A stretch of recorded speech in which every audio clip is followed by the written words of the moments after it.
on Galowski for Fiercely Forward Pink, and it's been a real good drive. I know we're in the pit cycles at the moment, but for Fiercely Forward Pink, I can't remember the last time we saw them this high up the order on a special event like this. They've really got it going strong this race. Yeah, they've kind of hung in behind Eduardo Leo in this Verstappen Sim Racing number 4. They've kind of just, you know, kept themselves there. They were here as well with an Audi 99. That's a little off sequence now, and Nova Liegio Racing. But they're just hanging around, keeping themselves in play. And again, like, if the strategy doesn't fall, you know, Grid and Go's way, like, they could be on for a really good result here. Because they've shown the pace as well. I think, and I've said this a lot already, like, I feel like this 9 is a little bit faster than the 4.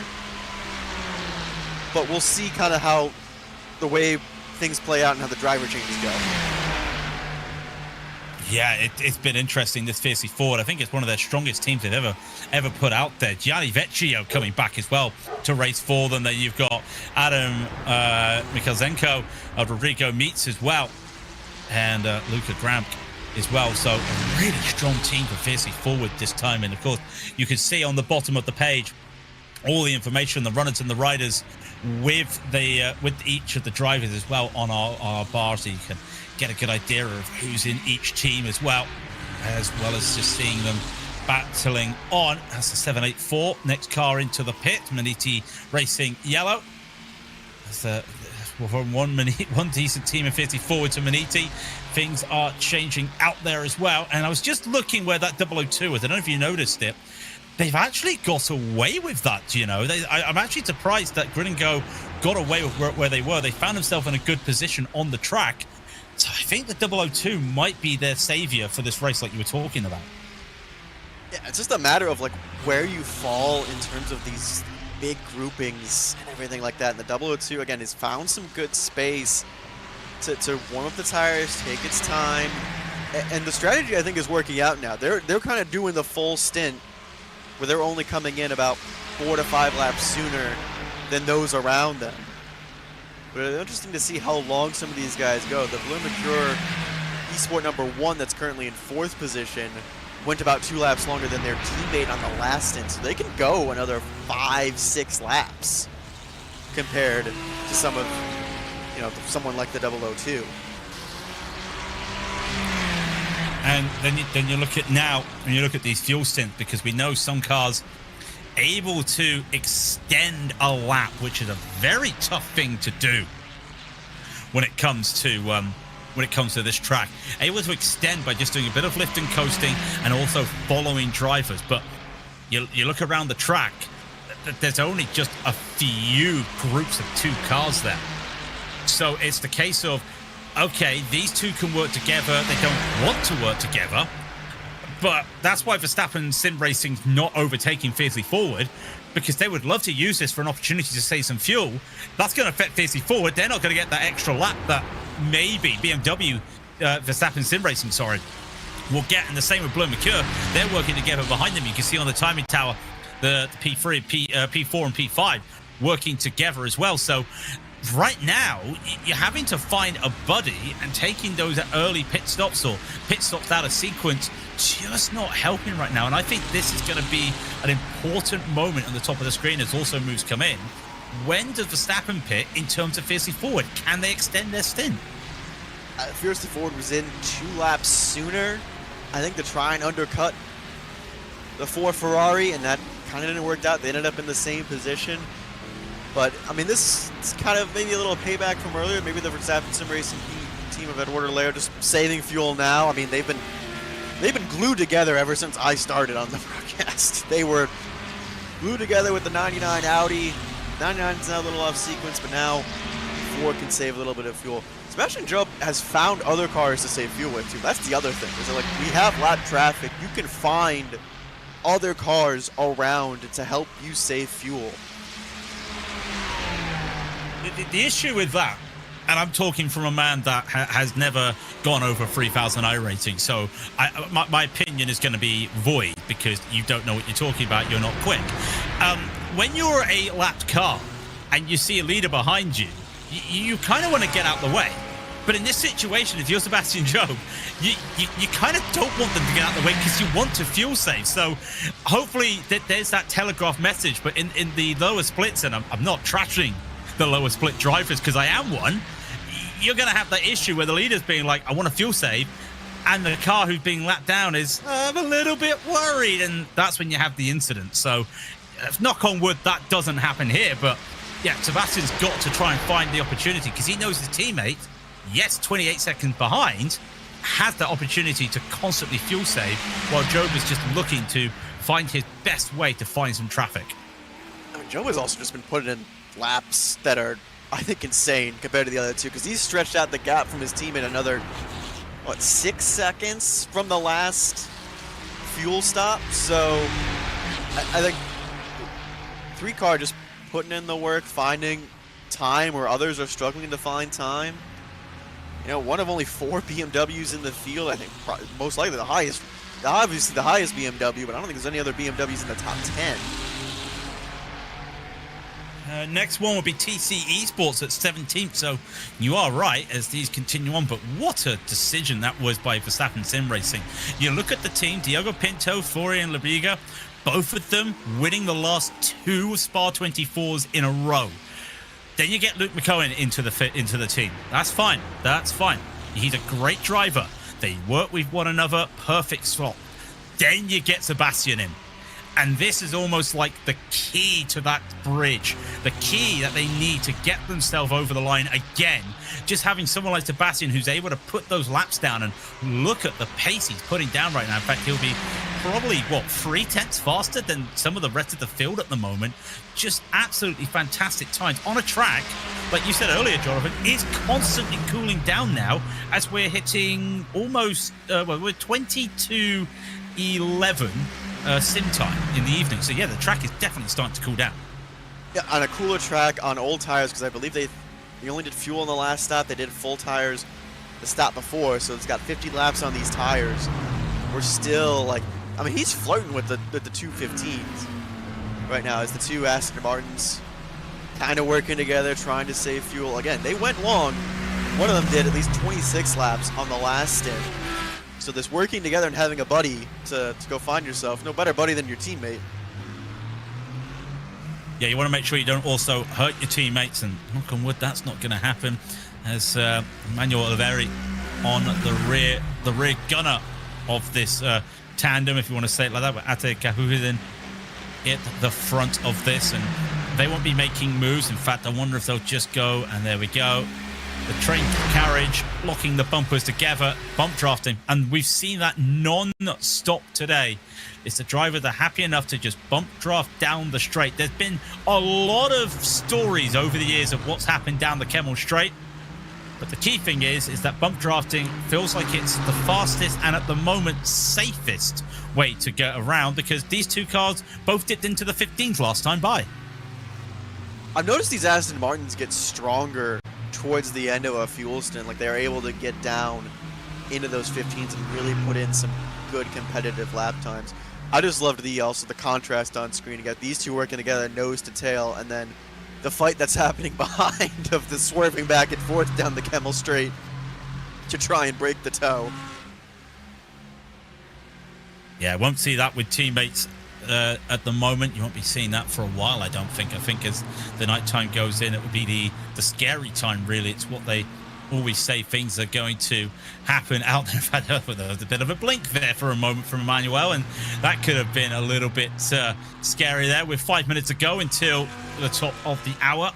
And Jonathan will be saying adieu to us, and Alex Goldsmith will be joining myself for the next 3 hours. But this is the great thing about the sim racing, about iRacing, with this nighttime transition. Of course, back when we had the first ever Spa 24 with the GT3s 10 years ago, day-night transition wasn't there. They raced the whole 24 hours, if I remember right, Jonathan, in broad daylight in the sim. That doesn't exactly sound like my cup of tea. Well, then they raced it a couple years later in the full night. And thought, oh yeah, this will go well. Nothing bad's gonna happen here. But like the day-night transition just adds another just big element to strategy and a big element to just driving skills, because you have probably several drivers that are very, very good at night, very good in changeable conditions, and maybe you have a gunner that's not so good in the twilight or in the night hours that you're going to be keeping for when it's, you know, the sun's coming back up. Now you say the nighttime. Now, I do remember I did do a special event in 2019, my first year on the sim. I remember what the headlights were like back then.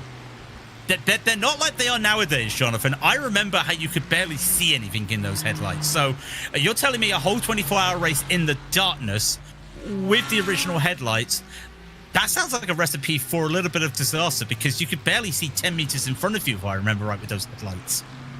And the thing about trying to see beside you, too, like, you know, I run a single monitor setup. A lot of people run triple monitors, some are running VR. Like, if you're running a single monitor and all you have to tell of where a car is the headlights, like, that's going to be treacherous, especially in a lot of these corners where it's like you don't really want to stay side by side with someone through, like, say, like the double gauche. Like, you really don't want to be side by side through here. You really don't want to be side by side with someone in the bus stop with old headlights, and the only idea of knowing where someone is the spotter yelling at you. There's a car on your left and you look and it's just a faint white blob.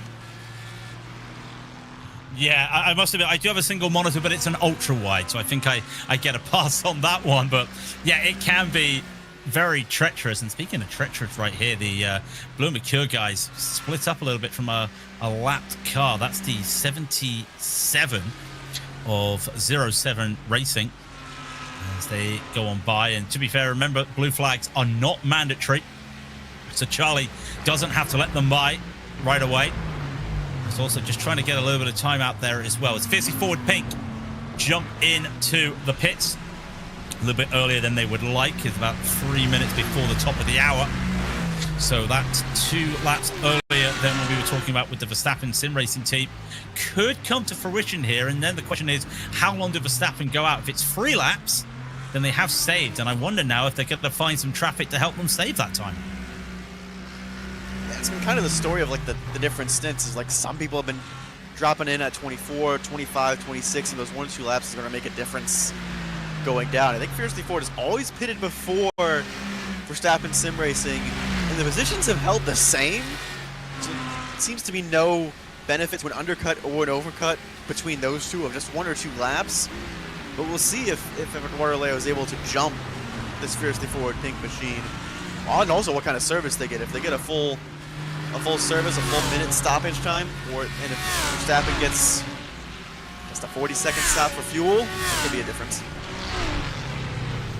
Yeah, I think we're probably still a little bit too early into that triple stint range, but I can definitely tell Fiercely Forward are going to be looking at changing tide, because Gianni Vecchio jumped into the car now, so maybe he's looking for that as well. Falken Sim Racing Blue as well into the pits, and you can see as well WSR Esports Red as well. They've done a really good job through the order, as we're a handful of cars in the still on the lead lap. Jonathan, you're going to be leaving us very shortly, but the nighttime comes in. I don't know if you've got any predictions of what might happen over the night, but if you've got anything, can you look into your crystal ball, and what do you see? I mean, I see Blue Mercure trying to work their way up into the conversation, maybe for a podium. I can see the Verstappen Sim Racing trying to stretch out their gap a little bit. That's a car off on the top part of the screen. That was indeed. Did not see who that was, but there was one just going off there. Now that was Campos and Stavlo by the looks of it. So a small moment out there, and they always say in the nighttime you start to get that little bit of fatigue. Some teams do have those drivers at different time zones in the world. Others are all in the same time zone, and having to just cope out there and try and do that night stint. And it's so tough to do night stints out there. But as we come down to the hour mark, and we're at 18 hours to go, just going to hopefully say, not hopefully, but say thank you, Jonathan. It's I think a lot of people, great to see you back, and we'd like to see you a little bit more back again. It's been great to have you back in the booth, and a thank you once again And with that, he will pass the microphone over to Alex Goldsmith. And Alex, welcome to one of the treacherous times in motor racing. It's nighttime at Spa. Yes, always the one where you have to, it's sort of like that make or break whenever nightfall hits the Ardennes Forest, but also good to be alongside with you once again, Mr. King. So, yeah, it should be an interesting one. Yeah, it should be interesting as we start getting through those pit cycles right now, and we know that there's going to be some little bit of overlap there with Verstappen Sim Racing on both of the cars. But once again, you're not looking at the 2025 Spa 24. That is the 3 and the 4 still P1 and P2 like it was last year. And you never know, could finish like that again as Verstappen Sim Racing come in right away. Early pit stop there for Sebastian Job. Got a bit of a gap though. I wonder where he's going to come out there, because remember he was battling the O2 and he was battling one of the Falcons, not the Falcon, one of the Blue Mercures as well. So could be interesting to see where he comes out here, and all comes down to tyres. Yeah, it's just the depending factor. You've got to measure those pit stops, and of course they're having to do the long traditional a la CrowdStrike 24 pit stop.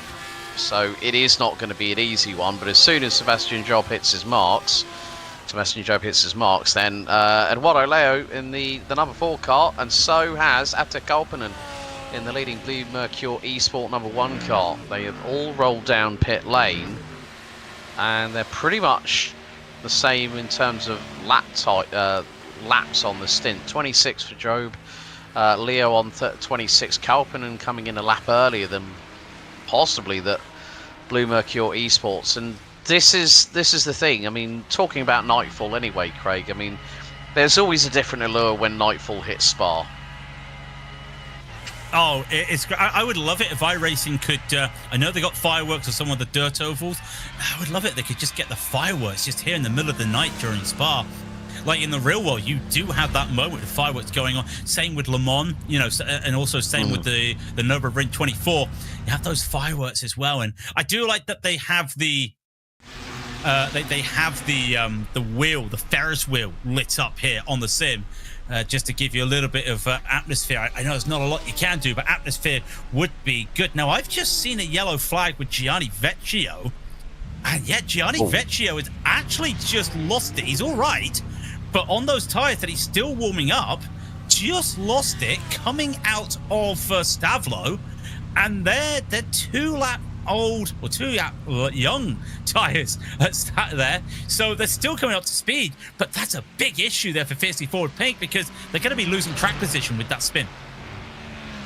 Yeah, and Gianni Vecchio, followed his work over the past few seasons, had the opportunity to commentate on him. I mean, that's a mistake that Gianni Vecchio will be sort of kicking himself a little bit about by that happening. You might say, yes, it's a rookie error, but it's going to hit Fiercely Forward Pink quite hard. I mean, he loses about 12 seconds in the final sector, so his last lap was a 2:28.8, and it's all going to be change arounds at the moment, because SDR Sim Racing in the 578, and this is what we're going to see now. David Bosger for GridandGo.com eSports. Obviously, it's good to have a Belgian on your side around these particular parts of the world. In the 001 Lamborghini Huracan GT3, and he's currently running P5 ahead of Noah Eder in the sister car, which has got a Ferrari stuck in between the pair of them as they head through Speaker's Corner on the run down to Double Gauche, aka Pouon, whichever you want to call it. But we have to do it for track consistency and reference names, don't we, Craig? No comment. Exactly. I'm from the old school. But double gauche is the name, double left, and we will always respect them as well. As I say, with no name, so many different names to that one. No name, Jackie in Speaker's Corners. I think there's been other names as well as that, as well as I was just watching as well. I think David Bosger has not pitted yet, so out of position here as some of the drivers now coming onto their pace as Grid and Go closing that gap to BMW Verstappen Sim Racing by 10 seconds, but not going to really chip into that time. Track temp 21 Celsius for those wondering out there, as the track starts to get colder and also starts to get a little bit darker. And when that sunlight goes, not a lot of places you can see. I've never seen Spa in the real. That's a late dive from Noah Elder to get past the last lap traffic. He wants to work with his teammate. No, I've never been at Spa at night time in the real world. Been Spa myself. I can imagine a lot of vantage points to watch at night time. I was there for the Ground Strike 24 in 2023 during qualifying, and that was unfortunately when I got, well, not only myself but a few other people got stuck in the rainfall. I think that did include a certain Paul Jeffrey, George Morgan, and it was around about Q3. It's like 9 o'clock at night, and I was standing just a little bit further down on the inside of the wall, just off of the source, going downhill to Eau Rouge, and I think it was like Q3, and I could see very dark, menacing clouds in a dark Ardennes sky up above, and I was like thinking, that doesn't look very good. And 2 minutes later, all hell broke loose because it was raining cats and dogs, and I've never had a long walk. I was down in the bottom area where I used to have the Fanatec Arena, and there's me and George Morgan having a chat underneath the shelter, and then I'm like thinking, oh, I'm just going to have to grin and bear it. Body warmer, t-shirt, jeans, socks, trainers, all absolutely saturated. And I was like thinking, thank God I came over in my own car, because the first thing I did was whack the heated seats on. But yeah, it has that allure where it just has, it's magical, I think is the term that I can only use to describe Spa at night. I think Spa itself is just magical. We talk about it. I've talked about it before on the broadcast, how you go any place at the racetrack, as Henry Moore gets past Lucas Metz there for Team Bedick. Yeah, at Spa, you sit anywhere on the track and you can see any other part of the track that you want. If you sit down on the old classic start-finish straight, you could look up and see Speaker's Corner.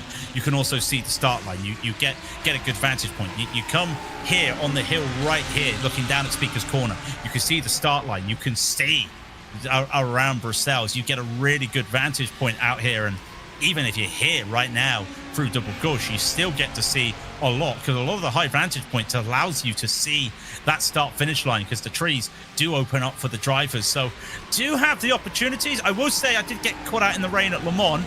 I had nowhere to go, so I think you might win in terms of being the safest in the rain there. But yeah, I wouldn't want to do that again, standing in the middle of the rain during a racetrack. And I know what you mean by Le Sourd, because they've actually got a stand there now, which I sat in.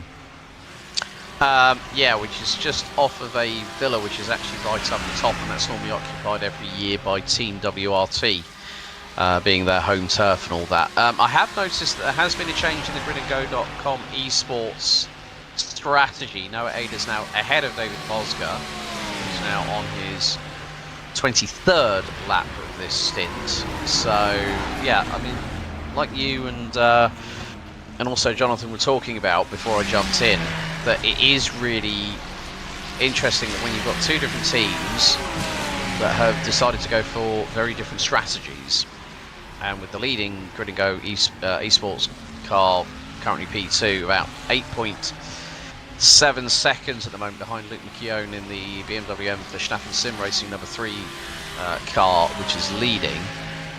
You know, there's always strength in numbers. You can sort of like roll the dice a little bit and see if you get snake eyes, or maybe your strategy might land on that lucky number 7.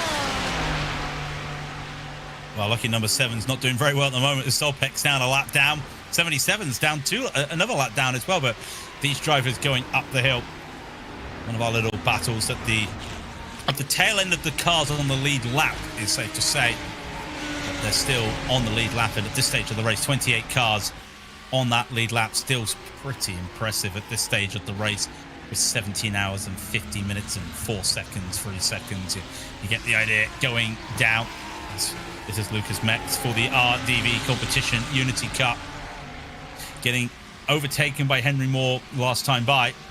They pitted at the same time as well when it comes to tyres, but just a little bit more confidence in those earlier tyres. And that's another thing that they have to deal with, Alex, because they started on this track, wet track, a little bit damp, so it was a clean track. So if they've done driving at the start of the day, there's a lot more grip out there now, and they have to be prepared for that, because that's also going to be playing in your mind. You're on a 27, 28 Celsius track temp earlier. Now you're in 21 Celsius.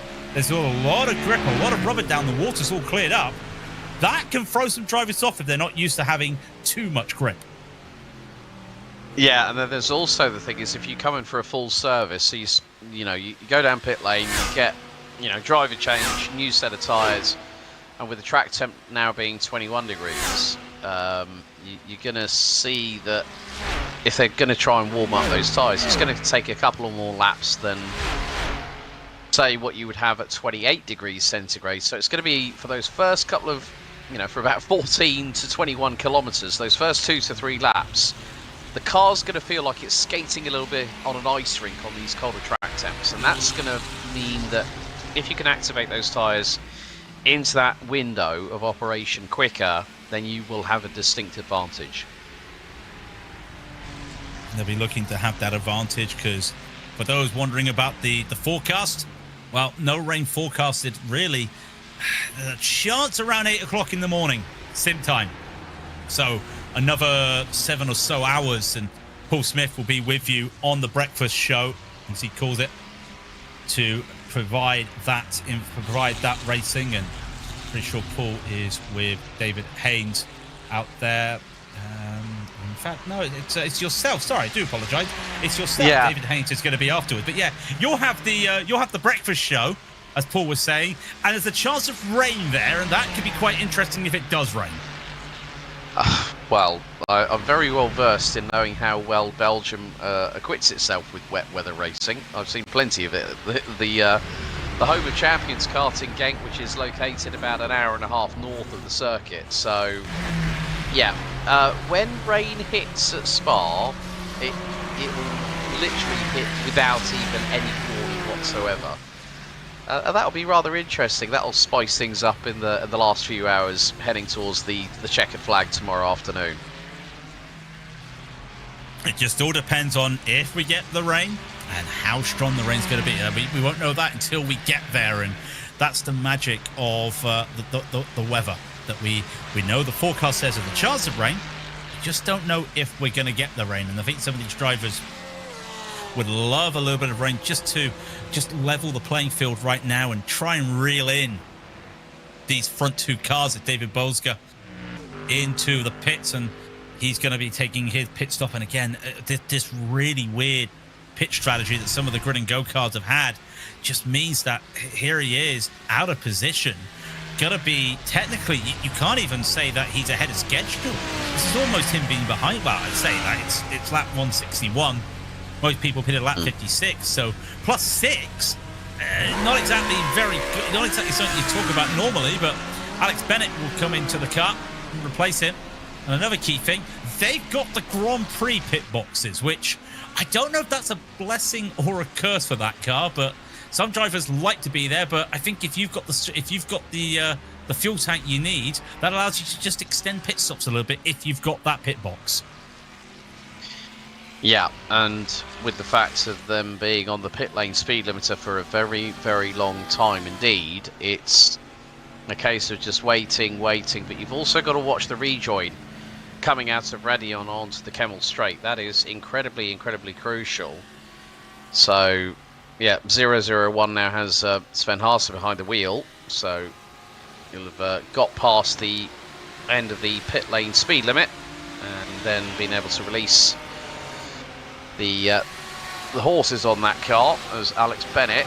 You can just see, I did say about how close it can be when a car's completely full throttle up the hill through Eau Rouge, then onto the Kemmel Straights, and you're the car that's coming out of pit lane. You've got to really, really watch every single mirror like a hawk when that happens.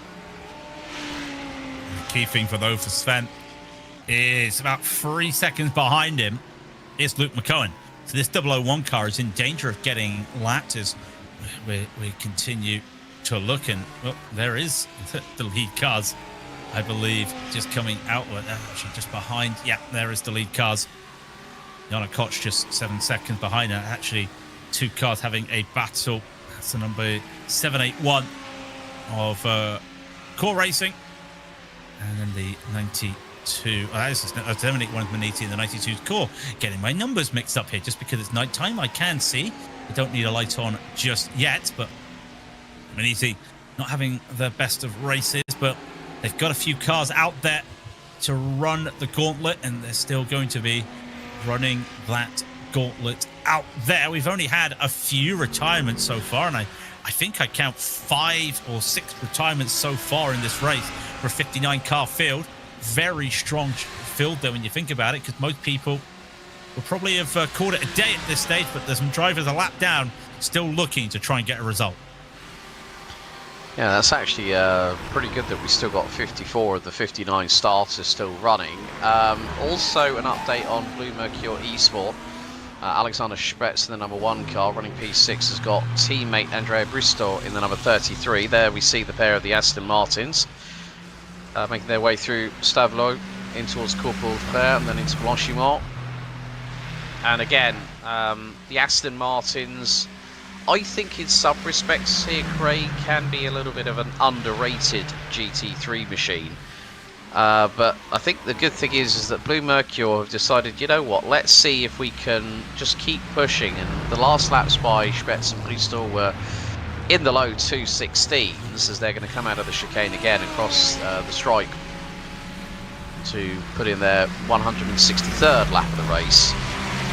Again, it's just like if they can start closing that gap to Noah Eder, who is 4.5 seconds up the road. Sam Koiter has gone behind the wheel of the number 4 Verstappen Sim Racing car that now runs behind Novo Ligio Racing's Benedek Vida. That's a name I recognise from the world of karting. He does like his sim racing. He's a man from Hungary, and that car is running P3 at the moment. So, yeah. I mean, the thing is, having watched the iRacing Spa 24 over the past few seasons, it's always funny when you see familiar names. Sorry, I'll get my dentures in right in a minute, Craig. Familiar names, and it's not just from the world of sim racing, and then you just think, oh, I remember when that driver was with this team or with that team. There's always like a big change in drivers swapping teams left, right, and centre when we get to the end of every single calendar year. Yeah, they've been swapping around. And you talk about real-life drivers. People usually ask, is Max Verstappen racing because there's sim teams here?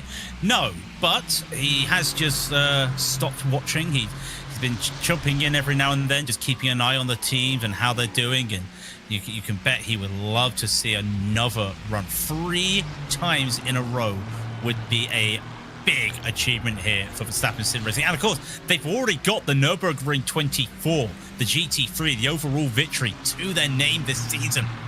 So they would love it if they could add another GT3 victory. And realistically, you look at I almost called them their old name. How dare I? You look at Verstappen Sim Racing, both cars, they have got this pedigree nowadays in GT3. Same with Blue Mercure with their lineups now. But of course, I say that Alexander Spetz in there.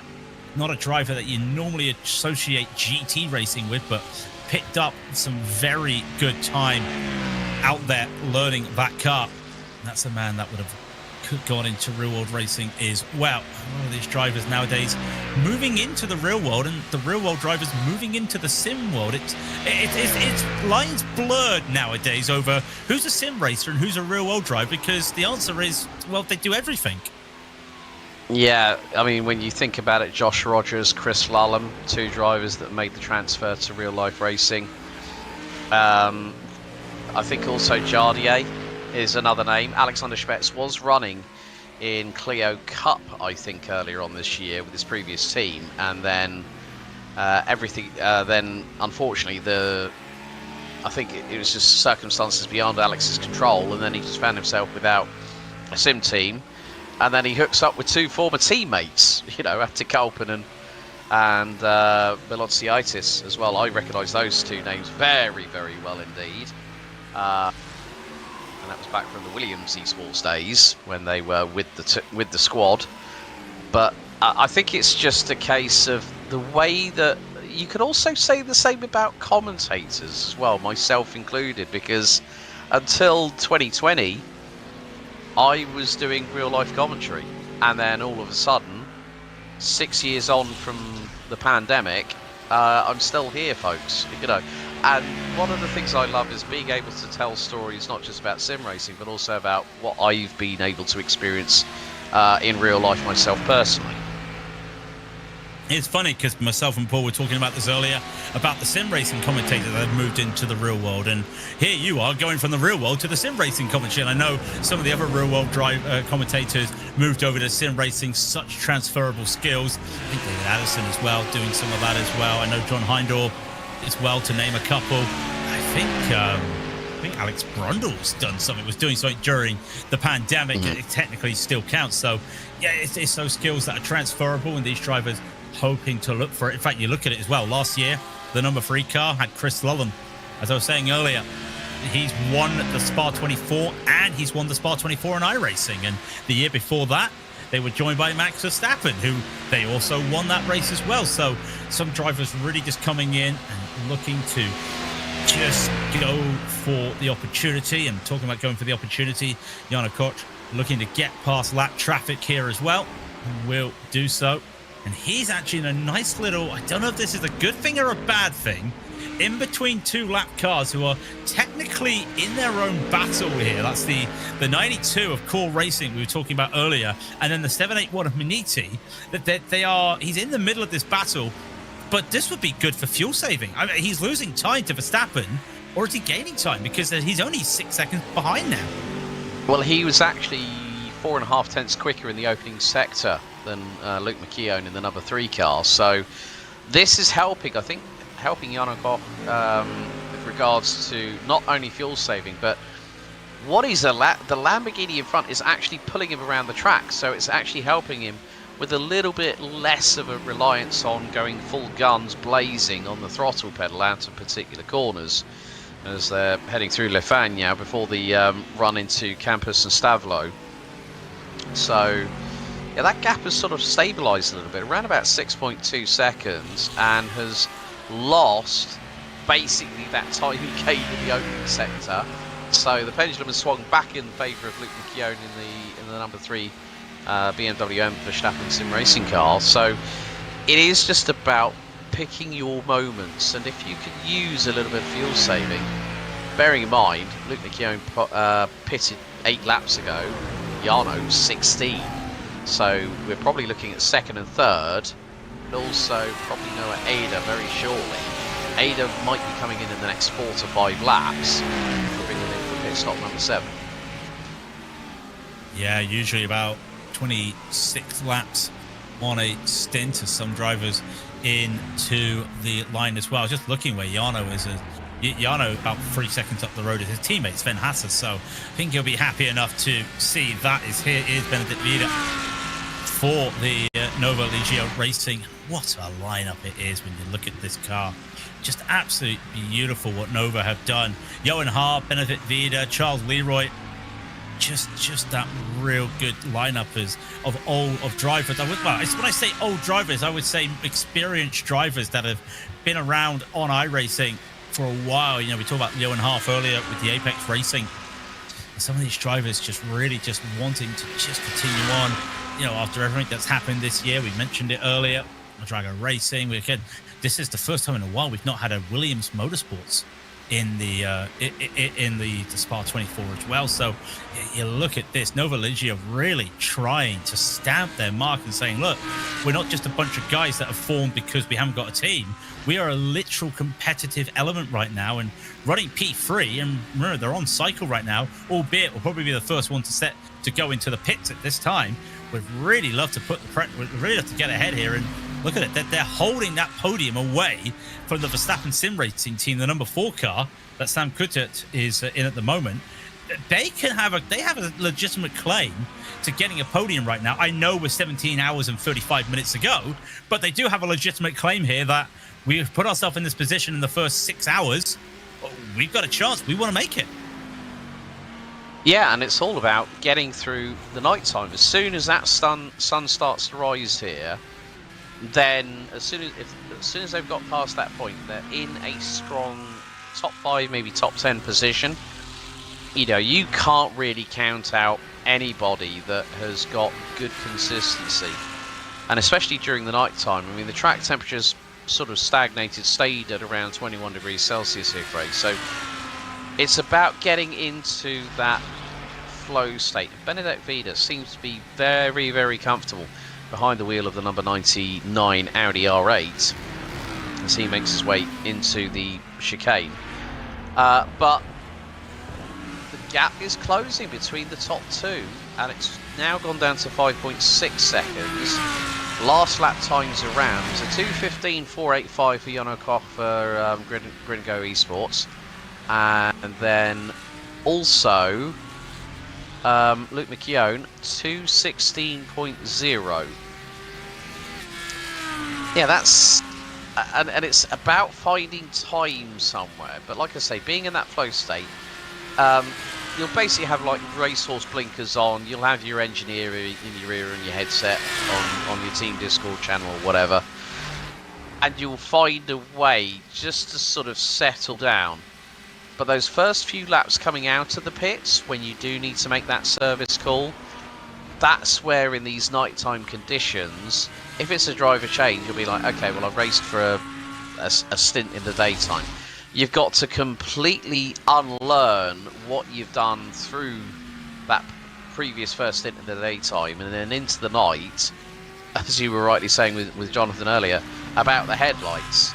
You know, you've got to really make sure that you put in the practice, because these drivers, they put in a hell of a lot of hours getting ready, looking at every permutation of what might happen. Would rain start to fall? Would this start to happen? What if this happens? You're always looking at the what ifs and how you can combat that, and that then works into a strategy that you might have to utilize when sort of a curveball gets thrown your way.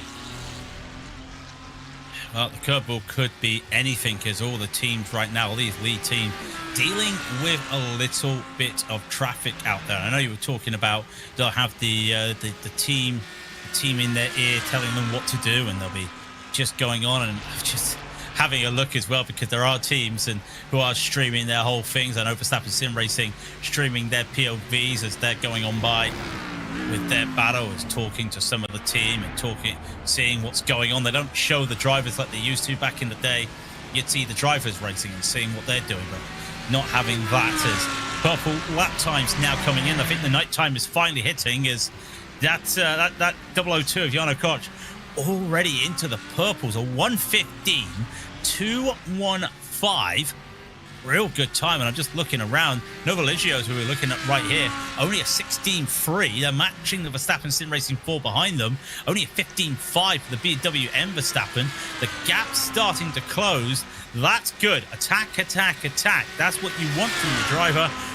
Can they keep this up, though, with 8-lap older tyres? Well, you won't see that much of a drop-off until we come to the double/triple stinting.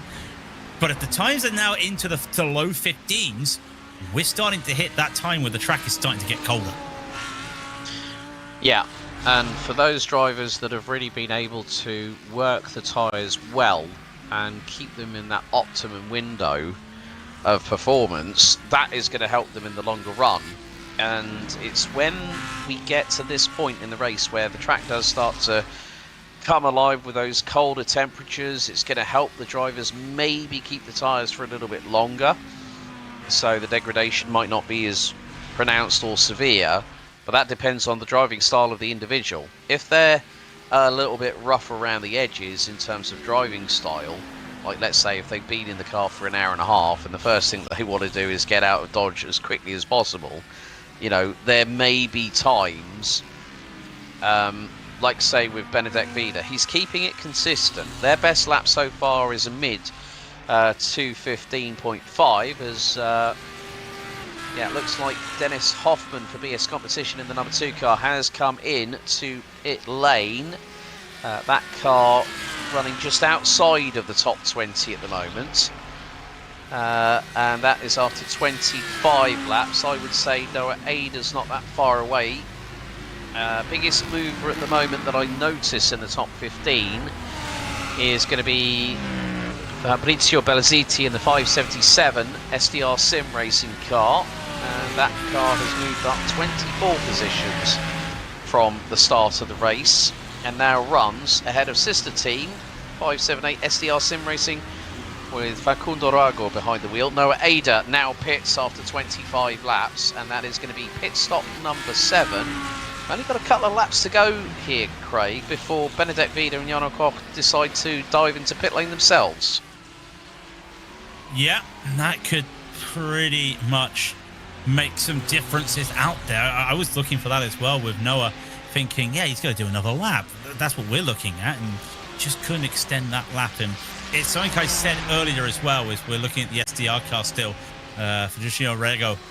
It's when you get onto the calculator, the fuel calculator, because the start-finish line is the Grand Prix start-finish line, and your pit box is down the classic pit lane.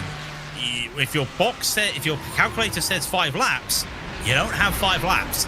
You need 5.3 to get to your box. So you have to just work those numbers out. And it's sometimes when you come to this race, you're having to tell yourself literally a lap beforehand if you're coming in or not, because some people will think I might be able to extend it. Other people won't be able to extend it, as there goes more cars going around, and Noah's going to have to go down the order. Done a good job in that number 3, but where does this put them? Because again, we go back to the big talking point of the day, all these different strategy. Now we've got tires and fuel separate, and you've got Grid and Go doing some really alternate strategies. And I go back to what I was told by one of the drivers, Alex. He said, do you want to know our strategy? I said, no, I want to work it out. I don't think anyone knows what their strategy is. Well, it's like I said earlier, they're keeping their blackjack cards very close to their chest, as Noah Ada is going to stick in for another stint. 1 minute 31.9 total pit lane time, 40.3. So yeah, we're probably getting to that window. We're not that far away, I would think, as you were alluding to earlier, Craig. You're probably looking to double stint, maybe treble stint tyres, but it all comes down to temps. It really does. And let's not forget that when they come in for the pit stops, it's a very, very long time before they get that car back out onto the circuit, and the tyres will have cooled in temperature. So he's got to go through that heat cycle all over again, and hopefully not have to worry about how long it takes. Just get it done as quickly as humanly possible. Now, me and Paul were having a talk about this earlier. No, he didn't come up with an answer. I didn't come up with an answer. The chat never came up with an answer. This, you might know yourself. Can you think of a pit lane longer / slower than this one for the Spa 24? I can't think of anything else. I think Le Mans would be the closest, just in virtue of it's a slower pit speed. But in terms of racetrack, I can't think of any other racetrack with a pit lane longer than this one. No, the one that sort of hits my grey matter at the moment with regards to that would be Fuji International Speedway. Could be one of maybe a few that would be close, but not in excess of Spa-Francorchamps when it's the full layout, not the Grand Prix layout, because they come out just after the wall off of La Source. But yeah, I don't think there's anywhere else in the world that has a longer pit lane than Spa. Yeah, that's what we were thinking. I see what you mean with Fuji. Remember Fuji, they put that chicane in to stop drivers bombing into the pits. But I think the only other one that would be, I think you could argue Daytona. For the 24, you could argue now that the pit lane, you have to go around turn 1 and come out after that little S's section at turn 2 before the West Horseshoe, the International Horseshoe. I think that's the only one you could make an argument for, but again, you're really trying to pluck at straws there. But with this tyre, remember, this is, for those not joining, not been here for a while, first race and a special event for a few years where we're using a rule set that means tires are separate. You don't do the IMSA fueling of fuel and tires at the same time. That's why tires are so important in this race for the first time in, I want to say, 4 years, that now drivers have to manage these tires. And that's why we're talking about the triple stints, because a tire stop would add 21 seconds to your pit time. And now you can start to see why drivers are really looking to try and go for a triple stint in the night. Okay, now following on from your earlier question, I'm actually doing some research as we speak. There are actually pit lanes longer than the endurance pit lane that Spa has. Apparently, the Interlagos and Le Mans have longer overall pit straights, or pit lanes, than Spa. Le Mans is about 1,150 meters, and Interlagos, because you've got, going through turn 15, it's a, little dive to the left-hand side, but then you've got to go all the way through the center S's behind the wall, and then through down into Descida de Lago. So I think it's I've just done a check on it, and it says that the Circuit de la Sarthe has the longest overall pit lane in major motorsport, 1,150 meters. Interlagos, 10 meters behind. The endurance pit lane at Spa is just 7 meters shy of 1,000. The more you learn, if you not learn anything in a day, it's time for you to just pack it up. I did not know that. I did not know. I think we're going to be talking about that for a while. Is it really just 6 meters? That's like the length of a car, or a little bit longer than a car. But yeah, that's crazy. It's about the width of probably like say a VW Golf or something like that. Probably, yeah, the width of a Formula One car is about how long it is from the entry point into the endurance pit lane for Spa to the exit. So it's, I mean, Sao Paulo, well, Interlagos does have the longest Formula One pit stop lane, or pit lane, and Spa's pit lane for the Grand Prix loop is less than 600 meters. That's not very long. Now you can see. No. What? Yeah, that's crazy. I'll tell you what is shorter than 6 meters. The battle for P3 and P4, because Van Coutiert overtaking Benedict Vida. And I think that's just a case of fresher tyres, and they did that into the bus stop. So that's Verstappen Sim Racing now up to P3, and Benedict just gonna try and just stay here now. But that's 9 lap old tyres is the difference here between the two cars. So again, we're not talking formula compounds here. 9 laps isn't a lot of difference, but when those tyres are up to temperature, and really 9 laps in, they are up to temperature now. So you can start to see why that Verstappen car probably getting a little bit better, also getting better on the pace, because this Ferrari, I know we were talking about the Ford being good when the fuel comes down. This Verstappen Sim Racing car, when the fuel starts coming down, really has been able to work out the pace. And when you look at it, they pitted lap 156, lap 172 now, coming close for it as well. And there was the overtake going into the bus stop.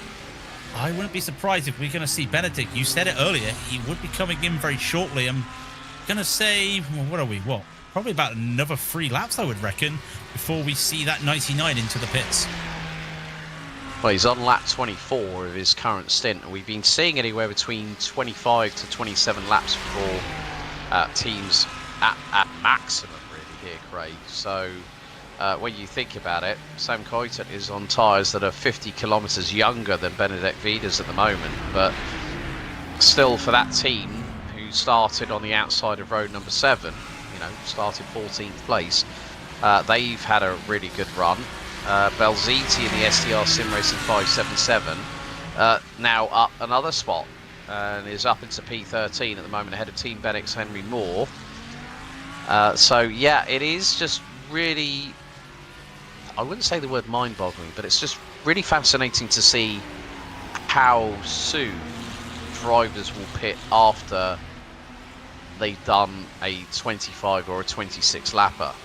I mean, Jarno Koch is also about to come into pit lane. He's on his 25th lap of this stint. So, yeah, and when you think about it, the pit stop times tend to tell the story here at Spa. When Benedek Vida's last pit stop was a 1 minute 32.1 with 40.8 seconds stationary in pit lane.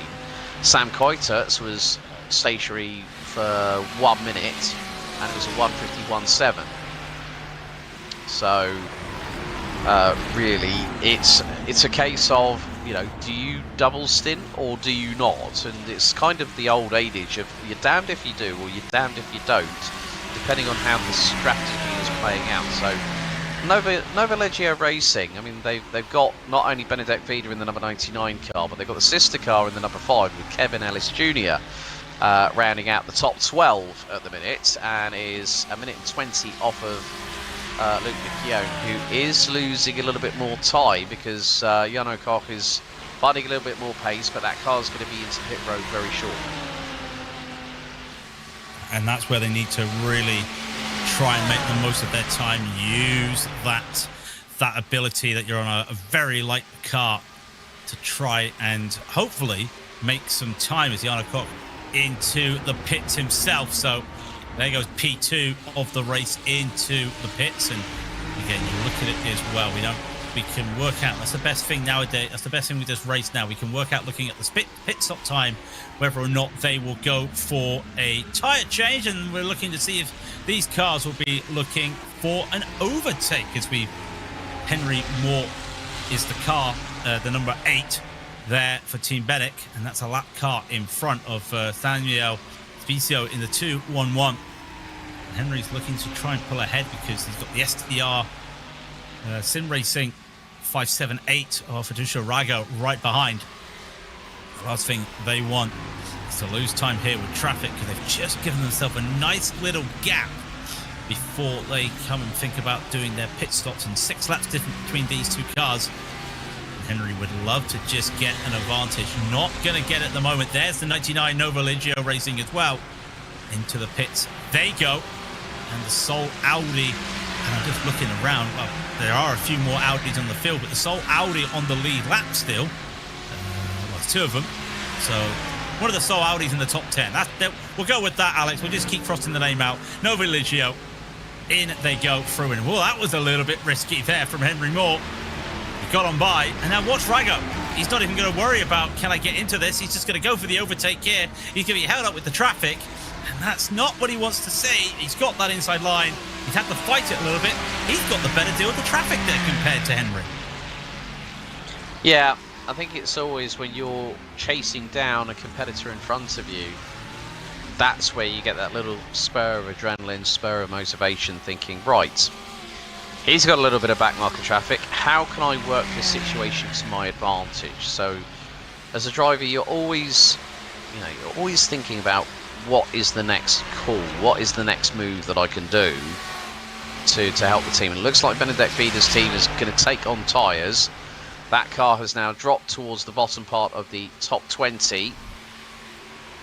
So 1 minute 1.467. And Benedek Vida now exits pit lane, 1:52.7 for the number 99, and that rejoins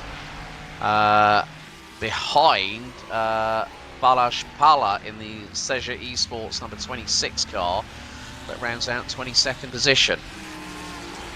What we can say from that, definitely took tyres, so they're looking to go on, and I'm pretty sure that means they double stinted those set of tyres as they head on by with 17 hours and 15 minutes and 50, 49, 48 seconds to go. It looks to me like they are happy to set in. There is Ballas for Team Seja Esports. Still doing their thing. A little bit of a quiet race for them. They've been in their own little bubble at the moment of this race. Bubble racing can be good, can be a little bit bad. That's where you start to drift off and make mistakes if you don't set yourself a goal. And don't try and put yourself in a this is who we're battling situation, because if you just keep on driving for no reason, you do start to lose that focus out there. Don't ask me. That's happened to me, definitely, but can't be helped. We all had those moments in sim racing. But Ballas not doing too bad. You start to see a lot of these drivers now making up double-digit overtakes in the race, just with the nature of strategy and incidents out there. And remember, we've got a few drivers already off as we head down to the lead. This is Jarno Koch out there right now in P10. Kevin Ellis Jr. right behind him for Novo Ligia on the onboards. And I think we're at that stage now, Alex, where the night time is coming in. I think we get to see these wonderful onboards as we start to head to the night. Yeah, Kevin Ellis Jr. closing in on the 002, and he's going to pull to the inside. And I think really, Jarno Koch did not fight that too hard. It was just a case of, okay, well, if he's going to gain on me, and he's, well, let's just put it this way. Jarno has got another car. That's one of the Lamborghinis behind him. That's a little bit further down the order, but that was a textbook move there by Kevin Ellis Jr. Just knew where to place the car, just stay in the wheel tracks for as long as possible, coming out of Eau Rouge et Radiant, and then making the move his, and it was just like taking candy off a baby. It was just simple, effective, and that's how you got to be. You know, smooth is fast, as they say. When we get towards the tail end of the race, and this always happens in a 24-hour race, no matter whether it's IRL, whether it's sim racing, there is always that air of tiredness that surrounds the team. It's sort of like that mist that you want just to sort of like go off, and you just want to say, shoo, just leave us alone. And now you can see the gap that Kevin is starting to build, and that's going to be a lot easier for him because he's pulled a gap to what is now 7.5 tenths of a second as they go through into Blanchimont. And the Ferrari the Lamborghini that was behind Jarno Koch has now got through. So that's going to be a possibility maybe for Jarno to use a little bit of that fuel-saving tactic we saw a bit earlier on. Yeah, Jarno with these Colt with these tyres still getting up to temperature. I think that was a lot of it as well. That Porsche, that Lambo. Sorry, why did I say Porsche? That Lambo really starting to understand that. Yeah, you're not up to temperature, so let me just go by. There's no point fighting. You know, I'm going to be hitting you if I'm not too careful. And we've seen that earlier in the race that drivers getting in accidents just due to tyre moments out there, so it can't really be helped. Team Benek also moves into the pits. They'll go. Team Benek will be rolling on by. Also moves, actually lucky enough that there they are. They're in the pit lane. They got the Grand Prix pit boxes, so they're going to be happy enough right there. Gives them a pretty quick lane, and also gives them a chance to get that extra lap with little issues. But for Benek, having to go down the pit lane, down the old, and it's always nice. It's crazy to see how you've been it yourself, Alex. I still can't believe. First time I went there and I looked at these classic pits. I don't know how they can fit not only just a car, but the whole stuff in there to do work on it. There's not a lot of space in those old pits. No, because everything's at a diagonal. So you think, oh yes, it looks great. Yeah, but those are old school buildings, you know, rather than, you know, at the top of the Grand Prix pits where everything's all nice and hunky dory and professional. It's sort of like it's got a little bit of Belgian flair, let's say, a little bit of old school charm, and especially if they have to, you know, repair the cars in those, you know, the car has to go backwards into the garage on trolley jacks, and there's not enough room to swing a black can around a remote around your head. That's how tight the garages are down at that part of the pit lane. I had the opportunity to go into one of the garages because one of my friends was part of one of the teams, and he just went, just come and have a look. This is old school pit boxes here at Spa. And I walked down there, and I just went in there and I nearly hit my head on the door frame walking in.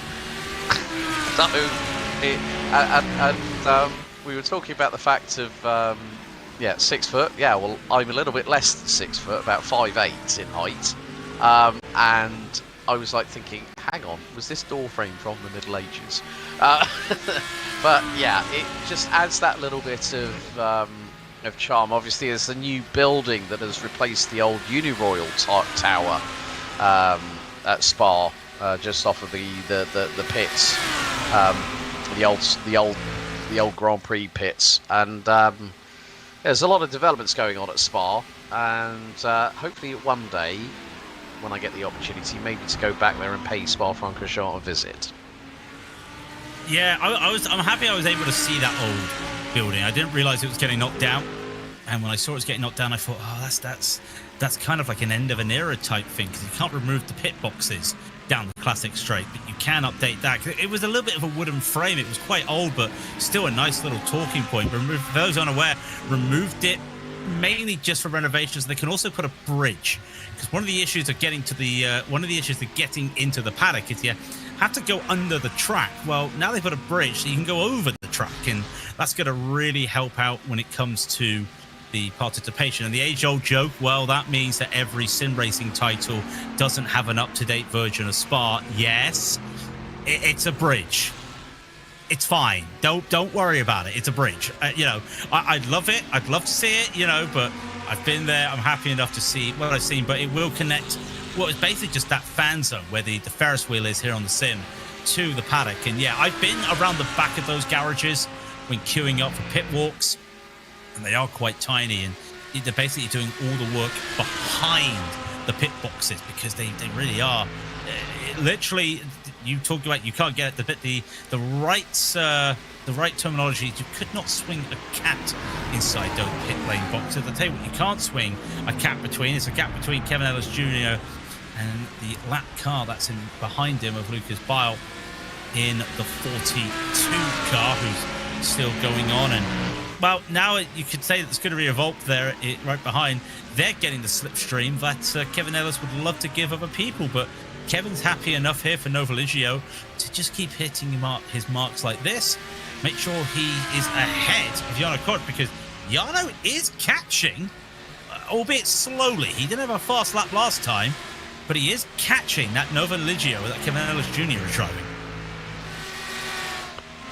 And that's the thing about this, with this twice around the clock adventure. It's always about how, and I've mentioned this a couple of times. I know I'm going to sound like a broken old record here, Craig, but it's just about getting into that flow state, and that is where some drivers prefer racing in the day, some drivers prefer racing in the night, some actually prefer doing both. And you'll get those drivers that are really, really well dialed in. And that's what seems to be the case with the 002 with Jarno Koch at the moment. And bearing in mind, that is, I think, is that the highest placed Mustang we've actually got in the field at the minute? And then the sister two cars are both Lamborghini Huracans. So there are some drivers that feel that the Mustang is more conducive to the way that they drive, and others decide, well, nah, we'll just go something crazy in Italian. Yeah, let's go with the Lambos. Yeah, quite a lot of Lamborghinis out there today. Quite a lot of other cars. If you've missed the numbers, it's 19 Lamborghinis, 18 Ferraris, and we have 7 Audis, 5 Astons, 4 BMWs, 4 Mustangs, and a Porsche in a pear tree, which I think is still running out there, albeit 4 laps down. So there is still that Porsche representation around here at the moment as Grid and Go continuing. This is interesting now when you think about it. Ferrari catching up to that Mustang, the STR Sim Racing, the 577 right behind Jarno Koch there in the 002. So that's Fabrizio Bassetti out there with Jarno Koch in front. For lap times, well, Fabrizio had actually yet to pit, so on track it's a little bit of position, but when it comes to the pit lane battles, that SDR car will be darting into the pits, but now up a dizzying plus 28 for the day, and will probably be going down about 5 places or 8 places when they come into the pits and get that going. But it just goes to show that Jarno's got these tyres that are just now coming into the window, but hit the car with basically no fuel in it in the 577, and it's really harassing this Mustang. And it just goes to show what I was saying earlier, this Ferrari, when the fuel starts to lighten up a bit, really is quick on the straights. Oh, definitely. And that's the thing, as soon as that that low fuel level comes into play, the drivers are really able to exploit the capabilities of the car that they're piloting. But Belzitti really in that Ferrari. You know, of course, we've got two very different powertrain solutions. 5.4 litre naturally aspirated Coyote V8 underneath the long snout of that Mustang, and then a 3 litre V6 twin turbocharged mid-mounted engine in the back end of that Ferrari 296. But still a both very capable cars. And again, it's just, they do say that variety is the spice of life. I do like the fact that we haven't got a meritocracy for one particular vehicle, and that's why you'd rather have, you know, different thought processes, different ideas, like thinking, okay, what's going to be the best car for us for the iRacing 24 of Spa? And there's always this like elimination process. There'll be cars that some drivers will go, yeah, that's fine. Then there'll be other cars where they just think, nah, don't really like that one. Gianni Vecchio for Fiercely Forward Pink has now pitted for what is pit stop number 7, so lap 25. It seems like 25 laps is enough for a fairly decent stint. You know, when you look about it, that's over 50 minutes in that's about an hour in the car, give or take.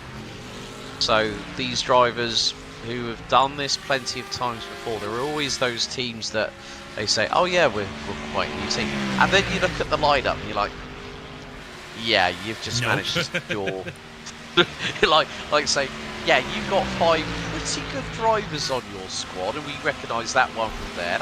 You know, so it's like saying, have you been out on the cherry picker again, getting the best fruit out of the yard? Look, if the fruit is there for picking, the fruit is there for taking.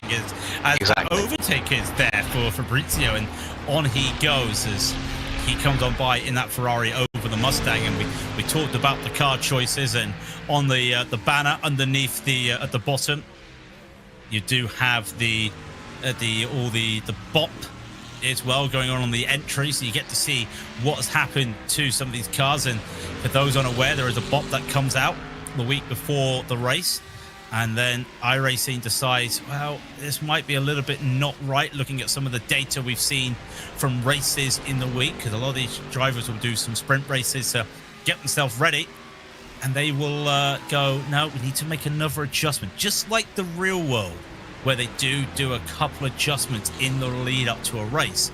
They do like to just do that. So having a little bit of a bop, but of course, if you've already picked your car at the start of the week and you get that second bop, well, it's a little bit late to really start swapping, because that's on a Wednesday. This event is on a Saturday. You got about 4 days if you want to change your car. That's not exactly the best thing to do. So once you pick your car, you're just going to have to accept whatever bop is going. And that happened for a lot of the Lamborghini drivers, I noticed, especially one of my teammates as well. They decided Lamborghini early doors, and then they realized, oh, everyone's driving it because it's quick. We were driving it because we found it the most stable through the corners and the most stable in the high speeds. And now it's going to be hit because everyone's driving it and driving it really well. So double-edged sword. They don't really care about the bop, and not a lot of people really, Alex, unless you're in these top splits, really give 2 looks at the bop. They drive what they want for stability. These guys are trying to etch out every bit of time they can, as Falken Sim Racing blew into the pits and WSR Esports also into the pits. So 2 cars in the top 10 just now driving into the pits. I think also one of the biggest things is that the Ferrari 296 is the one that's got the most weight penalty on it, 10 kilos. And in some respects, people might say, oh, well, it's not fair. Well, that's part and parcel of life. Things aren't always fair. But it is the case of, okay, yes, it's had that weight penalty. It's also had a 0.75% power adjustment, downwards. So the teams, when they get that second indication of what the BOP is going to be for a 24-hour endurance race, it's then a case of, okay, right, let's work around it, let's make it part of the solution, not part of the problem. Because the first thing that there'll be that collective, you know, like meh kind of sigh when they see that the bot comes out and they go, oh yeah, we were looking for a stable car. Right, let's just see if we can work around it. And sometimes you'll find that's why some of the teams are in the positions that they're in, because they don't look at it as a problem. They look at it like, how can we solve it? It's like trying to find the, you know, like when you get like one of those 1,000 piece jigsaw puzzles and you're looking for that last piece and you find it and it's where you least expect it. And that's how the teams have to operate. They have to look at every single piece of the puzzle and work out how they can maximise their opportunity, as Alexander Schwartz and Andrea Bristow for the two Blue Mercure esports cars are on queue. Bristow went a lap longer than Schwartz on that one, so 26 laps. We haven't seen 26 laps before a pit stop for probably a good couple of hours, but again, we're just seeing that strength in numbers between Blue Mercure, and I think they could be a pretty good possibility for a podium. Whether that's the race win come the end of 24 hours, where there's just under 17 hours to go, and we've still got quite a lot of night time still to pass through first before we get to that stage of the race. Well, I tell you right now, it won't be the 33, because I was watching them and my camera flicked backwards. Now, when you're in chase camera and the camera flicks backwards, there's one thing that means. You're in reverse gear. And somehow Bristow missed his pit box. And that's a second that they have to spend. And interestingly enough, they've not taken... Oh, hang on. Now, what have they done that they are 10 seconds slower than what a full tyre swap would be? They're ahead of Kevin Ellis Jr. This is interesting because the 33 has done a driver swap and 2 tyres. Now, an Aston Martin's a front-engine car. And here comes Verstappen Sim Racing coming in as well. Both Verstappen cars into the pits now as well. But that's interesting. Earlier in the race, 2 tyres did not work. In this nighttime, and the track temp now 20 Celsius, and I don't see it getting any colder because the air temp's staying at 19 Celsius. This is quite interesting. To swap a driver and change tyres is what you normally do, Alex. To swap a driver and just take 2 tyres, that's not something you normally want to do in a car. Are they trying to get a jump on someone?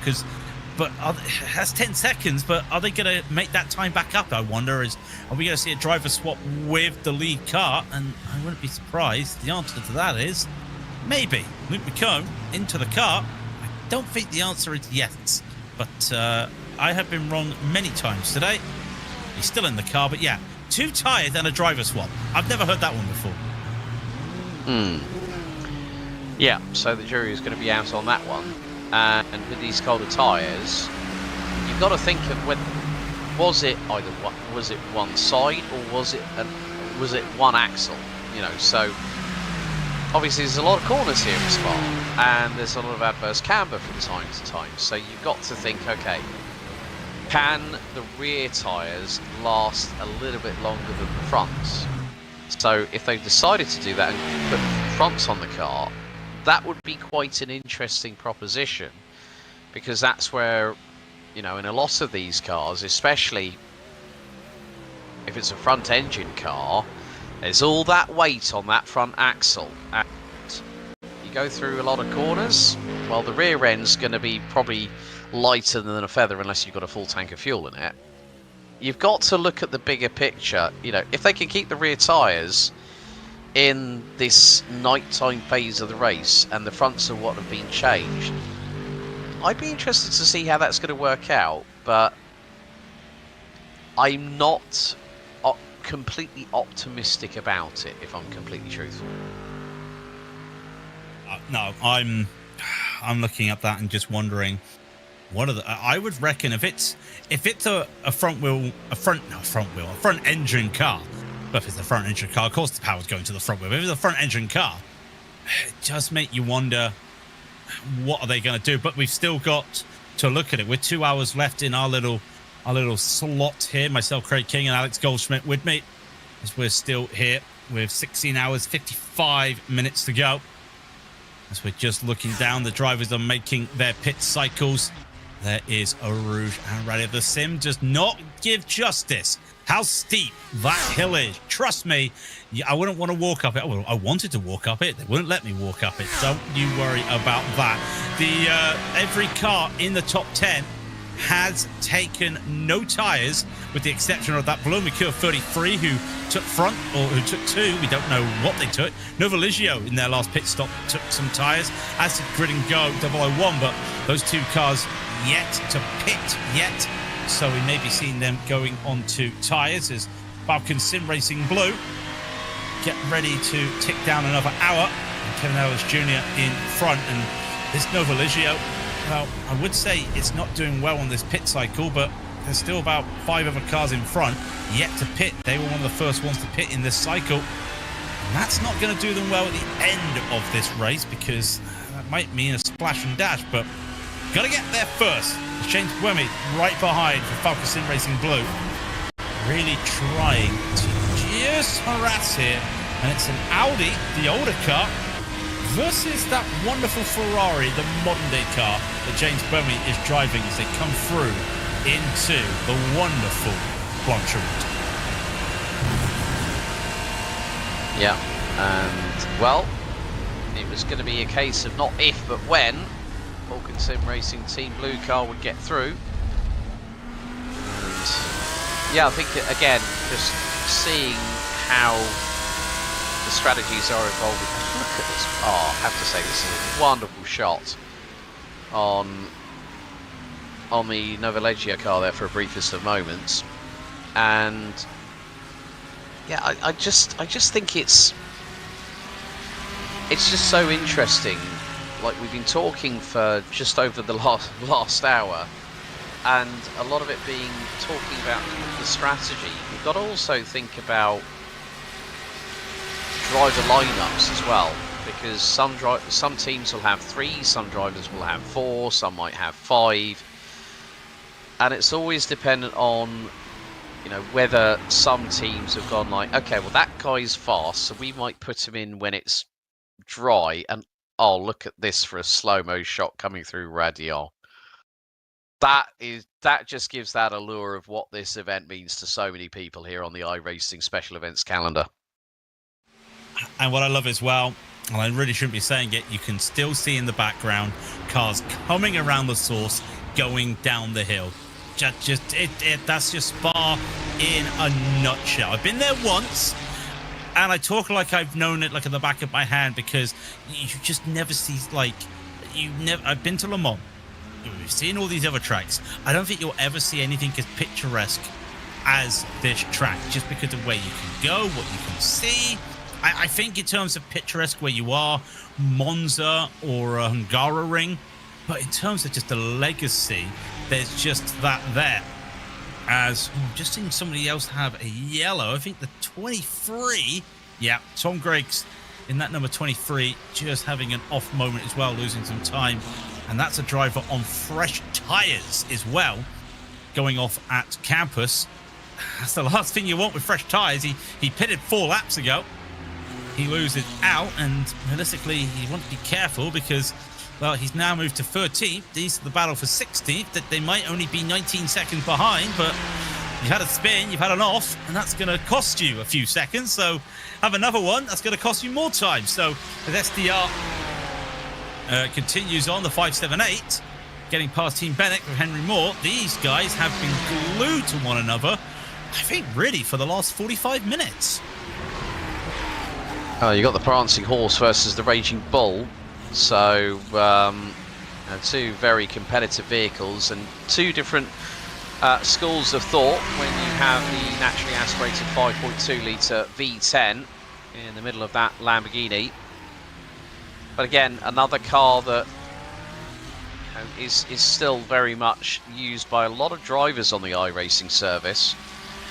And in terms of sheer aggressive looks, I mean, you know, we were talking about Nova Leggio Racing and the Audi R8. Of course, the Lamborghini Huracan being the sister car is just that little bit more aggressive. It's just like, you see the headlights, you're like, oh, that's not a sight I wanted to see, as in the headlight configuration, and you're like thinking, I think I might know what car's behind me. But still, we're going to have a replay up in the top, well, picture-in-picture, and this is the moment I think you were just talking about. That was very, very lucky through campus for WSR Esports Tom Griggs, and then all of a sudden, yeah, loses a couple of places. But again, it's just on those tyres. I did say about the cold attempts, you've just got to be that little bit more careful on warming up those tyres, because it's not only the tyres that need to be warmed up, also the brakes will probably be stone cold as well at the same point. So once those weapons are all sharp, you can then start really getting into that flow state. We're going to see the number 42 Scuderia Volpe by P1 Sim. That's out of Double Gosh! Oh my goodness! Cat-like reflexes by the drivers getting through, and well, Lucas Bale lives to fight another day, but the car drops to 34th as a result of that. Maybe even a little bit further downwards, but still a very scary moment, especially when that's a fourth gear corner and you're accelerating through the second part of it to get your way down to Le Fagne.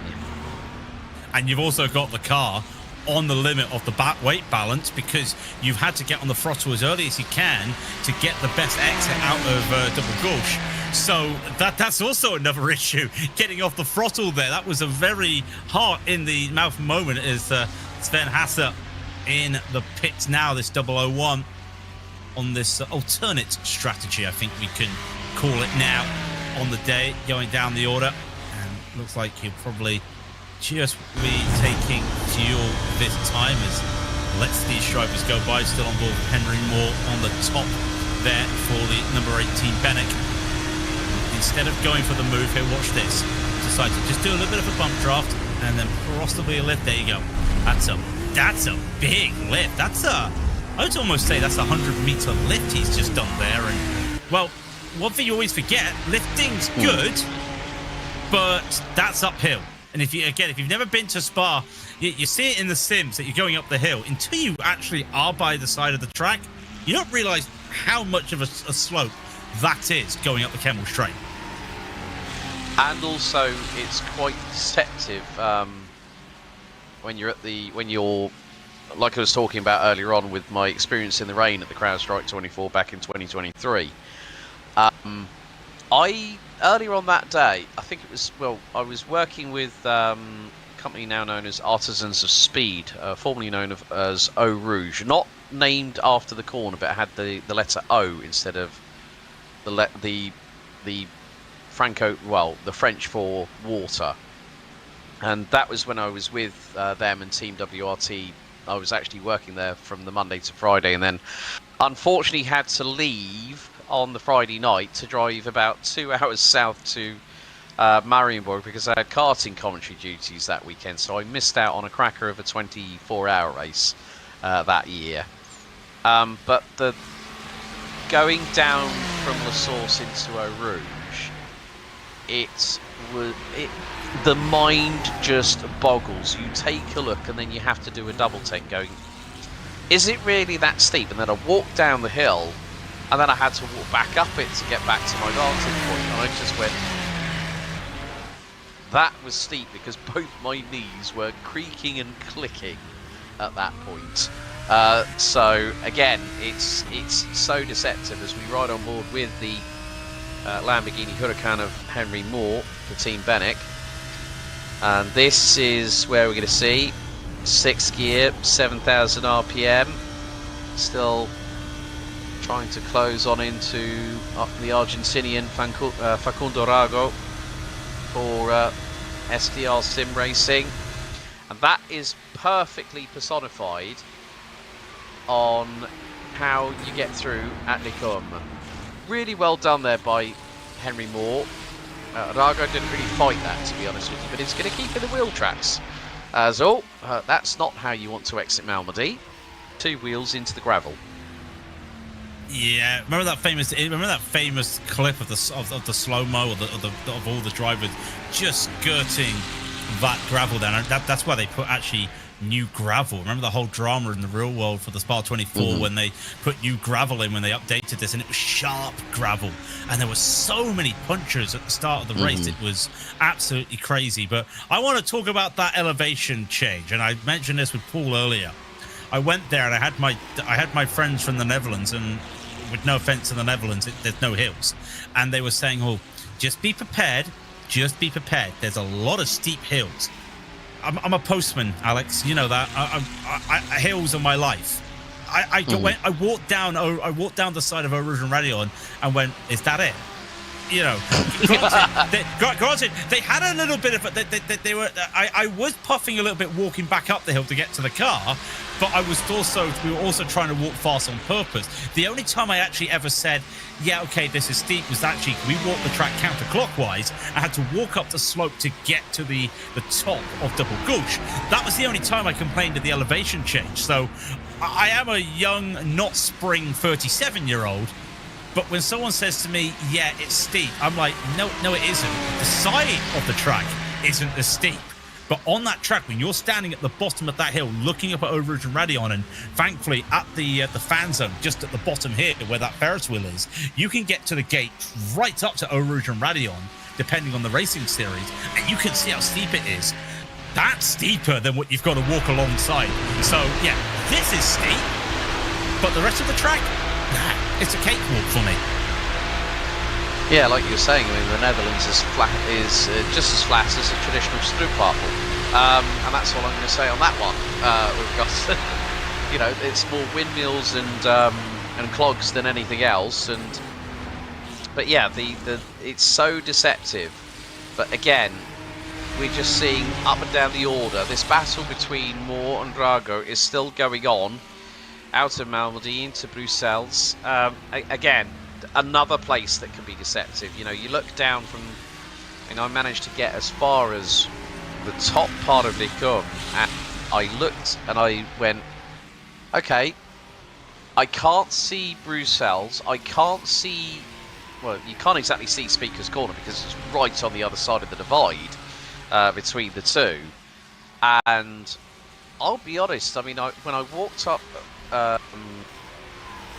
where Eau Rouge and Radion are, my knees, and I'm not exactly a spring chicken being of the tender age of 48 years young, my left knee was like going, ow, oh, ow, how dare you. So thank goodness I had a knee support on me at the time, so that was quickly strapped on, and then at least to walk back down the hill and up to La Source was a little bit more comfortable, let's say. But it is quite deceptive on any part of this track, and still having, you know, in some respects I don't have the opportunity that often to get behind the wheel of the sim, but I always will enjoy going in a GT3 car around this particular circuit, because for me it's a track that I'm a sim racing, you know, noob when it comes to getting behind the wheel of sims, but I still have an appreciation for what these drivers do, the amount of hard work that all these teams have put in. Of course, yes, for 5 teams, the race is unfortunately over, and they'll be helping out the other crews that might be part of either not just this particular split, but also other splits that are also competing with multiple time spots for the iRacing 24 Hours of Spa-Francorchamps powered by Falken. I mean, again, we have to say a big thank you to Falken for their support as always. Big just not in their supporting sim racing, but also in regards to real life racing as well, with the famed back in the day of the old dark and bright blue Porsche 911 GT3R. You know, it's great to, you know, for me, you know, not having been able to commentate on iRacing special events before, you know, actually the tail end of last month, it's a real privilege and an honour for me to be a part of the comms team for this particular one, having watched it for so many years. well, you get your badge, you get your secret handshake, and you come into the club. And by the way, you're the new guy. The first rounds are on you. But Falken Sim Racing Team Teal. Sorry, I thought that said red. I need my eyes tested once again. Just here on the back of that battle we were looking at with Henry Moore and Rago in front for Bennekin, SCR Sim Racing.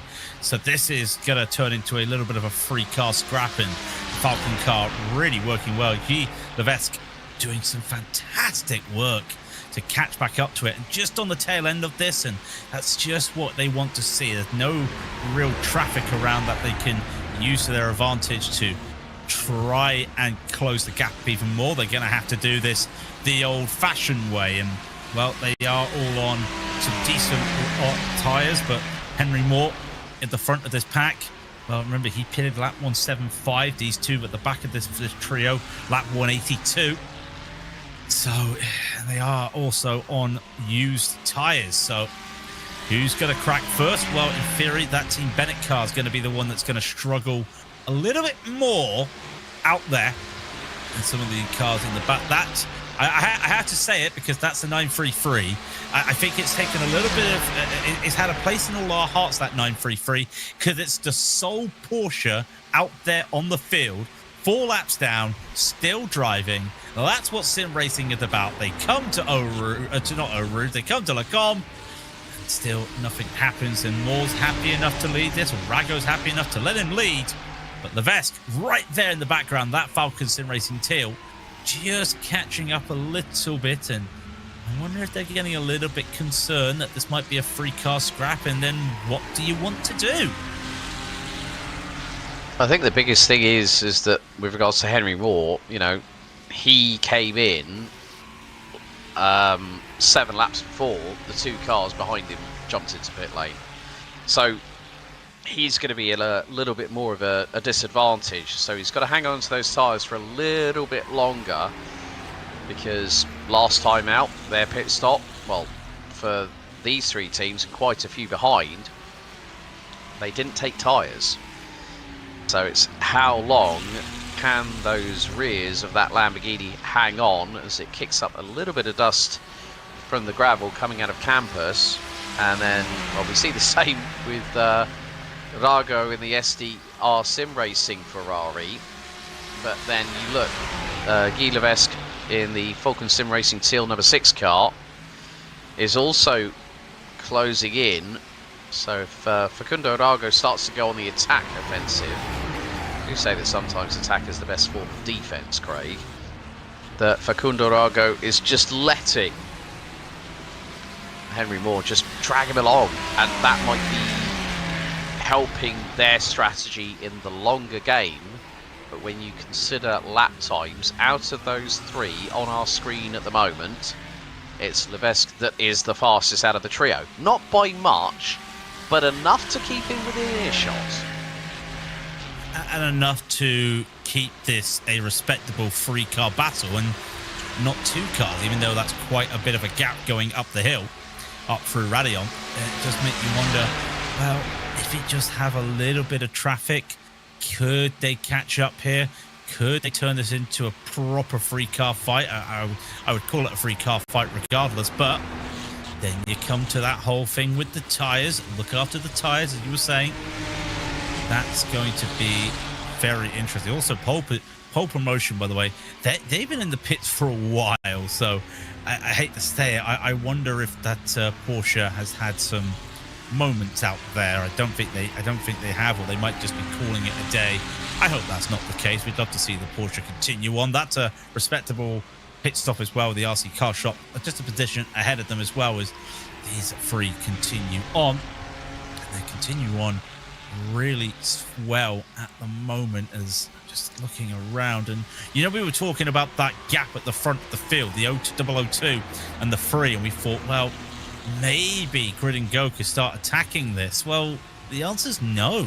Jano Koch not able to really put some time here on that BMW and Verstappen Sim Racing, so we're not seeing anything there. In fact, the lap times pretty much matching. But when I say pretty much matching, Alex, they are the 2 fastest cars on the track at the moment, and that gap is basically holding at 9.5 seconds.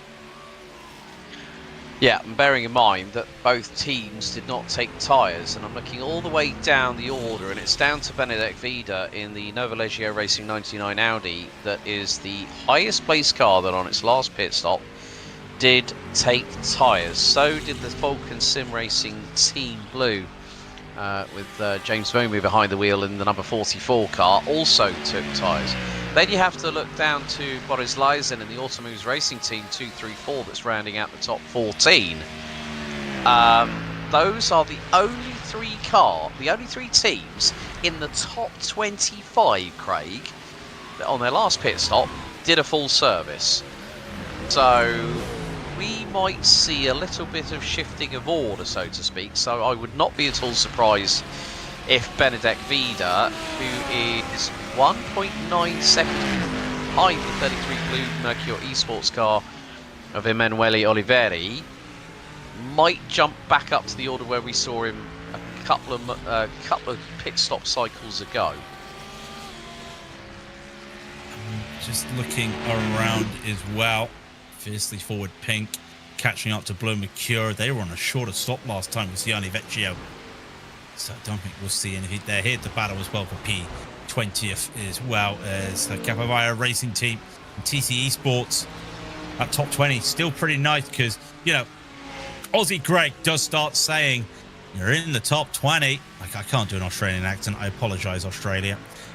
But that is, I always like to have these little moments. But yeah, you know, top 20 is cool because that's when iRacing starts, the spotter starts to tell you you're in 20th. And I always say the top 5, that's the important stats in iRacing because that's where they start tracking your top 5s. You know, they track your podiums and they track your top 5. So if you're able to get a top 5, that's good. You're getting a top 20. You actually start to hear some life out of your spotter as Carlos Fenosa in that 24 TC Esports trying to get past Diego Nervi in the Capivara Racing Team.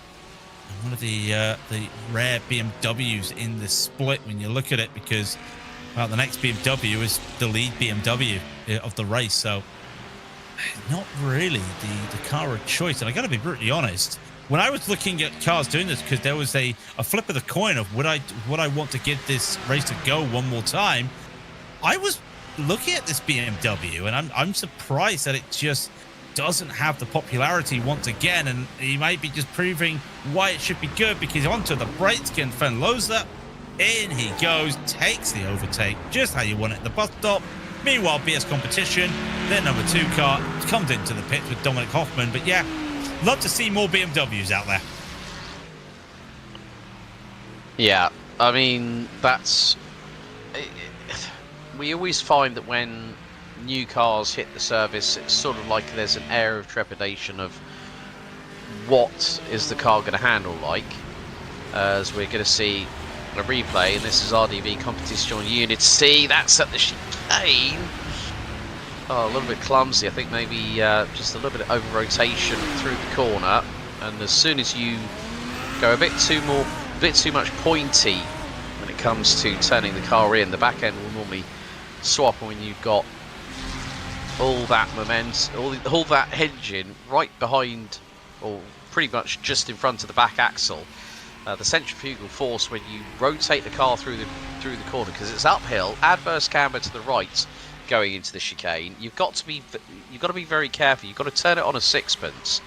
As Noah Ada in the 003 on 25 laps on cue comes in for the team's 8th pit stop of the day so far, with just over 16 and a half hours on the timer remaining. But still, this battle for 15th, yeah, we're now seeing that Guidovesk has closed that gap, and it's now about 9/10 between these 3 cars. So I think probably Guidovesk has decided, well, I'll latch onto the back of Rago, get him to pull me around the track and get a little bit of additional top speed, but also dip on that fuel that the car is wanting to swallow up or gobble up very, very quickly indeed. And you can see that Levesque is using Rago as a yardstick for his braking points, and that can sometimes really help the drivers. that can help the drivers. That can also hinder the drivers. Remember, start of the race, we saw a moment, one of the blue Mercure cars getting spun around because everyone was just so bunched up together going down into La Source. Made a mistake, lost momentum. Gianni Vecchio behind him. Small tap, spun him around and was out of the train. I think that was the biggest story, more than the fact that he got spun around, would be out of that important train at the start of the race that all these teams and drivers were looking to try and get to. And now you've just got these three cars. They've created a train let's say the middle of the race with 16 hours and 29 minutes to go, but they've been able to get to this all-important train, work with one another. And I wonder as well, I know there have been but there's been instances during races before teams PM each other going, okay, let's work together here. You know, I'm not going to overtake you. Just let me go. And we're just going to work together here. Let's just not be silly. And there have been those moments. So I wonder if this is something that either they've communicated it or they've just shown it with motion on the track, as like saying, no, I'm fine. And that could be a lift off, that could be a brake, that could just be a get out the slipstream. They could be doing that to show themselves what they want to do. And what they want to do right now is just work this together, because Henry, remember, he's going to be the first one to pit, and I think he's got about 5 laps to go before he comes into the pits. I'm surprised that he wants to take the lead at this, because if I've got 5 laps to go, Alex, I kind of would like to save some fuel right now. Yeah, and that's gonna play into the minds of drivers when you have to sort of think, okay, like how can I make it work? Is this going to be a detriment to me and the team in general? So you're not only thinking about the here and now. With these 24-hour races, you are thinking about the long game. And that's a bit of a hidden art, really. And the amount of times when I've spoken to people, I've gone like, you know, I'll ask for the inside details, and not everyone is always welcoming to give you that answer, because sometimes they'll probably just say a generic response like, well, it kind of depends on the situation that you're in, depending on how you've gotten through the night. And this is why this is the most important time of the race, because this is realistically, despite we've seen all the moments IRL, we've seen the moments here on Sim, the night time is the most important time when it comes to determining a race, I feel, because as we've said before, some drivers more comfortable in the colder nighttime tracks. I used to really like the nighttime driving. I actually turned into a hot track driver instead, as that really helps out when it comes, and some people really love this. And also for some drivers as well, if they're going to go to sleep, get some sleep, that anxiety of, I've left the car in this position, what's going to happen when I wake up? Are we still going to be racing? Are we going to be a lap down? Are we going to be a couple positions down? You know, Benedict Dida right now and Manuel Oliveri out there at the moment right here in 6th and 7th.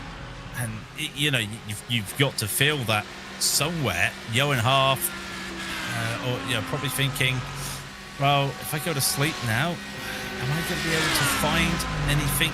You know, are we going to be all right out there? So they're staying with Emmanuel Oliveri. He's probably got some teammates right now that are going, well, I'm in sleep now, and what can I do out there? Blue Mercure as well, with a very big lineup, it must be said. Half of the team already off the sim, probably getting themselves ready to get some sleep to do a stint. And they're probably now wondering, waking up, well, where are we? Have we gained positions or have we lost positions? Usually, Alex, when I'm driving, it's a loss of positions in the night. These drivers are hoping it's a gain of positions.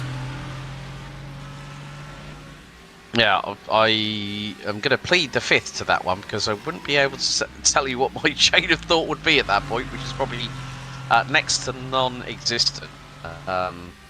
But still, yeah, you just have to wonder about who's going to be the next pit? Well, Benedict Vida is the highest placed of the cars that, well, I think you got Jano Koch and also Benedict Vida. They've probably got a couple of laps to go before they come in to the pit lane. So again, we're just going to see this pendulum swing, and I think it's only going to be until like the last 90 minutes, maybe last hour of the race, where we'll have a true indicator as who's going to be in contention. I mean, even with the fact that now we've got Szczerze Esports Mate Miladej, who's now a lap down in 20th position, top 19, rounded out by Capivara Racing Team's Diego Nervi in the 54 car. 19 cars with 16 hours, 24 minutes and 30 seconds still left to go on the clock. That's a pretty good strike rate at the moment for how many cars are still on the lead lap. So there's been a good amount of consistency. You've seen like like Szczerze Esports, TC Esports, they've made up between them 31 places in total. Then you have to look at 577 STR Sim Racing. They've made up 26 places since the start of the race itself. So, and we're just under 24 minutes away from hitting 8 hours. That's 1/3 of the race completed here in the Nightfall. And when you get to the Nightfall, get to that halfway point, and that's where everyone can go. RC Car Shop's into the pit. They've had a tow. And first they had this spin, and that looked pretty harmless. But having to come up, trying to unspin the car around the blind corner, very treacherous. And if they go a bit too far there, yeah, you could use all that moment there, but you get a black flag for an unsafe pit entry. And for Leon Gabriel Arndt, well, just deciding I've got no choice. And I think that may have been an issue, but unfortunately, yeah, there you go. Just going to have to use the pit lane. Sorry, I'm in the pit lane. Don't mind me, in the pit lane, but it did get worse for Leon after having the awkward, well, this looks like an Austin Powers moment with a massive track, because then it came through double gorge. Now, those tyres would have been a little bit hot as well. And just here on the exit, oh, look at the car get twitchy there. Loses it hard into the barrier. And they're one of the cars running at the back of the field. I wonder if that's going to be their day gone, because that whole rear, the Ferrari's designed like a prototype, Alex, to have a rear clip that you can just clip back on. But that thing is absolutely destroyed. I wonder if that's going to be their race done. That's a real shame as well, because that car had only just pitted a couple of laps ago. And it's always about this part of the race where there's not going to be potentially the most spectacular overtakes, but the biggest thing is about just getting through the night time. That is survival. And then you can, you know, when it gets to hotter track temps, we've now gone down to 20 degrees track temp. So again, it's more the point of, you know, extending if you can, maybe by a lap or two on the tyres. But at the minute, the teams, I don't think, are wanting to put out that little bit of additional risk, because if you overstep through, you know, a strategy and then it throws a curveball the wrong way, and like we've seen just with you know, with the RC, you know, with the car with Leon Arndt, you know, having a moment like that so the rear end gets completely obliterated, then you're like thinking, oh, we've got to wait another 12 months to try and see what we can make of it. And then by that point, the landscape will have changed again. So yeah, I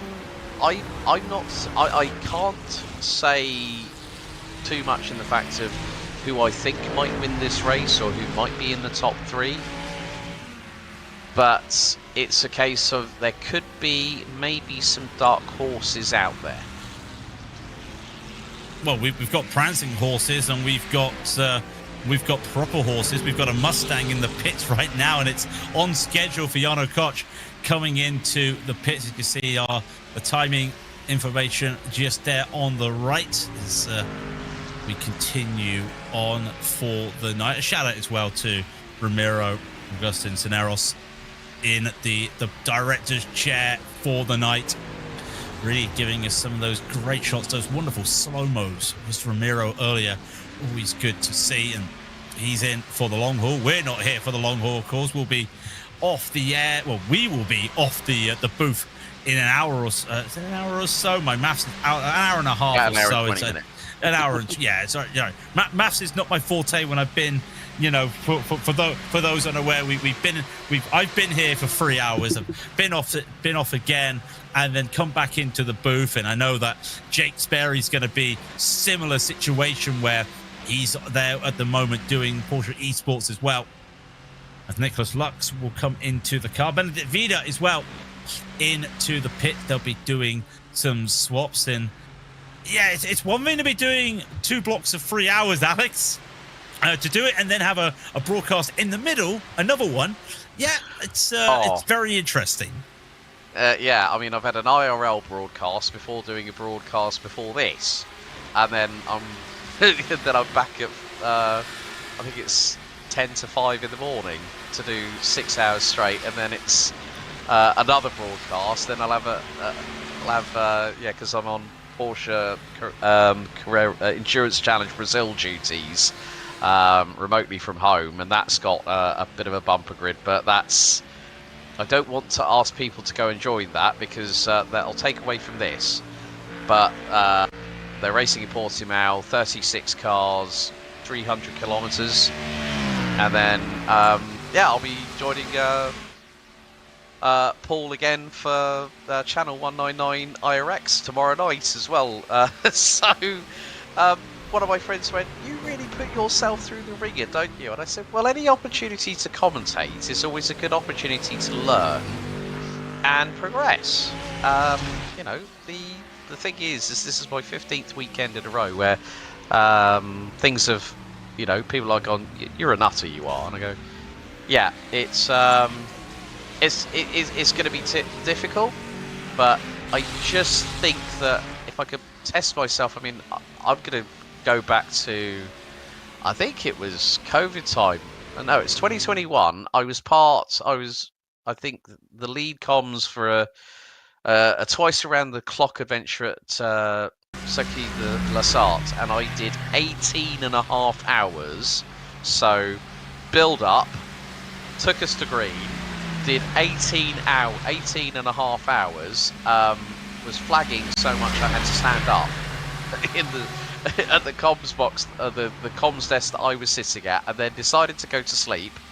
Woke up, and then I said, "How long are we?" And someone said, "Oh, you were sound asleep. You were."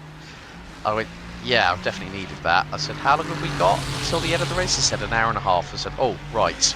Got up, quickly showered, grabbed something to eat, got changed, and jumped in for the last 60 minutes plus the post-race interview show. So, yeah, I'm not adverse to putting myself through the ringer, Craig.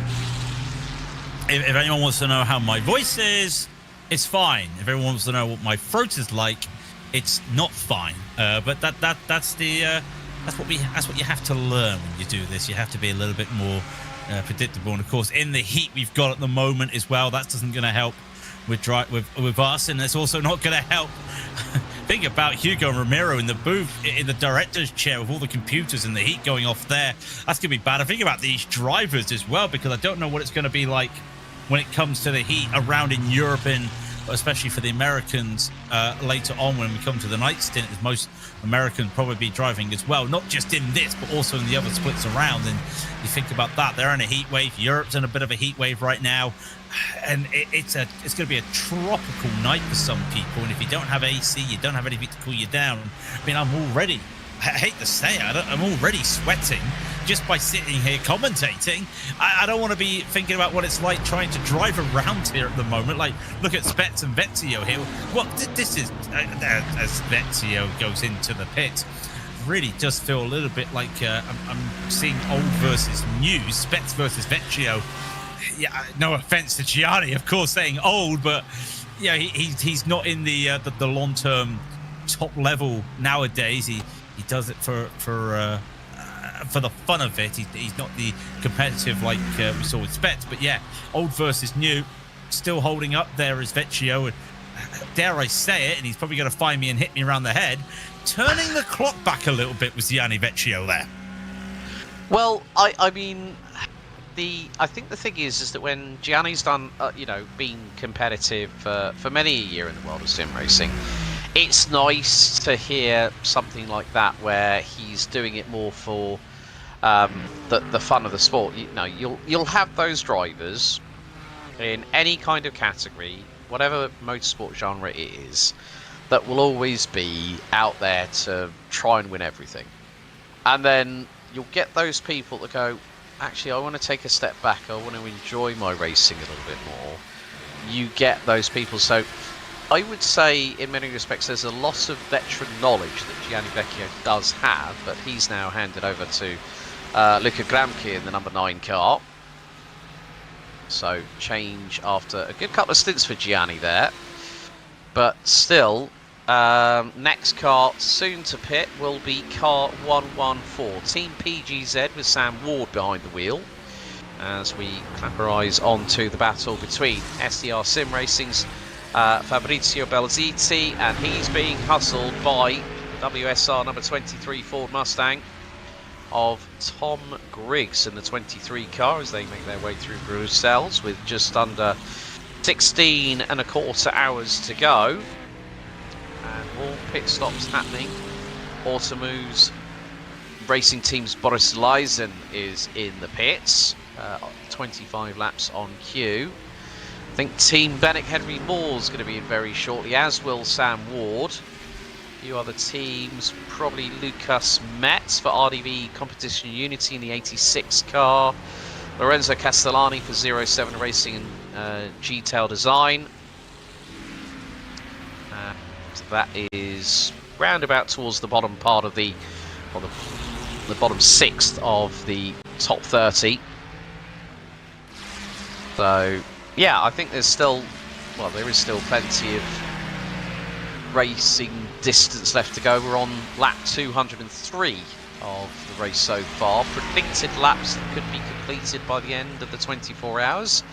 It does change when we go through pit stop phase, folks. 635 laps are a prediction for how much distance our drivers and teams will create. But one of the things I love about the iRacing special events is we see a little bit of a wobble coming out. Sam Ward into pit lane for Team PGZ.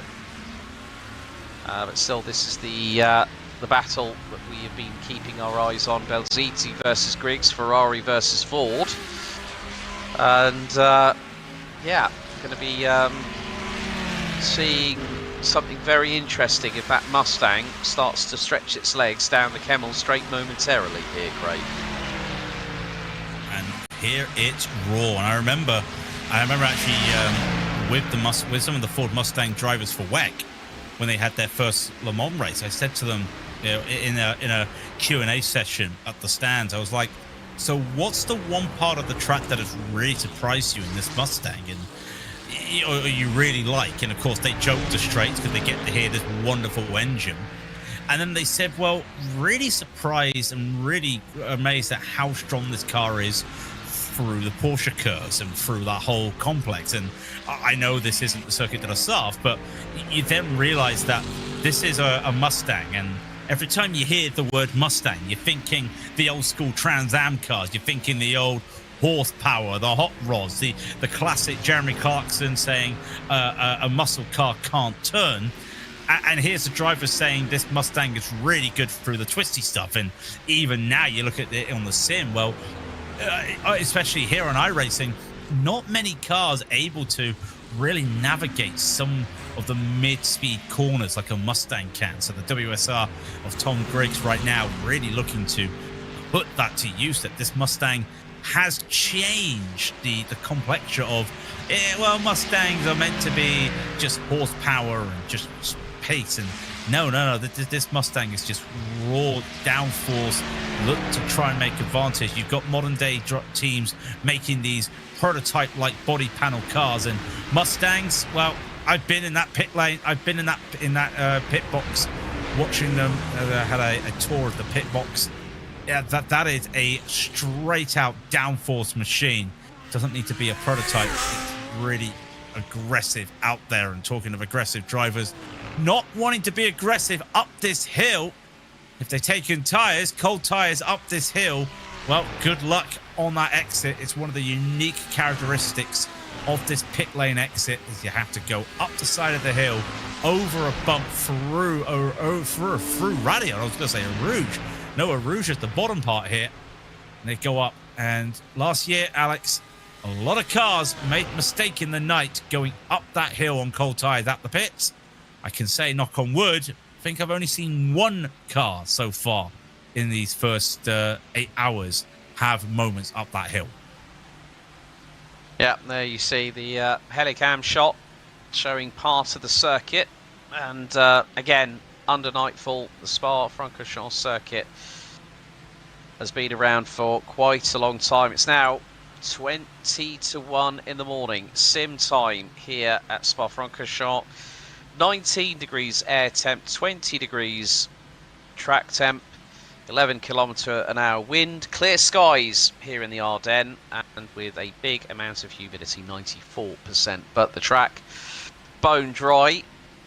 And yeah, I think coming back to the Mustang, you know, when you look at the recent amount of investment and development that Ford Racing have done through not only the Ford GT program, which saw Ford take their first Le Mans victory since 1966, when they beat Ferrari with the plucky GT40, then came back with the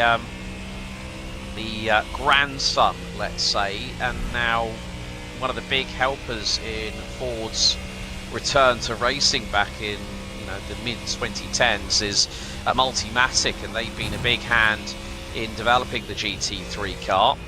As Tom Griggs again starting to close in on Fabrizio Bellaziti, as Paul Jouffreau for RDV Competition Unity, that car's done 26 laps, so that is a little bit of an anomaly there, but not by many laps. I mean, that's effectively 4.5 miles as Tom Griggs through La Source, through the little dip.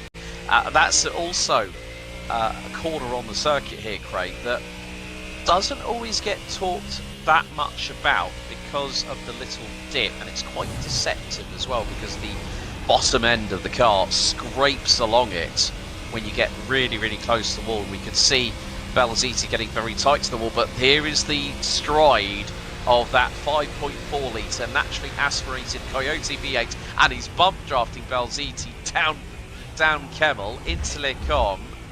Of course, it wasn't just Multimatic that helped to develop the Ford Mustang GT3 car. Also, M Sport, the World Rally Championship effort down in Cockermouth, down in the west, outside of Cumbria.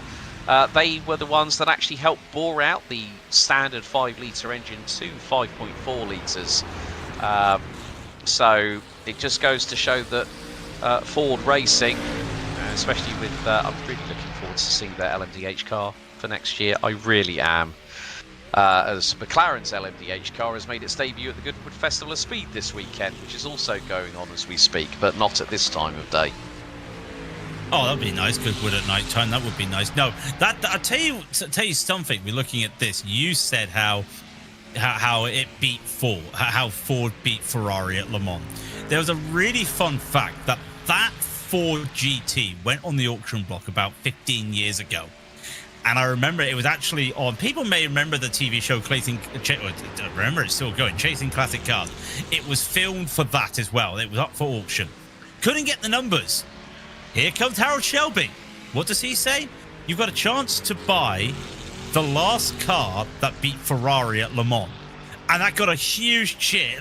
You know, it's pride thing. Ford beat Ferrari. Yeah, Technically, Ferrari has lost numerous times around at Le Mans.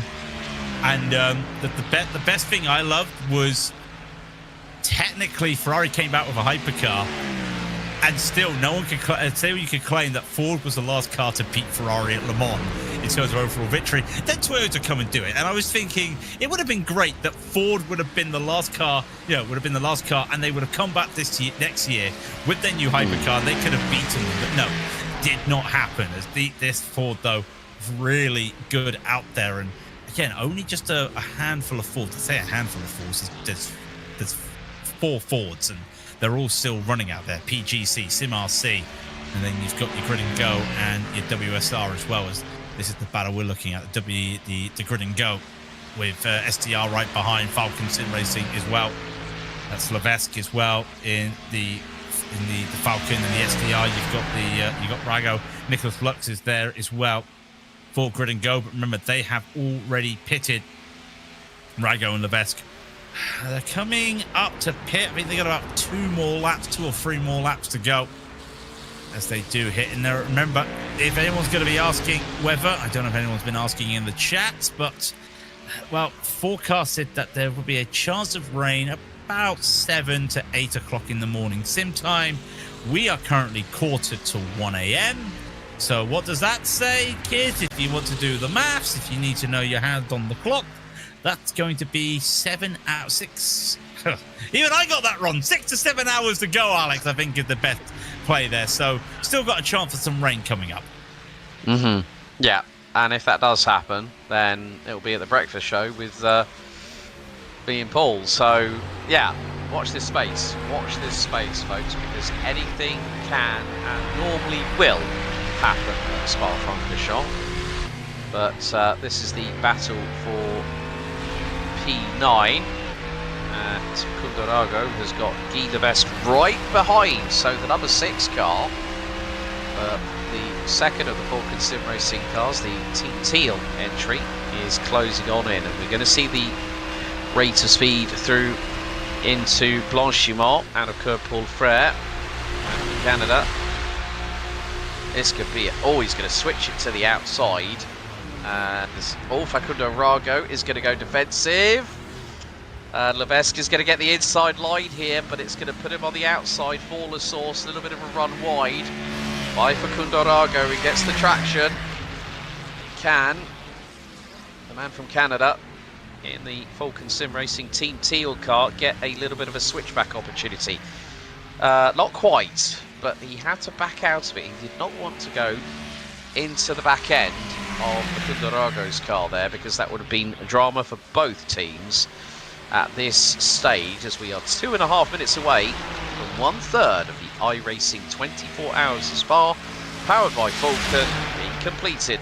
And he got the run coming out of Radiot. Can Levesque do the old M&M Slim Shady around the outside? Yes, he can. Great job.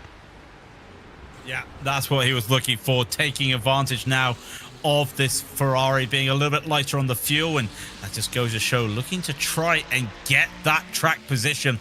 Tried it through La Source, and always remember that there's a lot of camber down there at La Source that drivers usually forget about. So that's one of the reasons why they try to not go for that move there, but also why you've seen drivers have moments at La Source earlier in the race, because drivers are just, well, looking to make moves there. That 252, by the way, still in the pits. That 9 minutes now in the pits as they try to get whatever damage they can get repaired, but I think they're just waiting to see if that's the end of the day for them. Also, Team Bennett down the order. One of the Team Bennett cars, something's happened there as well. Not sure what has happened to them, but they've been in the pits for, well, not in the pit, they've been out of the sim for quite a while as this battle brews on. Blue Mercure 33 and Falken Sim Racing Blue into the pits, but not the other Blue Mercure. Now remember, they both came in at the same time, but if I recall, the 33 did have an issue where they missed their pit box. I wonder if that also just caused them to lose that pack, lose the chance to fuel save, because they are now in the pits before their brethren, also in the Aston Martin. If these drivers come around again, would not be surprised if these two pit next time by, though. And that's probably why Falken Sim Racing made that jump. Yeah, so we're now getting into that stage where BMW M Verstappen Sim Racing, Verstappen Sim Racing, Blue Mercure Esports #1, Nova Leggio Racing #5, SDR Sim Racing. They have all just they're all on that cusp now of diving into pit lane. So we are going to see a little bit more activity very shortly. So yeah, this is going to be quite decisive, because you look at this, that Grid&Go.com Esports 00T Nicholas Lux took tyres 8 laps ago. The top 5 did not. So bearing in mind, that is going to close the gap to maybe Fabrizio Belziti. Okay, Alex Spetz, first one to pull the trigger out of the top 5, dives into pit lane after 26 laps in the Aston Martin. So the Swede makes his way down pit road. It's a very long pit lane, just under 1,000 metres in length. But this is going to be quite crucial now, this kind of pit stop, as we are past the hour, into hour 9 out of 24 here, Craig. I'm really going to be interested to see how much longer, if they decide to. I don't think they will, that Bicchione and Coitet will come in at the same time on lap 209. They're going through sector 2 at the minute. Kevin Ellis Jr. now in the pits for Nova Leggio Racing number 5. Fabrizio Belziti now in the pits. So the chain reaction has started, as Guy Levesque and Facundo Rago, they could be very shortly in pit lane. Sim RC's Marvin Strael in 11th position in the 76 car could be in.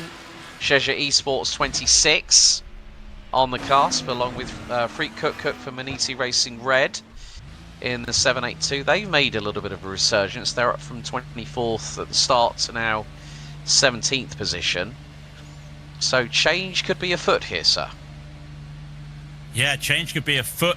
Leaders into the pits right now. I've just been watching them because they've just been held up by 2 lap cars. Not on purpose. When I say held up with increased the energy there, it's not me going, oh, how dare they hold them up. No, its blue flags are not mandatory.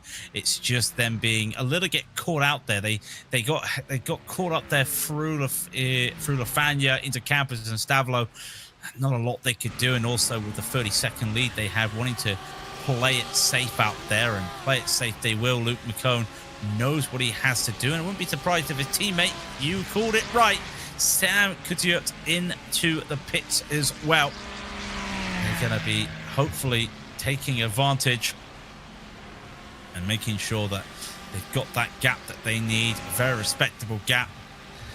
Use this to what they can, and putting the car in a very interesting position there, but Luke's going to be staying in the car. No, I take that back. He's changing out. Florian Lebiga into the car, so that also suggests that they'll be taking on board some more fuel and tyres, definitely. And if Florian's into the pits, into the car now from the pits, I wonder, is Sam right there? There is Sam right behind them. We're going to see a change of driver for the number 4 as well. The answer will surprise you. No, it won't. Of course, the answer is yes. Eduardo Leo into the car. They're on a similar strategy. 30 seconds between them. That number 4 car up 4 places already today. And I know we're at this stage of the race, and we're looking now at teams also in their things, and no one's really threatening these drivers at the moment. The 002 will come on by shortly, but let's be brutally honest here, Alex. Last year it was number 3 and number 4 in a classic.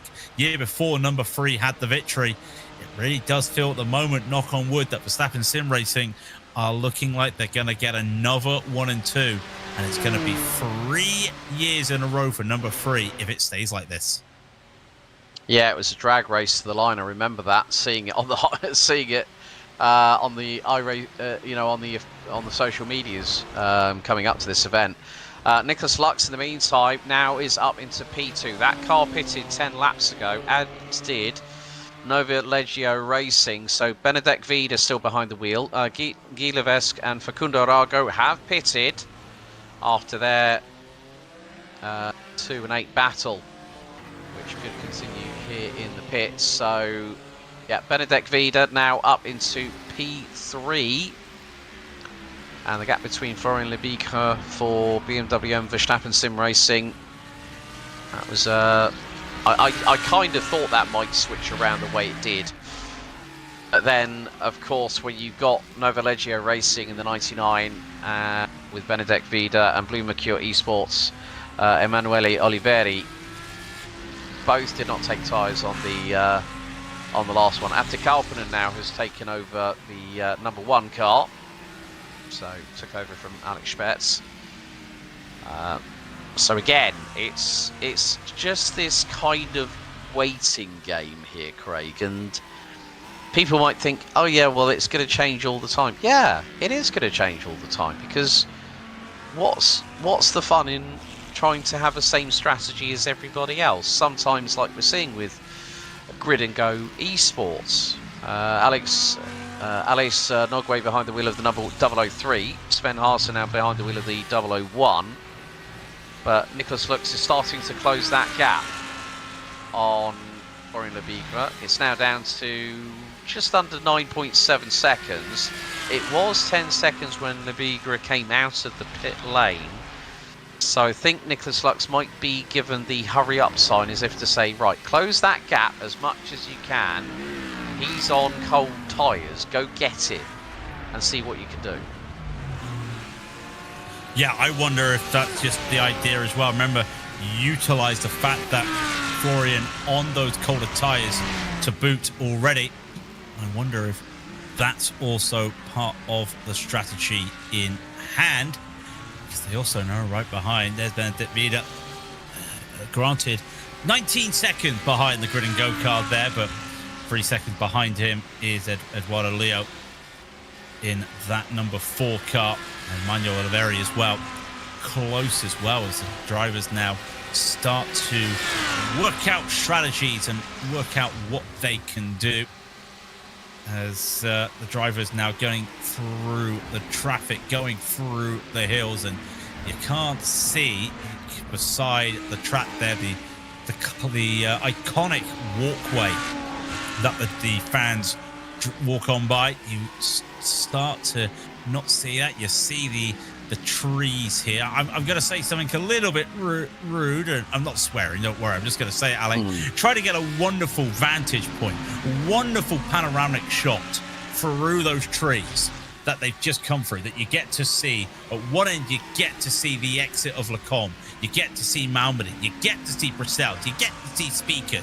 Was wanting to get a wonderful vantage point. I couldn't get a panoramic shot, Alex, because a parent decided that they would let their child use a tree as a toilet.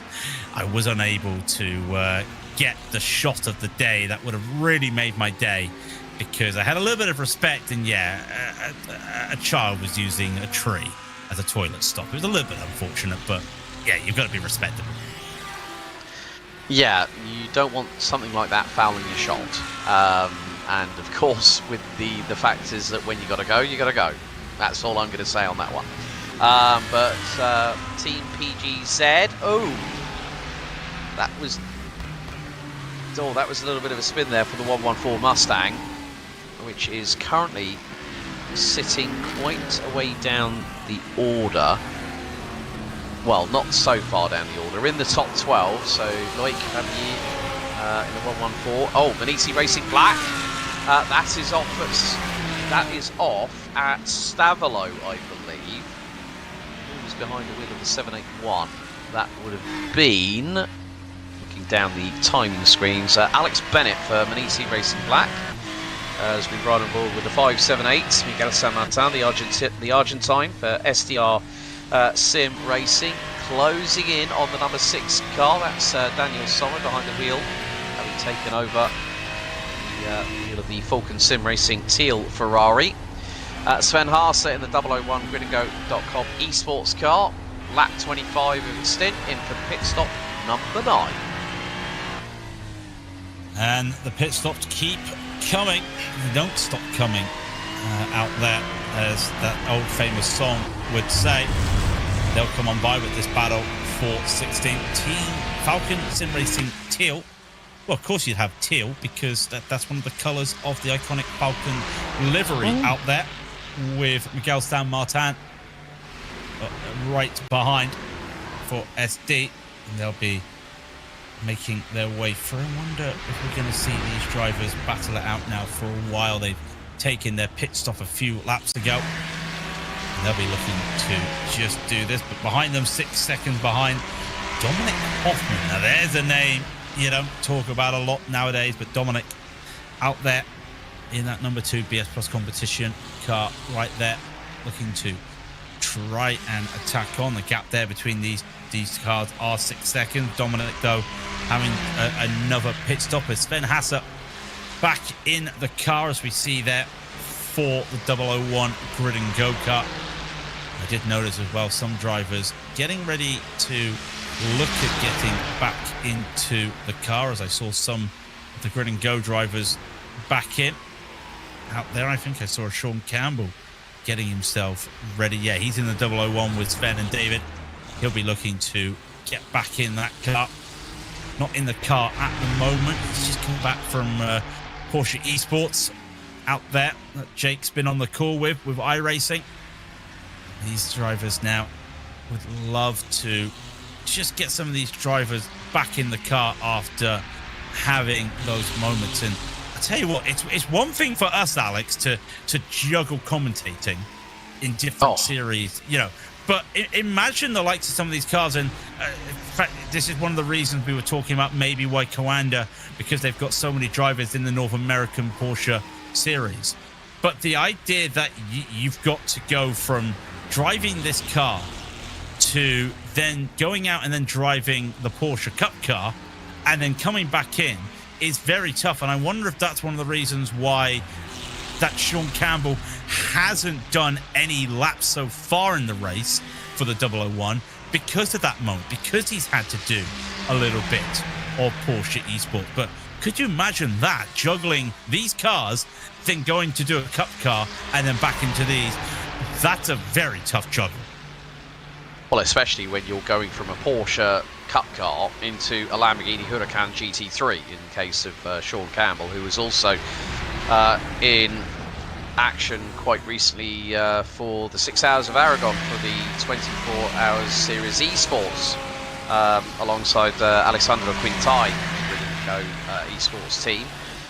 One of their members also is currently racing in Porsche Carrera Cup Brazil, Jeff Giassi, who is another driver that has made the transition from sim racing to real life, and currently is battling for the overall title at the moment. So yeah, I think it's I have to say, I've just been having a look at the chat. Thomas Woods 93, are there rookie teams on iRacing coaching that? I asked earlier but had to leave LOL at the end of the sentence. Well, there are teams out there that are looking to bring drivers on. I mean, that's one of the beautiful things about the sim racing community, that we do sometimes get the opportunity to talk about, Craig, that there are teams out there that are not just rookie teams, but also established teams that are looking for drivers. Jeffrey Lehmans, that is not the back end of the Lamborghini number 17 for Undercut Racing Team Black. That is a big moment that was coming out of the first part of Double Gauche, and the back end of the Huracan is a shade of its former self, I'm afraid. Oh, Speaker's Corner. Yeah, I was going to say, yeah, it was Speaker's Corner, and one of the things is you open up the corner there. You try to open up the corner. God, that was lucky for that car, avoiding that as well. You open up the corner a bit there for Speakers. You try and run over the curbing, and he just took a bit too much curbing there. And what we're talking about, teams like this looking for new drivers, I think they'd be looking, they're not looking for a new driver. I'm not saying that. I'm saying that they'll be looking for a new wing, because the rear of that car is absolutely gone, and that's unfortunate for them. Already a couple laps down, and I wonder if they might decide that could be their race done as we head into, we're starting to head into the night. 45 minutes left before we get to 15-hour mark, and of course in 45 minutes we will be calling it ourselves. And from me and Alex will be jumping away into the night, and I believe it will be David Haynes and Howie Burrows who will be joining you for the next 3 hours. I will confirm that because I don't want to give everyone false information out there as much as I probably don't want to, but you know, I have said things that aren't correct before, and well, those things can happen again. But no, there are drivers, there are teams always looking about that. There's always people, not just in the pros, in the amateurs side, because, you know, I would say that us that don't do this at the top split, we are the amateurs.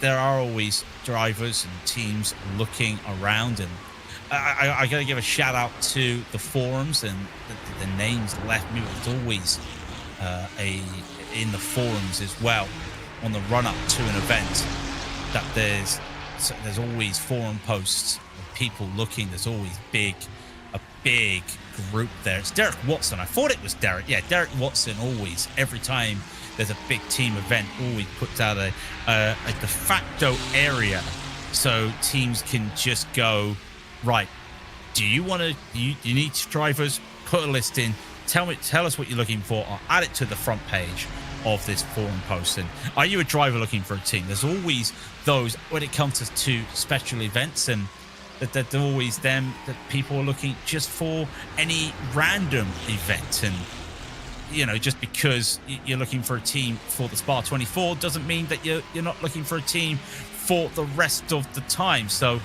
it's always drivers looking, always teams looking, always just got to find it, right place, right time. At the end of the day, that's what some people want to do. They want to build not just a team, Alex, but also a community. And you look at Falken, they've been around for a while. Maniti Racing, they've been around for a while, and they're not one of the powerhouses, but you look at how many teams they put in this top split, they've always been a team that everyone talks about. When you talk about the sim racing teams on iRacing, you look at your Coanders, you look at your Grid and Goes, you look at your Verstappen sim racing, now you gotta look at your Blue Mercures, then you gotta look at your your Ligios, and then everyone always knows that Maniti Racing, they're always going to be there, they're always going to put a team out. So there are those teams that are always there. You want to build a community first before I think you build a team. Yeah, I mean, speaking of some of the drivers that do race for Maniti, of course, at the moment we've got Tim Matska in the 780 green car, Freak Cook, both have been quite regular in the outfit. Ryan von Hyde, Dan Bunsen, who's also a fellow commentator, he races for them. They do get some really good drivers on board, and I think it's also, like you said, it's about building the community, and it doesn't necessarily have to be something as grand as the event we've got going on here at the moment with the iRacing Spa 24 powered by Falken. You know, it's like other leagues, other communities where, and I've, over the last 6 years since I started doing sim racing commentary, funnily enough, which was on a completely different sim, but was still GT3 related, which was rather enjoyable. I started to understand what it meant to be part of a community, and that's the beautiful thing about sim racing. There are always leagues, there are always teams out there wanting to help get people on board and grow their numbers, but also grow in terms of potentially getting new ideas out of the box. You know, you get a fresh pair of eyes and ears on a team, and you can go, maybe I can bring something a bit different, and maybe that idea that you as a new driver being brought in can say, well, what about this? What about that? Have you tried this? Have you tried that? And there's always that great thing that when you add more members to your community, you get so much more. It's learning for everybody. You know, a new personality that comes in, a new dynamic comes on board, and then something quite special comes out from that. You make friends. You make friends for life through this community. And that's the general all-encompassing thing that I found out, you know, having joined the sim racing community. I think not just as earlier on, and I did put myself through the ringer, which was I actually was the organizer for a league, so I'd get like Discord messages at 4 in the morning, and I'd be like saying, oh, I've got to get up in about 3 hours. Oh, what do you? Oh, I'll leave that until later. You know, just wait until they're on a time zone when we're both awake, and then make the call and answer the question. But you know, everyone's there for the same thing. We all love racing, as we're seeing Eto Eskelinen for WSR Esports in the number 20 car.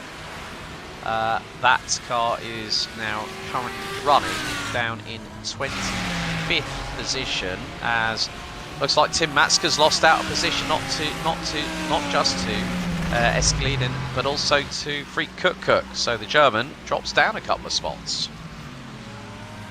Dropped down a couple of spots, probably also going to get a blue flag right behind him as Oliveira and Atikotopin right behind. And I think this is one of the reasons that it happened out there is, yeah, that's a bit unfortunate. That's a car that was looking to try and go into the pits, and they had to held off there with some lap traffic, let them go, and then dive into the pits when there's a car right beside. A little bit of depth perception, a little bit of looking at the black box there, and that looked like I need to get into the pits, and Tim was unfortunately getting the unfortunate end there, and he'll go on by. I wonder if that was Daniel Roberts, who's now in the pits for the LMR. Possibly. I think that's the only car in the pit right now. So yeah, here it is, and here he goes into the pit. I need to get to the pit. I've just let the leaders. I forgot that someone's there. That's a little bit unfortunate. And then on top of the fact they have to now take the pit lane, they also have to take a penalty, because that's not how you enter a pit lane.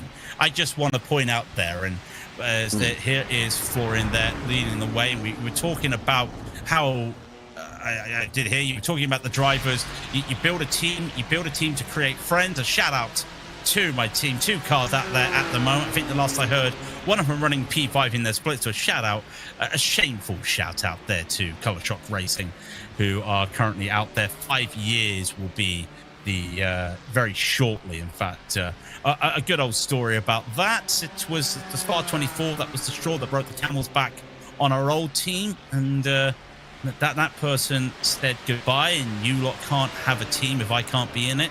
Hit the goodbye button, got rid of the whole team, and the rest of us were like, why don't we just form a team together? So there we are, 5 years going strong. Met each other at racetrack before, had a great group together at Le Mans, great group together at Spa, and that just goes to show, you find the right people, you find the right environment, you can start from scratch. And that's what Novi Eligio, that's what Bloom Liqueur's done out there. They started from scratch, they picked up the pieces, and look at them, they're trying to battle the BMW and Verstappen teams out there, and they're doing pretty well.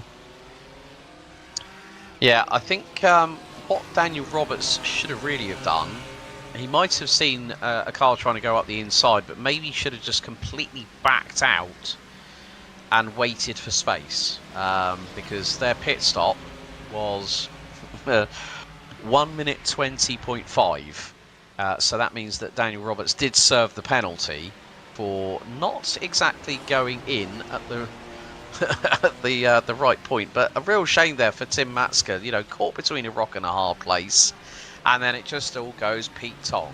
And that is you know, you have to take the rough with the smooth in this game. It is racing. Sometimes these things do happen. Matska will probably be seething, but that'll give him a little bit of extra motivation. But it's sometimes about not just driving angry, it's about having controlled aggression when it comes to making those moves. And when you think about it, well, Eskelinen is now probably the best part of 6.5 seconds up the road from Manisi Racing Group's Tim Matska, who in turn is now 2.4 seconds behind teammates Freak Cook in the 782 Manisi Racing Red. And Manisi Racing Green haven't had the best run of luck in this race. They're down 12 spots already, so starting from 15th and now run 27th, ahead of Yuk de Vos for Solpec Precision. Yoscar Aleo in the 07 Racing, and then Xavi Sierra for Zenith Esports in the number 12 car that rounds out the top 30. And we were talking just a moment ago about teams that have formed, new teams that have formed. Novo Ligio, and they are looking to beat Verstappen and Eduardo Leo, now on the back of Benedict Vida. And remember, Vida pitted 10 laps earlier than this Verstappen car. They pitted lap 198, they're on 218.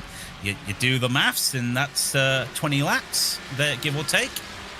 Maybe 19 if you realise they came in as they into 198 and then crossed the start-finish line before they got into the pits. So give it 19 laps, so they'll be into the pits shortly. So that lighter Audi, in terms of dry weight, because they've got less fuel in the car now, is going to be a little bit faster than that Ferrari of the Verstappen Sim Racing number 4. But when it comes to the strategy, remember that 002 in P2, also lap 198, so they'll be looking to dart into the pits about the next 3 or so, or even 5 or 6 laps. Sorry, where am I getting those numbers from out there, as they'll head on down. As now they're getting into this stage, we talk about the night time, about the lights, we talk about how that the drivers will be worried about when they wake up what's going to happen. I go back to my team. One of them is at a birthday party at the moment, and he won't be back into the car until the morning. So he's going to have a birthday party, not for himself. He's going to have fun, and he's going to come back into the race. Some of these drivers probably won't be doing that. They'll probably be watching the racing out there. But yeah, now you come to the night time. This is where mistakes are amplified, because you have that limited vision, because there's not a lot of lighting out there, and you've seen the onboards already. All you've got is the lights in your cockpit, the lights from your headlight, any lights from behind you, and the lights from a car in front if you've got it. And that's what Leo's got. He's got a car in front giving him some lights. They come to the pit lane, the start-finish area. There'll be a little bit of lighting from the pits and from the fans, but when Vida comes around off the straight, up Eau Rouge and Radion, Alex, all he's got is just the lights from behind. There's Dominic Hoffman into the pit lane. He comes in for BS competition, and that actually does give you a good idea. That's the lights in the pit, in the cockpit, and that's the lights he sees up ahead. And that basically the view that Vida's going to have right now when he comes up Eau Rouge and Radion. He's not going to have anything in front of him that will give him much lighting, apart from a car 4 seconds up the road. And all his lighting right now is his lights and Eduardo Leo's lights right behind him. Yeah, so BS competition with Dominic Hoffman behind the wheel.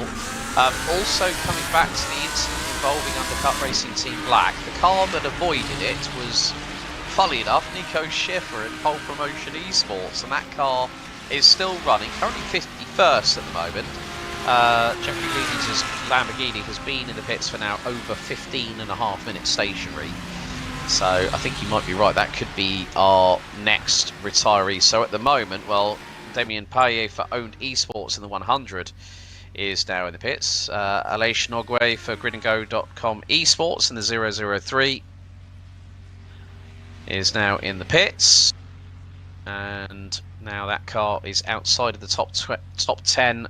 Probably that is going to fall behind the likes of Falken Sim Racing Teal, SDR Sim Racing, and maybe even Szczerze Esports with Martin Milanovic behind the wheel in the 26 car. 17 cars still on the lead lap. Snohei comes out of the pit lane. No tyres taken, so a pretty quick pit stop for them. 40.2 seconds. As Aleix now up the hill and will come across the exit onto the Kemmel Straight, as Benedict Vida and Eduardo Leo half a second behind them, between them. So this is the battle for P3, Audi versus BMW, the might of Ingolstadt versus the propeller of Munich. Or actually no, scrap that, Ferrari. It's quite funny when you try and look at That's the problem with the night time. When you see a big dark blanket over the cars, at least if you can see the car in front, that's fine. But I forgot the fact that Verstappen Sim Racing don't always use all the same car. So sometimes it was a BMW 1-2 14 last year at the 2025 running of this event, but they've gone with two different schools of thought, and of course, good friend of Max Verstappen, of course, Thierry Vermeulen, running in the Verstappen.com racing colours with Emil Fry racing in the DTM over the past few seasons. Funny enough, ran in a Ferrari 296. But we've got still half an hour to go until we hit the end of hour number 9. And it's been really intriguing. I mean, I know we've been waffling on, you and I, for 2.5 hours here. Oh, we love that though, don't we? We do love that. We've worked together quite a lot, so it's always fun working alongside you, mate. I have to admit that. But it's just like the strategies are always, you know, something that is always going to be a talking point, no matter what stage of the race that you're in. But when we get to those final 180 minutes, that's the final 3 hours of this race, the final 6, that's when we have an idea of who's really got the bit between their teeth and how they've managed to work their way through the night. But I think really I'm going to say, if I'm honest here, that in terms of podium, I think Nova Leggio Racing 99 is in with a shot. I think possibly both of the Blue Mercure Esport cars could be in with a shot, depending on how things pan out. But I think if anyone was to say to me, who do I think might have an opportunity, as here goes up the inside, through at the chicane, Eduardo Leo through on Benedek Vida. And it was just a case of not if, but when the Italian was going to get through on the Hungarian. And with Eduardo being on 10 lap younger tyres, well, that just gave real credence to how much quicker that Ferrari is in comparison with the Audi just behind now. Yeah, and that Audi as well, near the end of its stop, the end of its fuel as well. So that's going to be interesting. There is the wonderful Ferris wheel at that little gap there with 28 minutes to go before we stop off Craig King here with Alex Goldsmith. And I talk about, we were talking about how, we just waffle on. I think Ramiro probably going to get a little bit bored of us talking on and on and on, but I think that's the punishment you get for being in a nice southern hemisphere where it's nice and cold and you're using your PCs to warm you up, as Romero was saying. But I don't blame him on that. Talking about the heat, let's just talk about this forecast again, because it's an iRacing generated forecast that we always talk about. And again, before the race, there was a lot of a sure chance of rain. It dropped a little bit of rain.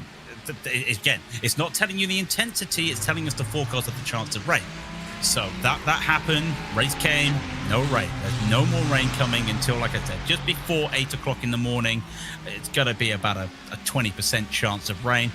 End of the race, the end of the race, you might get a little bit of rain. There's another chance of rain.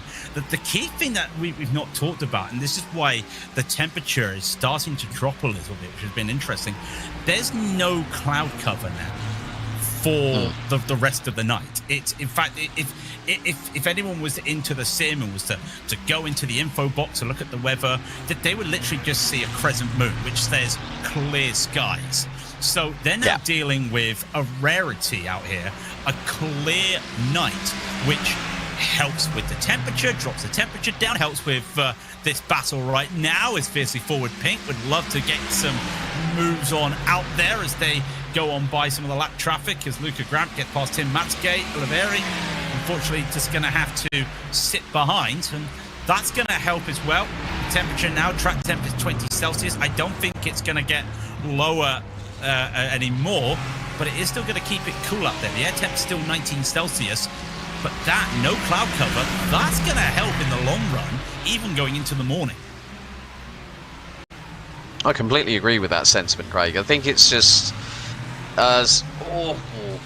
All I'm going to say there is Emanuele Oliveri nearly got squeezed. It was nearly the Aston Martin meat in a sandwich going through the sauce just for a second there. and he's losing time to Luka Gramke. So, yeah, I think this, in the long run, the clear skies, the temperature on the track being as it is, it's going to help the teams in the long run to keep these consistent stints going. And what we're seeing is that tyre changes are happening every double stint. We haven't seen a team yet, so far in this race, attempt a triple. And I think, if I'm completely honest, you know, that's, you're talking 75 laps for a triple stint, and I don't care who you are, it's going to be difficult to try and get those tyres through 75 laps of racing here at Spa. But I think you might be able to push it maybe to just north of 50 in total. That's where the teams seem to be, in my honest opinion, very, very comfortable at the moment.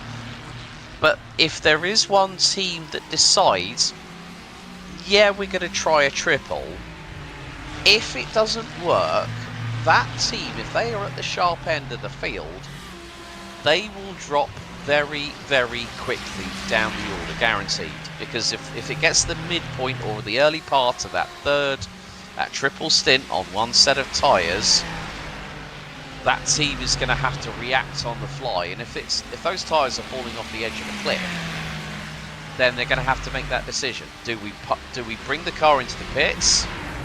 And how much has that affected us? You know, how much time have we lost in general? As a spin for the 77. Vlado Diaz behind the wheel of the 7707 Racing Right Red Ferrari takes a little bit of a turnaround, and that would have been at Bruxelles. Yeah, I'll tell you another factor into why we're not seeing team triple stint, and it's not tyre life or anything related to that. I don't think anybody right now is wanting to sit in their sim rig and drive for 75 laps, drive for 3 hours straight. I just don't think anyone, like, a lot of these people are quite fit and active, as Oliveri just let some of the lap cars go by because they're in their own little battle there. I don't think these drivers actually want to be racing in these temperatures right now. It's still warm. Again, you look at it. British time right now is 10:30. European time's 11:30. We're coming into the night now, and we're talking the night as in the European time. Remember, iRacing works on UTC, so officially we're heading into the night, technically, for the race. Regardless that it's 1:26 sim time in the morning. It is still a warm night. I think my phone is still saying it's 24 Celsius outside. I don't think that's right. I'm not going to torture people listening to my Siri. I'm not going to torture anyone through that. But it's going to be those sorts of temperatures. And if I look down at a temperature reader downstairs, it's probably going to say, yeah, you're in the 23. Try doing that in the day in the sim race. That's fine. In a rig, that's fine. Doing a double, triple in that, it's a pain, that's fine. Having to go through the constant temperature, and we brought this up again, now it's these temperatures. We're going to go into the pits, that's probably going to be another driver swap, because I wouldn't want to do a triple stint in this temperature, not in the middle of the night. For Americans, probably in the day, they're under a heat wave as well. This is more of a health-related thing. I know that sounds a bit weird, and someone's probably going to say that I'm a bit, someone's going to call me a snowflake there, Alex. But would you want to sit there for 3 hours in a seat in a rig, or on this time altogether? I wouldn't. But I would be sweating after 1 hour, let alone 2. Well, I think Benedek Vida's just done 4 hours. He's just, I know Benedek really, really well. I have to give that man a shout out now. He's competitively karted for quite a few years. I've got to know him very, very well. He's going to be, when you think about it, karting is quite a lot of core strength. And that's something that you also need in the world of sim racing. Because it's, I get this kind of, I get opinions told to me by people that we know back from my old school days. And they go, oh yeah, it's just like turning circles. And I go, you think that on a sim rig? No. Like, you should see some of the setups that these drivers have. And I showed them pictures, and like literally, it's like Jim Carrey in The Mask clapping eyes on Cameron Diaz for the first time. The jaw hits the ground. And I go, these guys, they take it really, really seriously. Some might say it's a hobby, but they're damn serious about it. You know, Benedek Vida, having been a karter for a number of years, there is that core strength, that muscle memory, and it's kind of like riding a bike. But Johan Hart has taken over from Benedek Vida, so good run by Benedek there, the man from Hungary. Johan Hart now takes over the Nova Leggio Racing number 99 car. That will rejoin in 15th position, so 8.5 seconds behind SDR Racing's. Well, no, actually it's Aleix Nohue for gridandgo.com esports in the 003. But yeah, I think it's, I would not, in answer to your question, now that I've gone around the house a little bit, my answer would be, oh hell no. I would not want to be in a sim for that amount of time. I think probably maybe 2 hours at a push, but you talk 3, I'd be like, no. Family Fortunes buzzer comes out on that one, mate. I have done 3, but it was the winter. It was Daytona time. That's the difference. That's when it's cold, and like Ramiro was saying, that his room at the moment, our director, his room is being warmed up by his computers. I mean, if I just put my foot right next to my computer, oh my word, it's starting to burn. Now you've got the heat of the computer, you've got the heat of the not that many sim peripherals produce heat nowadays, but you've got that. You've got the exhaustion that there. It's different doing it now than it is, at this time of the year for the northern hemisphere. I know Ramiro's southern hemisphere. We've seen people before who race in the southern hemisphere, and they've got it lovely. They've got it lovely right now. So yeah, if I'm Benedek Vida right now, if I want to describe it, he'd probably jump straight to an ice. I don't know how you start to cool down right now, but the old joke of it is a 24-hour sprint. Well, in this heat, it really does feel like a sprint, because you really are fighting non-stop out there in this heat. As we've still got battles still going every time we get into this pit window, and ever since Grid and Go just changed the strategy, this pit window is now a 30-minute pit window. Like this now it's like I'm doing a GT race, because the pit window there is about 20 minutes long or whatever it is. In Thailand Super Series it's 10 minutes. No, pit window's now 30 minutes wide, just because of what's happening with Grid and Go, and we just have to keep attention that this is a battle right now. Is it a battle on position because of them on the pit cycle? This one we can officially say yes. The exact same thing. Daniel Sommer in the number 6 Falken Sim Racing Teal, and the SDR Sim Racing 578 being driven by Miguel Stan Martin. Yeah, also keeping an eye on some lap time up front at the moment. Look at that in the fiercely forward pink, who took over from Gianni Vecchia, who now is in it on their 25th lap, so that is a car that's now going to move out of the top 5. So from many respects, again, just seeing that pendulum shift, it's a bit like the Chuckle Brothers, to me, to you, to me, to you, kind of thing. But we've still got a few more laps before Florian Lebigre, Eduardo Leo, Atte Kalpinen, Emanuele Oliveri and James Boney make their pit stops, and you're looking anywhere between another 7 to 9 laps. Yeah, 7-9 laps to go, and that's it. The number really here is 25.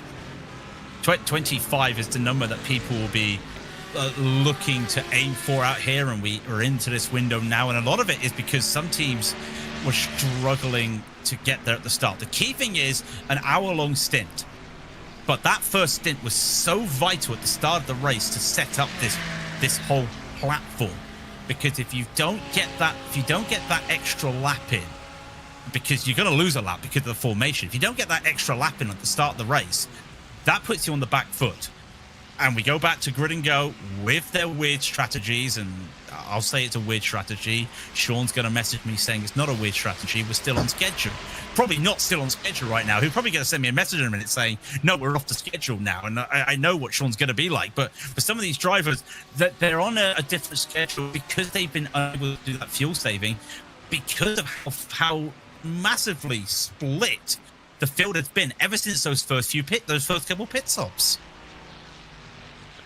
Yeah, that's the thing. It's what we see with a lot of teams, that they will have to react on the fly, and it's never easy. You just like think, okay, how are we going to play this one out? Let's just throw caution to the wind, shall we, boys? Let's just go for it. And yeah, I think it's, obviously with that moment that we had for Blue Mercury Esport very, very early, and then also them having the moment with missing the box on one of their recent pit stops. It's kind of like, as I said earlier on, it's having to look at the situation and decide, okay, what's going to be the case of how we can make the strategy work? What can we gain from it? Is it worth putting ourselves out there and try and make it work? But it is, of course, as I said, it is the longer game. You cannot count any strategy out, whether it be something unusual, like with Grid and Go Esports, which I've talked much in the broadcast so far. It's like you said about when Grid and Go said, a team went to you and said, do you want to know the strategy we're playing? No. This is the beauty about being up here in commentary, is that we get to find things out like you folks are watching at home as we speak. Yeah, but by the way, Sean hasn't come back to me to say anything, and that just shows that he's probably not watching the broadcast. I know he likes to. I don't know why Sean listens to me. I don't know why anyone listens to me, but that's just me. That's just me talking out loud. But no, earlier in the race he was giving us that information, and I think he really would have just gone and said something. And like I said, like the idea that this is the honest truth. If a team told me what their plan was, I'm a commentator. I'm just going to blurt it out. In all due fairness, don't tell me your plans, because I'm going to tell everybody. That's my job. So that was one of the reasons I said it. And yeah, it was just a case of let's work this out. And still, to this day, I don't know what the plan is. We still don't know what their plan is. What we do know is that the Verstappen Sim Racing team, both the BMW M Verstappen Sim Racing team and the Verstappen Sim Racing Team 4, they're on the same strategy. They last pitted lap 208. Other teams also pitting lap 208. Was that battle we were looking at earlier, and I think we're still looking at it right now. Yeah, Falken Sim Racing Tilt battling against the SDR. So they're still on that same strategy, and they're trying to go every 25 laps or so, trying to make that work as another car comes into the pits. And of course, with 15 hours, 11 minutes, and 53, 52, 51, you get the idea if you just want to make sure you know where you are. Yeah, we are just in that way. And you brought up something, Alex, that I've always loved to say. You said it earlier. You probably can't remember you said it. We're not going to know exactly the right plans or who's battling for what, really, until like 2 hours, an hour to go in the race when we come to those final pit stops. We might have an idea, especially right now. The number 3 is 30 seconds in the lead. Granted, pit different cars on strategy, but until we come to those final pit stops, we won't know. So you're going to get up for the breakfast stint in the breakfast show in the morning. You're not going to have an idea. You're going to hand it to me and Jake. We're going to have an idea of what's going to happen, though, because you're going to tell us, and because the drivers are going to tell us. And also the fact that probably that myself and Paul, we're going to be scratching our heads for the best part of 3 hours, working it out. But yeah, I think that's the beauty of endurance racing. It is an endurance sprint. Yeah, you can say to people, yeah, okay, take it easy on your next stint, take care of the tyres, and you know, as soon as the driver gets out of the pit lane, they disengage that pit lane speed limiter. It's like, yep, okay, see you later, guys. And now, with 3 hours and 10 minutes to go, we have got 14 cars on the lead lap as RDV Competition Unity's Paul Jouffreau pits from 21st position in the number 86 and takes the long trundle down into the old school pit lane here at Spa. But yeah, I think that's one of the beauties about endurance racing. And whenever I've done, I mean, this is, people are going to think this is completely random, but this did actually happen, where we did have 24 hours Citroen C1 Racing Club event at Silverstone, which was to celebrate the centenary of Citroen. We had 99 cars, all going twice around the clock, and we did not know what, and I'm going to be truthful here, we did not know what was going to happen until about the last half an hour. So, I mean, yeah, it could be the last 2 hours that we find out who are really going to be the real deal when it comes to deciding who's going to be the winner, who's going to be on the podium, who's going to be in the top 10. But we didn't know until about 20 minutes before, and this is a race where every single car was a Citroen C1, 68 brake horsepower, 1 litre, 5-speed gearbox. All of them with roll cages, all of them really nicely fettled out and liveried. Some were shaded them for themselves after twice around the clock at Silverstone, with front and rear windscreens being blown out and drivers having to worry about the buffeting coming through the car. And they're all MOT road legal, and it was only until we got to about 15 to 20 minutes, 20 minutes to go that the race leader was indicating by hand signals to the pit lane, to the engineers, as if to say, I've got 3 bars of fuel left. And then we knew that second place was going to start catching, and the second place car, this is how crazy this race was, took pole position by 6/10, was found to be 3 kilos underweight, was thrown to the back of the grid, started 99th and ended up winning. Wow, and I have actually seen, they do the 2CV races, they do it at Snetterton now, I think. A 24-hour race there at Snetterton, yeah. It is, I mean, it sounds, I'm sorry folks, it does sound quintessentially British that we take a wacky car like a Citroen 2CV and do endurance racing. This is also the country that gave you lawnmower racing. So, you know, I'm sorry, and I'm also thank you. We do deliver some fantastic racing. What we don't deliver is we never made iRacing, but we bring you this fantastic product. We're getting close to the end of our stint in the booth, as it really is nighttime. We brought you, I wouldn't say we brought you the golden hour as the sun goes down, because the sun was already setting when we were getting here. We were just starting to get out of the nautical twilight, the astronomical twilight. I never understood that myself, because it's not really my wheelhouse. My wheelhouse is here right now, as drivers will be looking shortly. We're still in that window of pit stops here, and I think we're still, well, basically the top 10 still yet to pit. Even I would say most of the top 15, just 14 cars now on the lead lap. But remember, some cars have gone into the pits, and cone to cone, about a minute 50 if you're taking tyres, and a lap time around here 2 minutes 15.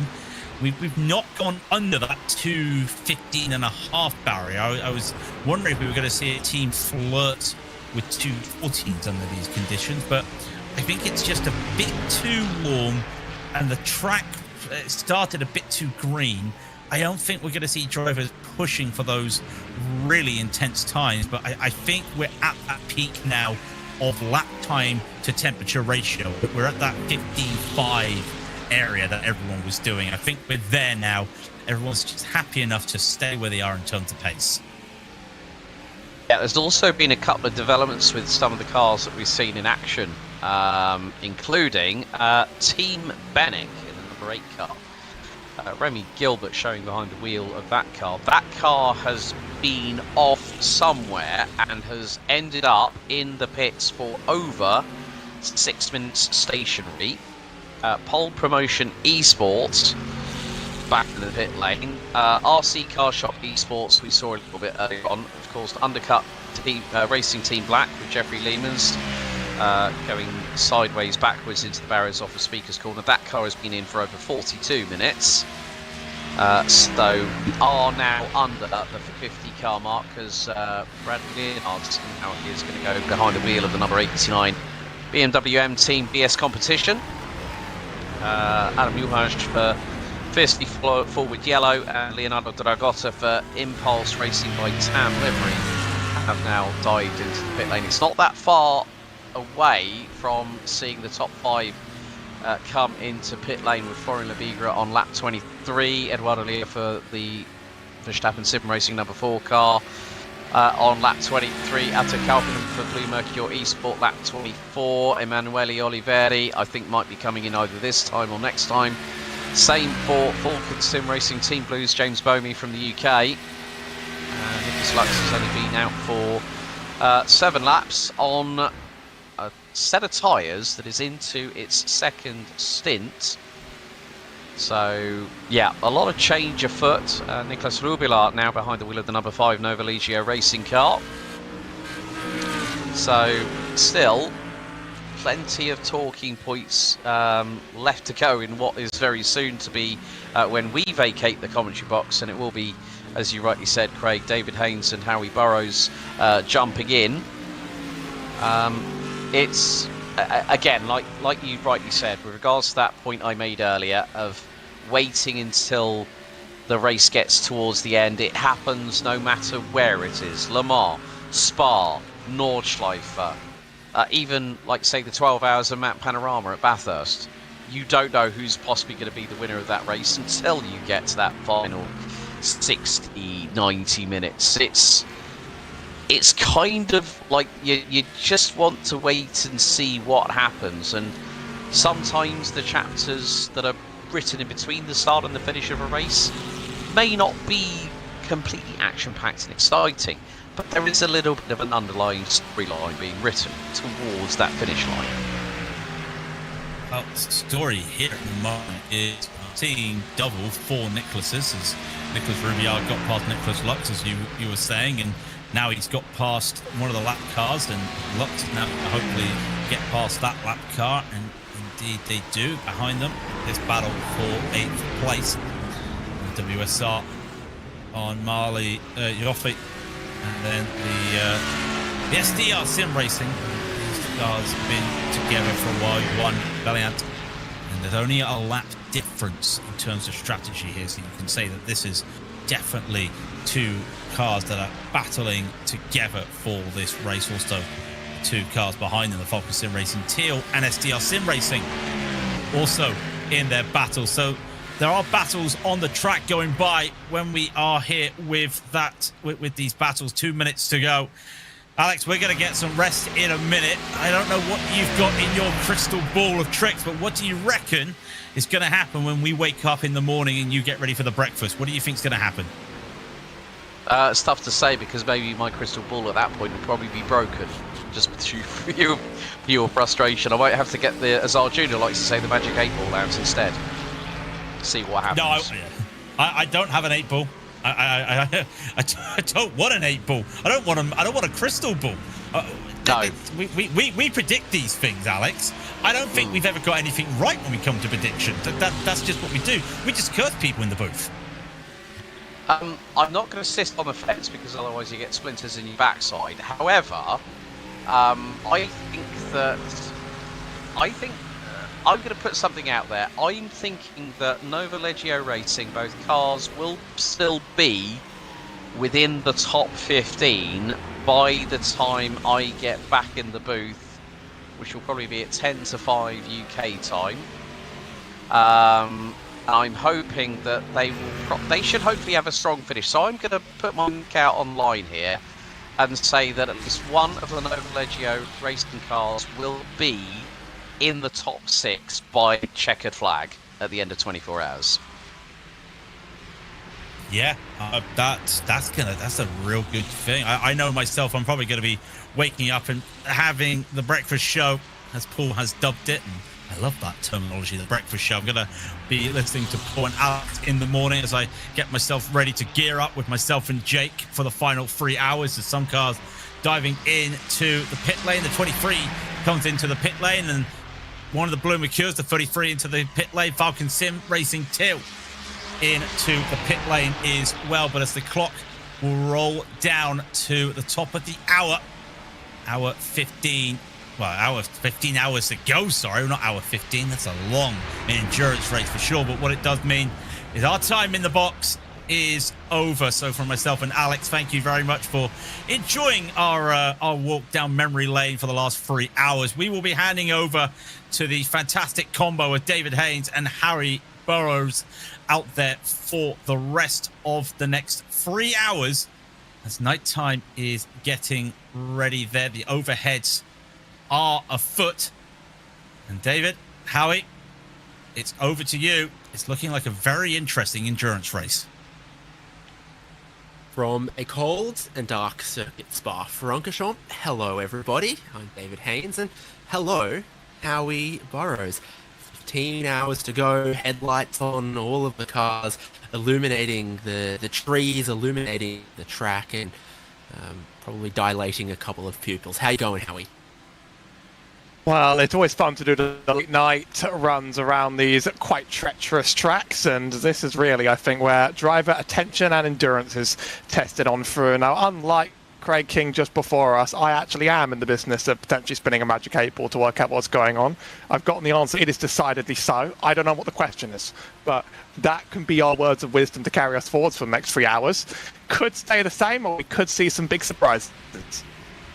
I'm in the business of misery. Let's take it from the top. BMW M Verstappen Sim Racing and Florian Legra leading their Verstappen Sim Racing teammates in number 4. It's 3 and 4 in 1 and 2. Blue Mercure Esports cycling through their pit stop phase, and what a unique track this is for a unique endurance racing pit lane.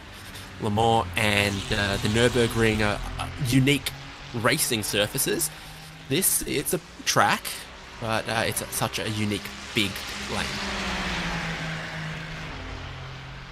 And I'd say out of the three, this is probably the one most drivers know the most off the back of their hand, just because they're so used to it in other motorsports. It's obviously such a staple in open wheel racing as well, and the likes, and then also it's got the iconic 24-hour race. I still barely can make my way around the Nürburgring. I still get really annoyed at Le Mans, but you give me a GT3 and give me a lap of Spa in the middle of the night, probably about the headlights, and I'm telling you I would do a great job, but I'm telling you I would do a job and probably not complain about it. There's a lot of familiarity on this track. I think it really breeds a different kind of more clinical racing out of drivers, to be totally honest, even though it's not the ultimate multi-class endurance sort of crown jewel. I'd say it's a motorsports crown jewel, and certainly the GT3s love it. More pit stops just past the top of the hour, so that dual battle there of Falken Sim Racing team and SDR Sim Racing look to move up a couple of spots. Your race leader is on the pit lane, and it's a long trundle down the lane to find your pit stall if you qualified anywhere in the top 20 or so positions of the 59 cars that are in this top split iRacing 24 Hours of Spa. Down the hill goes the race leader. Who's following him in the lane there? Oh, someone who's already pitted and is on their way out. And second place also comes in. Eduardo Leo is going to bring the number 4 BMW M Verstappen Sim Racing car down the lane. Service begins for Florian Legra. We'll see if he's going to stay in the car. Looks like it for the moment, as fueling is ongoing for the car that led the field.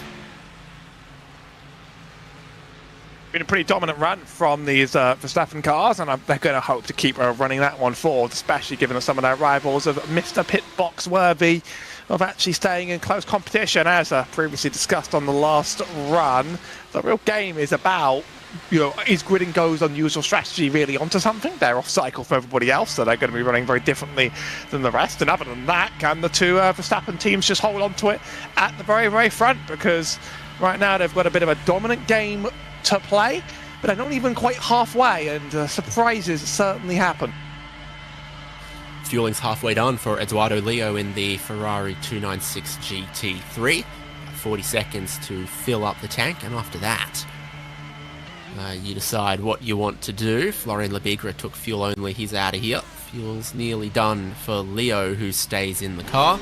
And rolls straight towards the pit exit, straight back into the race. Then go 002, cycling forward up into that second place for the moment. Leo is a little tentative in the pit exit, as you've got to be here at Spa. Obviously, the endurance pit lane, as you see, we run on the other side of Eau Rouge and Radion and sort of rejoin the racing surface closer to the top. I don't think it makes a massive difference to the overall racing, but it certainly does throw people off when they're a little bit new to the endurance layout. Oh, a spin down the road. That's going to be the first one we've caught live on camera here today. Looks like it was a lap car in front of the 4, but I guess more of those happen than we can probably catch our eyes on throughout the whole event. This may just be a replay. Yes, it is. So on the outlap for Eduardo Leo, just in front of him, 86 IDV Competition Unité, spin around going into Lecum, was just far enough ahead of the number 4 that it doesn't seem to have impeded them, but Lamborghini just losing the rear traction at the change of direction at that chicane at the end of the Kemmel Straight, and maybe just giving Leo a tiny heart attack. We've got other cars together battling for position. Novalegio is the fastest car on the last lap as they're getting towards the end of their fuel, just ahead of Fiercely Forward Pink and the Grid and Go 003. Track temperature is 20 degrees Celsius, so about as cool as you're going to get, as it's 1:55 a.m. in session. 19 degrees in the air, little breeze blowing, but not too much. Clear skies. I don't know what that means for shepherds, but I'm sure they're happy. And even though I always quite like the nighttime hours, there always a bit of serenity to them, but it is certainly probably one of the scarier tracks to do in the night, because you really don't have much light all around you, and it's just a very, very tight track full of a lot of high speed, medium speed turns, a lot of elevation change. You know, when you look at the other night races, well, okay, Nürburgring is obviously more difficult in every single way, but Le Mans can get a little bit peaceful and serene, I think, on those roads. It can become a little bit formulaic. I mean, even though these drivers are going to nail Eau Rouge and Radion hundreds and hundreds and hundreds and hundreds of times, there's always something a little bit precarious about it every single time in these cars, because that is always put on the back of the track. Or Blanchimont, really. I'll get my corner names correct by the end of my time, I promise. But Blanchimont near the end, you know, you're such at the edge of grip that some of those high-speed turns, they're terrifying in this, and you sort of have to be committed every single time. A lot of commitment this car really needs around it. And traffic is challenging in the Spa 24 because it's entirely GT3 cars. So every traffic you come up to is another GT3 car. You're not a prototype zooming by GTs. In this case, we're focused on third place, who's got another Ferrari just in front of them, and you're catching them, but not that quickly. And then when you do get there, it can be difficult to get past if they don't immediately jump out of the way. So here we are on board with Eduardo Leo, seeing where his Ferrari has pace that another doesn't. Just how close you get before it becomes, you know, impeding and frustrating. And I'd say the answer is about now. And how many passing opportunities are there really in these cars around here? It's not too many after the Eau Rouge Rally on down the Kemmel Straight. That's a big one. Around here, it's so high commitment that you can go side by side if you want an epic duel, but it's always a very scary thing to do. The cars so much on the limit of their grip and downforce that they'll often go out wide. Into the chicane is the next best spot. The two are going to try and take that at one go. And it's a little bit touch and go on the exit of that chicane. Not quite cleared on the way out, but for our P3 car, that car's out of the way. Time to get moving.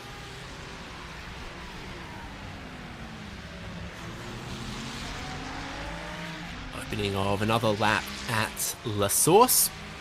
And still, these cars very sensitive to the weight of fuel in them, it seems. Novileggio and Johan Haaf again is the fastest car out on track with a 2:15.8. The lap that they've just completed. Now they go to 2:15.7. So they're in a quick phase at the moment. And having swapped, now Altitude Esports sits behind Eduardo Leo and takes up all of the slipstream up the Kemmel Straight.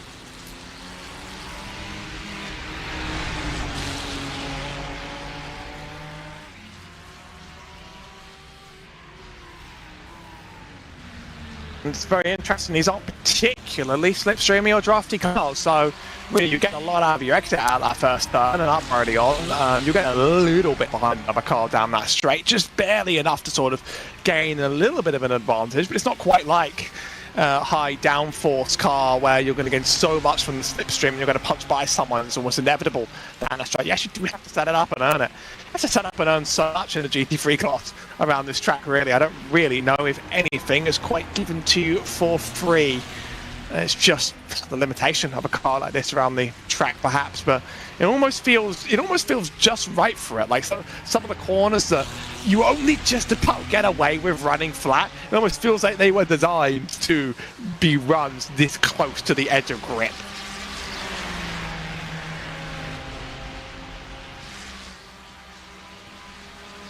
You always sort of optimize your setup to cut drag until the point where the car is no longer stuck through the places you need it to be, like through Eau Rouge Radillon, like through Blanchimont, just there. You want the car to be just within control in those places and then fast in a straight line everywhere else, kind of like setting up a car for qualifying in the Indianapolis 500. You want it to be just stuck through the fast corners. The lap completed there for Eduardo Leo, remembering that we took a full tank of fuel and no tyres at their last stop. There's a 2:16.3. Johan Haaf about 25 seconds back on the road and lapping a little bit quicker. Gets a 2:15.69. So again, this is looking like 5 laps in a row where that number 99 is the fastest car on track until you expect to see some of these Verstappen sim racing cars burn their fuel load down a little bit more and then go for new tyres at the appropriate time.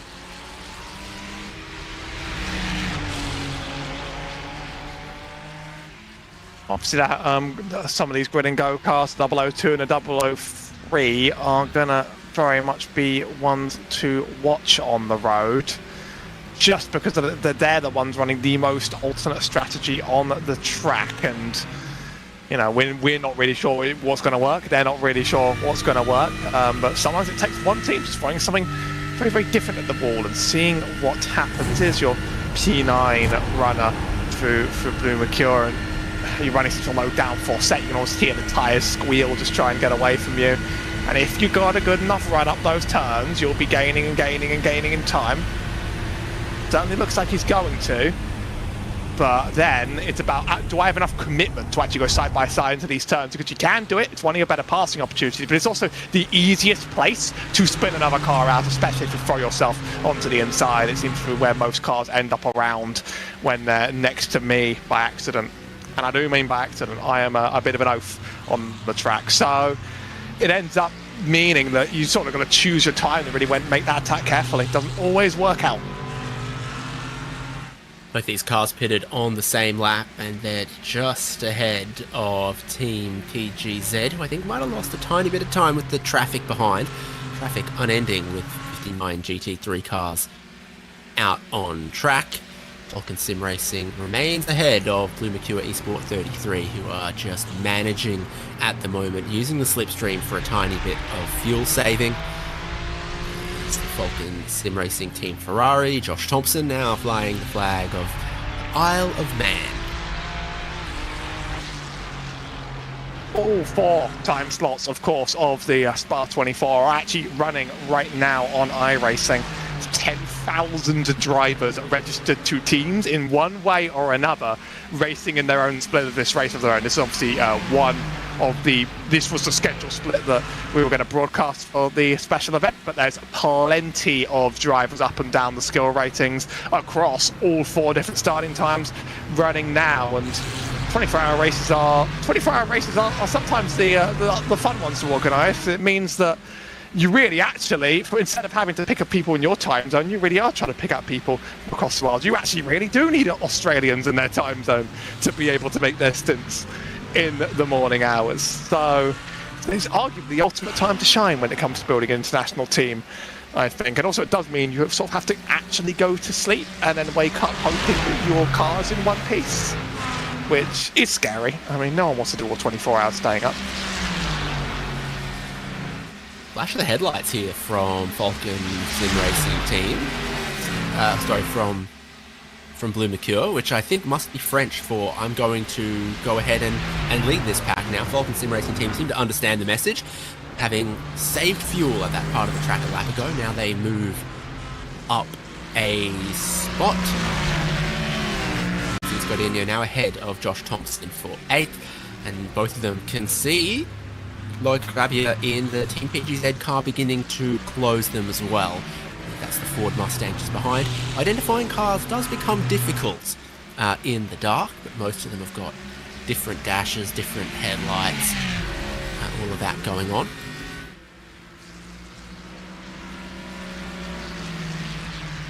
Nothing like being flashed in the middle of the night. I think it's sort of, for me, I always get like slightly tipped off by flashing in general, but it sort of turns from a small little act of a reminder to an outright aggression in the middle of the night. Like I am indeed going to illuminate your entire world around you and tell you that in some way or another you must know of my existence. It can be useful. It can be very, very useful, naturally, but certainly, do you want to overdo that one in the night time? You might get me defending harder. That's just me.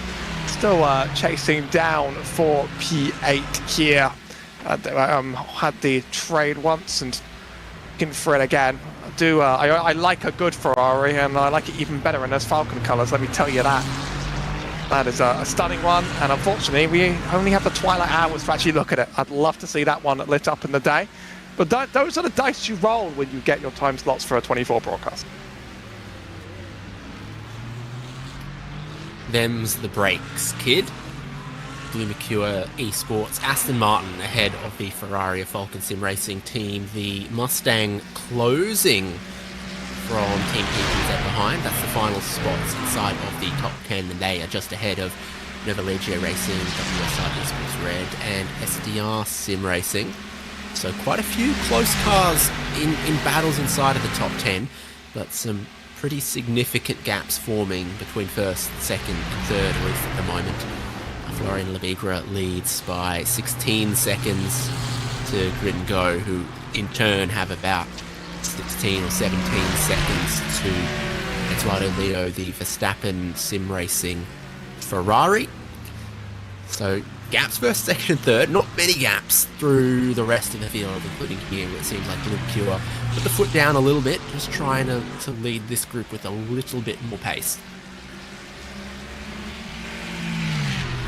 But certainly quite unable to shake off the car behind. It's one thing getting past and then being able to run away, and it's another thing having them stuck with you, especially because, as I mentioned, not a very drafty car, so it's not like there's sort of this, and some cars, like low-powered ones, may have this dynamic where the pack's going to stay together inherently for a long time. No, if you can't run away from the car behind, it's just because you're not that much faster. There's so many corners to gain and lose time on. Ask me how I know how to lose time on a lot of them. So you really can pull away through your own power on this track, and so far it's really not quite done whatsoever. And it's going to be a little bit awkward knowing that that driver you pass that quite wants it back just isn't going anywhere, and sometimes gets awkwardly close to you going into corners. There'll always be different strengths and weaknesses between the different marks as well. Usually ends up pretty close in the wash when all factors are considered, but high speed, traction out of slow corners, tyre wear, all of those things different.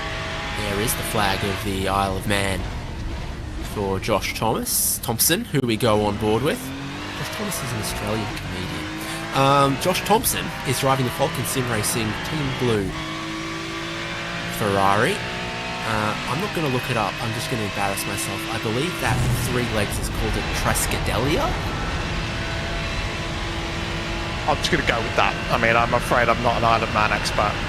Good exit here out of the uphill, and that usually means there could be a chance of advantage. No, it's just going to be a bump draft for now. Maybe I figure that both drivers are just sort of fine, maximising their lap times right now if that's going to be the approach of a big enough run. If you do have a nice advantage behind them, you're both going to gain and get away from more threatening targets. Could maybe sort that one out in the pit stops, but that definitely seems to be the strategy right now between these two cars if that run wasn't taken of all of them. Still so far to go in this. Things to manage, not just fuel, but tyres as well. As you look forward to this stint, what do you carry over into the next stint? How do you preserve it? We go to a replay of Racespot, and the rear just lets go, exiting Puon. They are broadside in the racetrack, heading down to Lafania. Jacob Hansen. I'd suggest that could be second stint on a set of tyres, because through the fast and long left-hander, they have run out of grip at the rear, and it's snapped around on them. Going to encounter so many cases of ran out of grip on the rear and lost the car behind us, unfortunately. When you're that close to the limit, it's going to happen time and time again for many times for the next 14 hours. Probably happened many times for the last, I can do the maths on this one, 10 hours. And there could even be some lingering damage on that 252, because the Racespot, that's the last car running, and they are 2 hours behind the race leader, 50 or 60 laps behind. So I see that they had just exited the pit lane. It's actually possible they'd done some repairs to that car, gone out, done an outlap, lost it there. So either damage, cold tyres, something like that.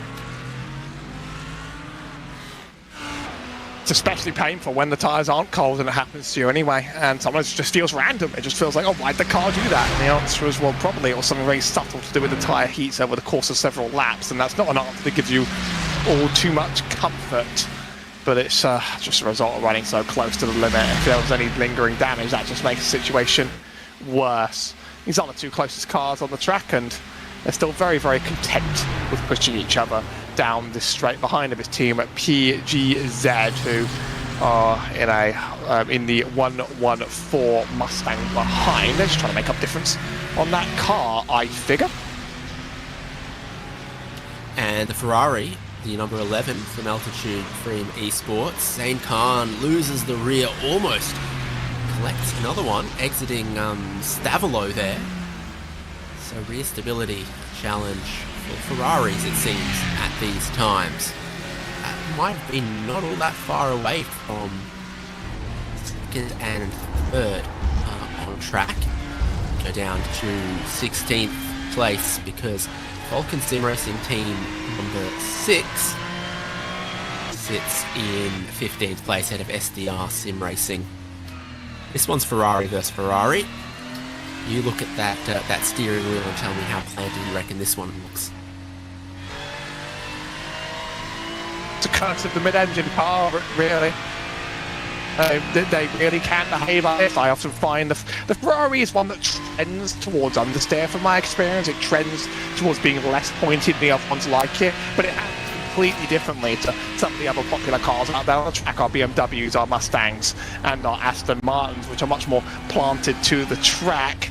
All these mid-engine cars are just plenty more on edge, and they're more likely to make that snap, whereas the reason a team would maybe pick a BMW is just because that car is not going to go anywhere unless you mistreat it. All of them shouldn't go anywhere unless you mistreat it, but for instance, the Lamborghinis and Audis on the tracks can be the most likely to just change ends if they're feeling unhappy on you, whereas you can pretty much just truck on in that BMW and Aston like almost nothing. Aston's very, very tanky car as well. It can take quite a bit of punishment from my experience without really taking damage. Yeah, not too fragile. Some others are. Maybe Ferrari a tiny bit more, though we've seen it drafting in one of the other duos. So from the other Falken Sim Racing team, the 44 instead of the 6. So at least the nose seems pretty strong. Another lap completed by this group, Daniel Sommer and Miguel San Martin. Looks like fuel only at the last stop from both of these cars as well, if I'm reading that correctly. So similar balance for the duo. Well, I believe if you take full fuel in this car, all the way from minimum to maximum, you can change all 4 tyres and not lose any time by the typical rules. But you can also just take less fuel and then in that regards save on the pit stop. That was my experience for a long time. I know that very recently iRacing has added the ability to customize the rule sets and customize the way that things like tyres are changed on the cars pretty much in the last season update, and I don't know, because it's not an IMSA event whether or not they actually are separating out those tyres. But with only a 20-second gap between the 40-second stoppers and the 60-second stoppers, I have to investigate what's actually happening with them, because that also doesn't seem like the difference on all 4 tyres. When we're not doing like the DTM rule set, where for that series a tyre change is very, very quick, like in Formula 1. So I'm used to being able to change all 4 tyres at the very least. Some teams may just still double stint to avoid some of the cold tyre laps or something, but I'm seeing the same split of strategy that you are as well. I'm just trying to work out the source of it.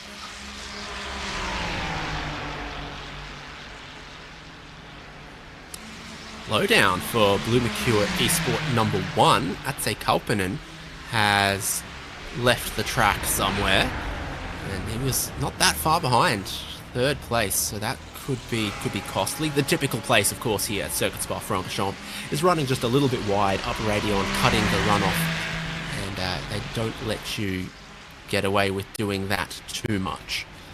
So for the Finnish driver of Atse Kalpinen, he's just extended the track limits a little bit in a couple of places.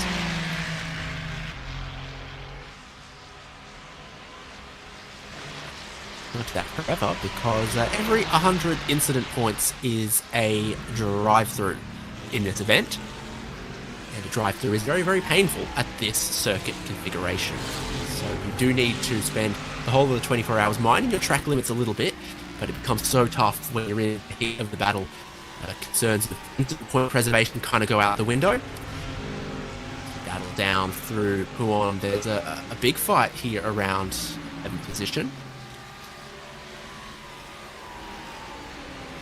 It's often more common that you can get your little slowdowns from going wide as well on a track like this. So there's a few real flashpoints where it can happen. First one is if you don't quite make it through Radion properly, you cut it way too much of a curb. That gets you a slowdown, and that's usually quite a brutal one because you have the Kemmel straight right there. It has to be served during. As well, if you end up missing the turn at the end of the Kemmel straight and just sort of going right over it, that's quite the mistake. We usually get a bit of a slowdown from that. And then on some of these turns on the back part of the track, if you go wide out, you are going to gain quite a bit of time, and iRacing might have a problem with that as well. Obviously that system's an automated one. There are just spots on the track that I consider slowdown spots, and if you take them, you'll be able to give some of that time back, and you really don't want to let that one escalate. But the incident limits, these are actually relatively new to special events in the sense that for a long time there was quite simplification. Now it's 100x penalties, then every 20, and then you will be eliminated at 255x. Hopefully you're not hitting enough cars over race distance for that. The bump drafting continues between 7th and 8th positions, and it's working because they're leaving that Mustang behind every lap about half a second quicker. Blue Mercure Esport and Falken Sim Racing team together, able to fend off Team PGZ, who doesn't have the advantage of anyone to push them or any slipstream, and as that happens, they are in fact almost being caught for 9th place by Novalegio Racing. So it remains very competitive inside of the top 20. 59 teams started this race, seems there is 49 cars on track running at the moment, which still feels relatively congested when they're all GT3 cars, even though there's 7 kilometers of modern circuit de Spa-Francorchamps for them to spread out over. They tend to clump with the power of the slipstream and the high level of competition we have here in this top split. Howie was investigating many of the other servers, and there is huge demand, appetite, participation in these iRacing special events. This top split has a strength of field 8,260. It's creme de la creme stuff here. I think I have actually found the rule set. I'm just double checking, because then it would have been quite a recent change. iRacing are actually running some of the special events under the non-IMSA rule set when they're not IMSA races, and nowadays that I believe does have an impact on the tyre changes, and that would affect the strategies. It's really nice that when probably someone's talked about it all of 10 hours ago, and we're just coming in and trying to refresh ourselves back into it. But indeed, different special events, they are actually running different rule sets now, and I'm still trying to... They're a lot in the past. It's all happened last season. Previously, every series for the GT3s had to run the IMSA rules, which involved changing the tyres and fuel at the same time. Now there's variation that is available between the drivers and between the series.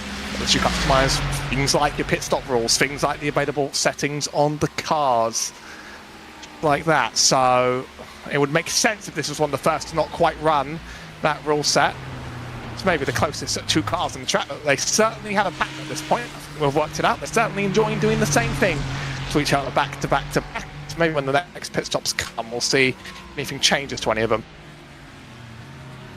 And it's working. Like I say, they're pulling away from the car behind. They're closing up a little bit of time to fiercely forward pink, with still more than 20 seconds up the road from them, which is a lot of time when everyone is so close and evenly matched across all their GT3s. And still, Novalegio Racing 98 consistently on my timing screen is the fastest car on track. They keep going quicker and quicker every lap to 15.5 for Frenchman Johan Harth.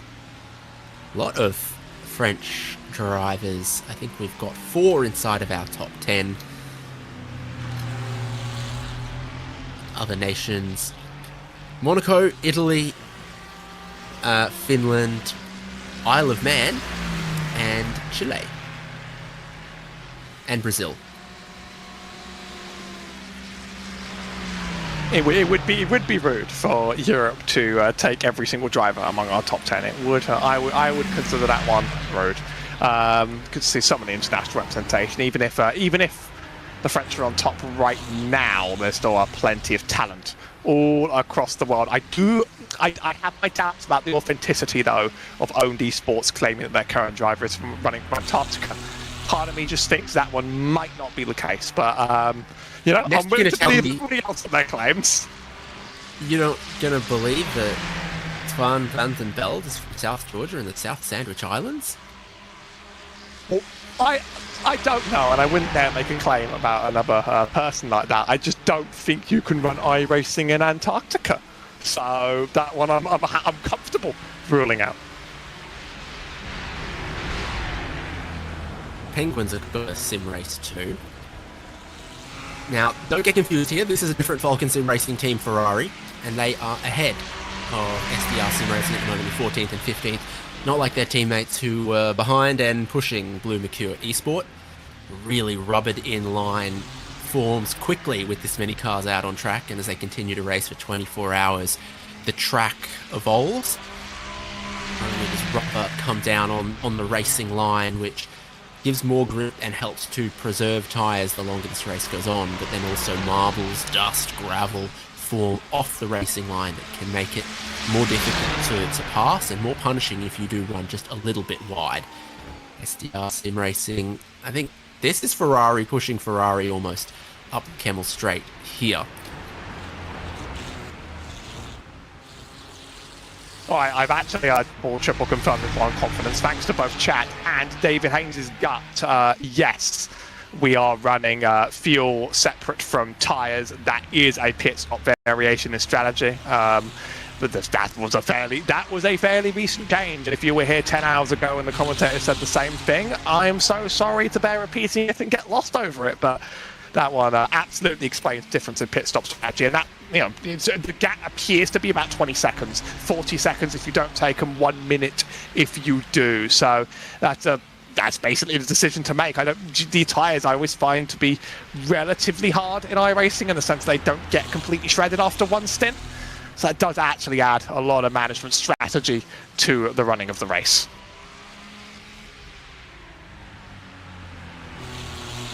Particularly now as the track is, as I say, very rubbered in, which treats the tyres nicely, and also very cool, 20°C track temperature, but the weather is clear.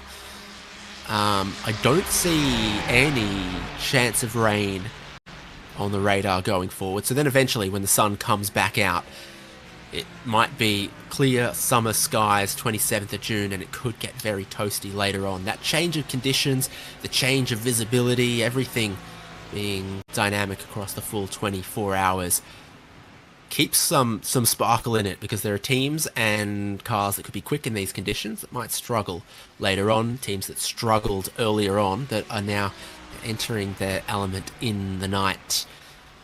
It's a decent-sized Ferris wheel. How many hours would you want to be sitting on that? It would be a fun place to watch the race from, but do they ever let you go? Is the question. Yeah. Nicola Lux, that's the flag of Monaco for GridandGo.com Esports 002, coming into the lane game cycle from what Verstappen Sim Racing are doing, who are going to end up being first and second once Eduardo Leo comes around.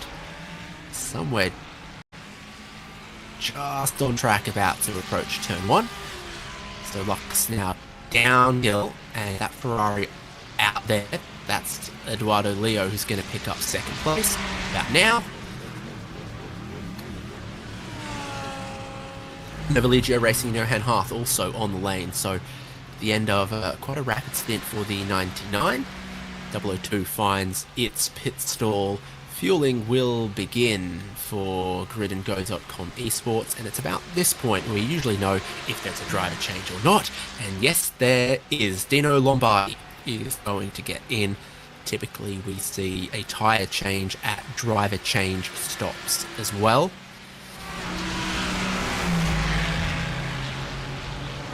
Yeah, at that point, it's definitely worth changing the tyre, just because the driver change takes quite a bit of time by itself. So at that point, you just sort of counterbalance it back out. You use the time that you're taking to get fresh rubber on the car. Makes a lot of sense from a strategical viewpoint. Obviously, they're going to drop quite through the order, but it's an offset from the rest of the field, and I don't even know if we're going to find out quite how it's going to play out for them. Getting a little bit closer, some of these cars in the battle for what is now 5th on the road after some pit stops further ahead. Still quite close in line, Blue, Mercure and Falken Blue. And then behind them, there's about 6 seconds to PGZ and Nova Leggio just doing the same thing. Well, Nova Leggio have caught PGZ as the two in front ran away. PGZ had no one to stream. Nova Leggio a little bit more speed across the last 5 or so laps, and here they are right behind the Mustang.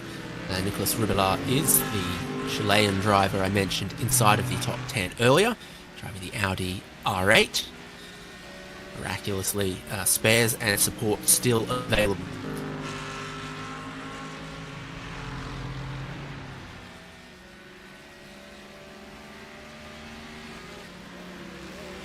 You'd think, I mean, you mentioned like, oh, these cars have managed to spread themselves out quite efficiently over the course, but like it's weird in that Spa is both like quite a big course by Grand Prix standards, and it's quite a small course by endurance standards.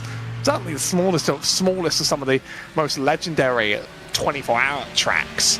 So it ends up becoming this very, very gradual distribution, and obviously, as mentioned at the very beginning of this commentary run, the fact that there's no multi-class means all the traffic is very natural. It's as a result of genuinely being that much faster. So you don't get flying by cars that you're miles ahead of on pace, but you do slowly diffuse apart. So this is for positions 7 and 6 in that order. No, 7 and 8. There we go. It's just behind the Falken group, who are pretty much gaining through their bump draft in about 7 seconds down the line. Novalegio might instead choose to take this. We're not sure, but I feel like drivers are getting a little bit worried and a little bit conscious about how some of these sections is a little bit hard to force passes. They're just going with the flow and going with the rhythm of the strategy rather than overly going for it. That said, there's the side-by-side. I willed that one into existence. The PTZ Mustang actually just sort of seems to give it up. Novalegio going quite a bit quicker. We've seen the advantage that a slipstream can give. Team PGZ will slot in behind because, as that's been happening, both of them have been caught by Automove's racing team. Aaron Vasquez is now the quickest car on track, the 234, just behind them in 9th place at the moment. So that's reason for Novalegio to want to get on with it, and getting a bit of a slipstream is reason for Team PGZ to move aside. That wasn't communicated completely clearly on the Camel Straight, just a little bit of lawn mowing required for the Audi R8 to get by.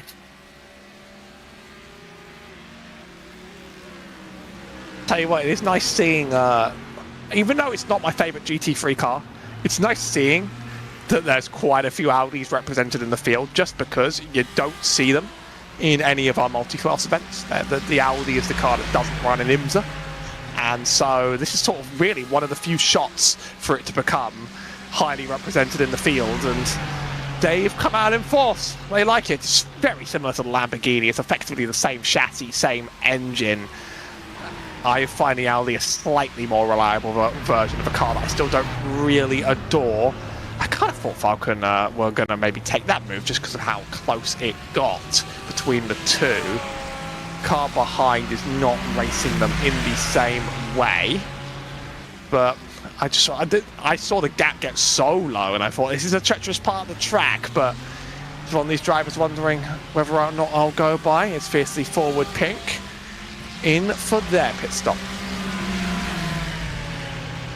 Luca Grumka rolls down the lane in search of his pit crew. As he does that, top of the screen, Blue Mercure and Falken Sim Racing Team each move up a spot. And again, the question becomes, is it time for a driver change at the number 9? Yes, that's what the blink means. Rodrigo Mies is going to take over that car for the next stint. Sometimes you get to have a brief taste of being in the top 5, and then it gets cruelly robbed of you by the fact that you too have to stop yourselves. Just how the strategy works out, unfortunately, for some that are quite competing for the win. But you got to enjoy it while you're there, as well as you got to be smart that it happened rather than frown that it's over. It's a long race, and mostly you want to take advantage of attrition and be there whenever things do eventually happen on the track. I mean, you see Florian right now for the Verstappen 31, like 38 seconds ahead. It's been pretty much dominant for the entire race. But what if something happened to them? Something can happen to them at any point in time. That's what endurance means.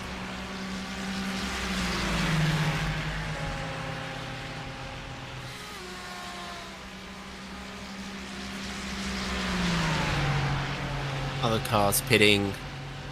MatPerformance.com from in about 43rd place there. Pedro Fernandez in the lane. This group right here, 18 laps, about to be 19 completed on their stint. Everyone looking to get at least an hour if they can. Start finish line there for our duo.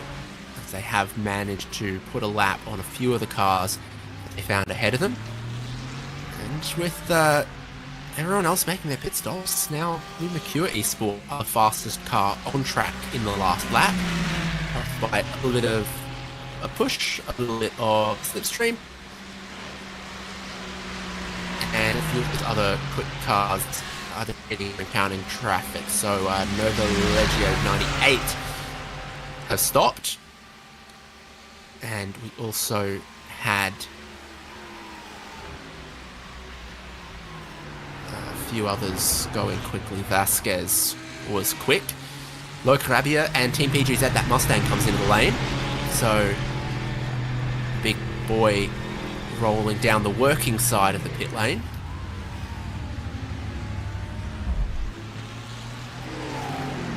And that'll also be a driver change. Rabia out, Oskari Kakinen is going to take the 1-1-4.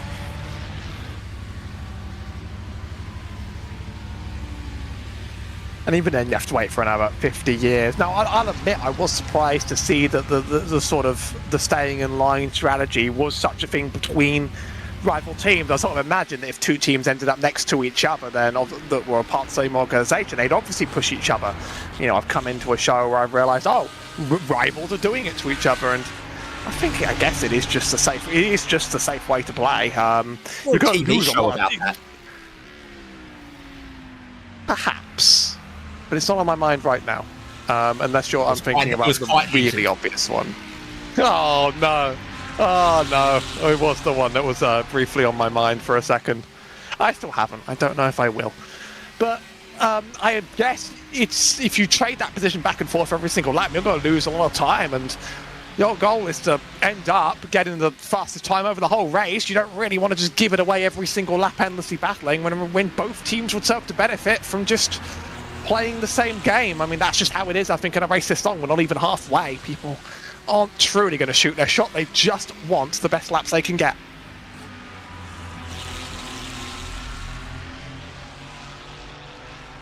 Certainly working for them in this stint. A few of the cars that were just up the road from them making some pit stops. So now's that section where you're offset on strategy and you're looking to push and make some gains.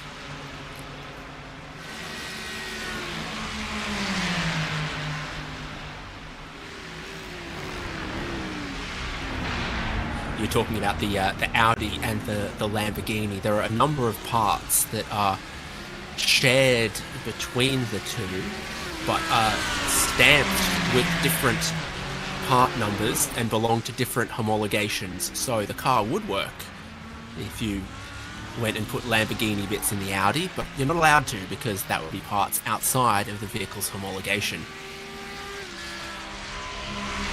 I used to have a motto: anything Lambo does, Audi does better, with regards to those cars. Though that used to be my motto, but since then there have been a lot of changes to the GT3 class in iRacing, and I remember not liking the way the old Lamborghini handled and spinning out on it all the time. And it was a skill issue, but you know, that's just how it is. And I settled on different cars and didn't really look back once the class in the last few years saw massive, sweeping updates that really improved the tire model and really improved the drivability. I'm almost like scared to touch the thing again. I know I won't be fast in it just because it doesn't really suit my style. But to me, the Lambo feels like the little black sheep. Although maybe that award, I don't see enough Acura drivers. I just don't see enough. I don't see them ever. Like, there was a chance we could have seen a Corvette in this race, but we did not get to see any Acuras, which I kind of get it, but at the same time, I like that little thing. It's funny. It's silly. I like that silly little car. That's the word I'm going to use to describe the Acura. A couple of more car lengths emerging here for 11th and 12th position. Daniel Sommer ahead of Miguel San Martin.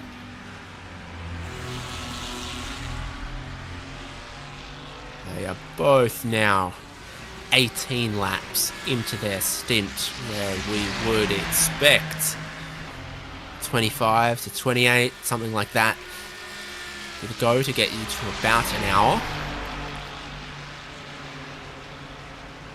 So the car gets lighter, and in these very cool conditions, They get quicker at the end of the stint when they're light compared to fast at the start of the stint when they've got new tyres and the tyres are a little bit cold. Top of your screen, a little bit of contact on the replay, so a check-up, and then RaceSpot get a little bit of a tap from behind. Now, I think that's the RaceSpot car that is quite a number of laps down.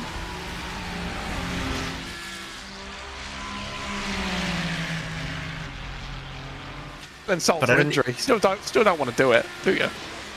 But I don't think they did anything really wrong there. They were just sort of checked up and then a tap from behind as they were in that change of direction in Lecum. Gap closes again between the dual Ferraris, the Falken Sim Racing team, and SDR Sim Racing, and SDR seem like they are content to either sit a millimetre off the rear bumper or push on the Camel straight if they see the need. And as that goes on, a chance that, no, they're not catching Johan Hart. Novaleggio pitted 5 laps ago, came out of the lane just in front of these two, and have been pulling away in this stint. So even the best efforts of Falken and SDR not catching Novaleggio's 98, and then the other Falken car still with an imprinted view of Blue Mercure Esports Aston Martin. Now 22 laps complete in the stint for Blue Mercure and Falken Sim Racing, crossing the line in 4th and 5th.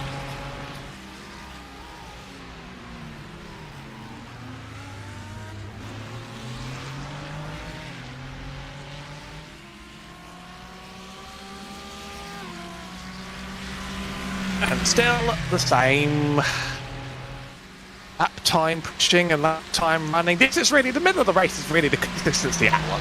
It doesn't give us all the thrilling action in the world to talk about, but it's really where race is sort of made or lost on drivers based on the little things they do every lap and the little gaps they make up and the ways they're consistent. And consistency takes a lot of talent, takes a lot of practice, takes a lot of skill, and unfortunately it's just not the most exciting part to watch because it's just being the same every single lap. But you gotta be impressed by the drivers that are out there, that are pushing, that are getting it done, and are racking up the nighttime hours. It can be treacherous to step away from your team halfway through the race, and I hope everything's good when I come back.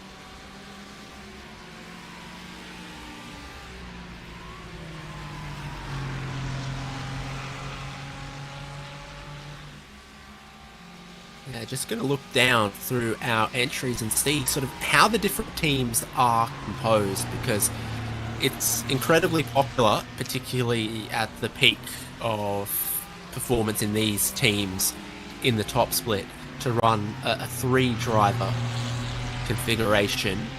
But there is quite a handful of teams with 4 drivers, but there are 2 teams with just 2 drivers registered for their 24 hours. Core Racing by GV Controls and Novaleggio Racing number 98.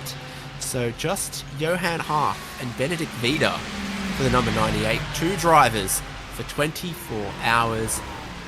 They are going to get their reps in for sure. Johan Hart's already completed 154 laps. Benedict Vida's done 102. And for Core Racing by GV Controls, they're still running. The dual French drivers of, this is in very small font and difficult to read, Benoit Lepezenec and Pierre-Etienne Chalmin. So 130 and 125 laps, respectively, for those drivers. They have still got 14 hours to go and a lot on their plate. Like the world's longest game of, are we there yet? Like, oh, we've done 10 hours straight of driving the GT3. Are we there yet? You're not even halfway. It's the quick answer.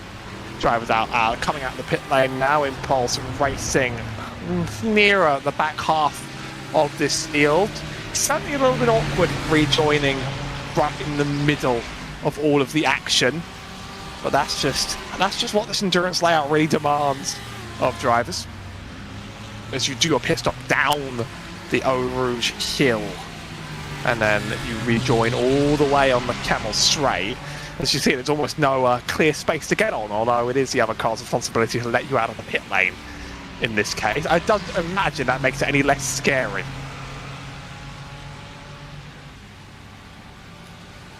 Ross O'Connor behind the wheel of the 13 Impulse Racing there, with their pit stop underway. On board with the Aston Martin, just wiggling the steering wheel a little bit, as I think there's tyres going on at the moment.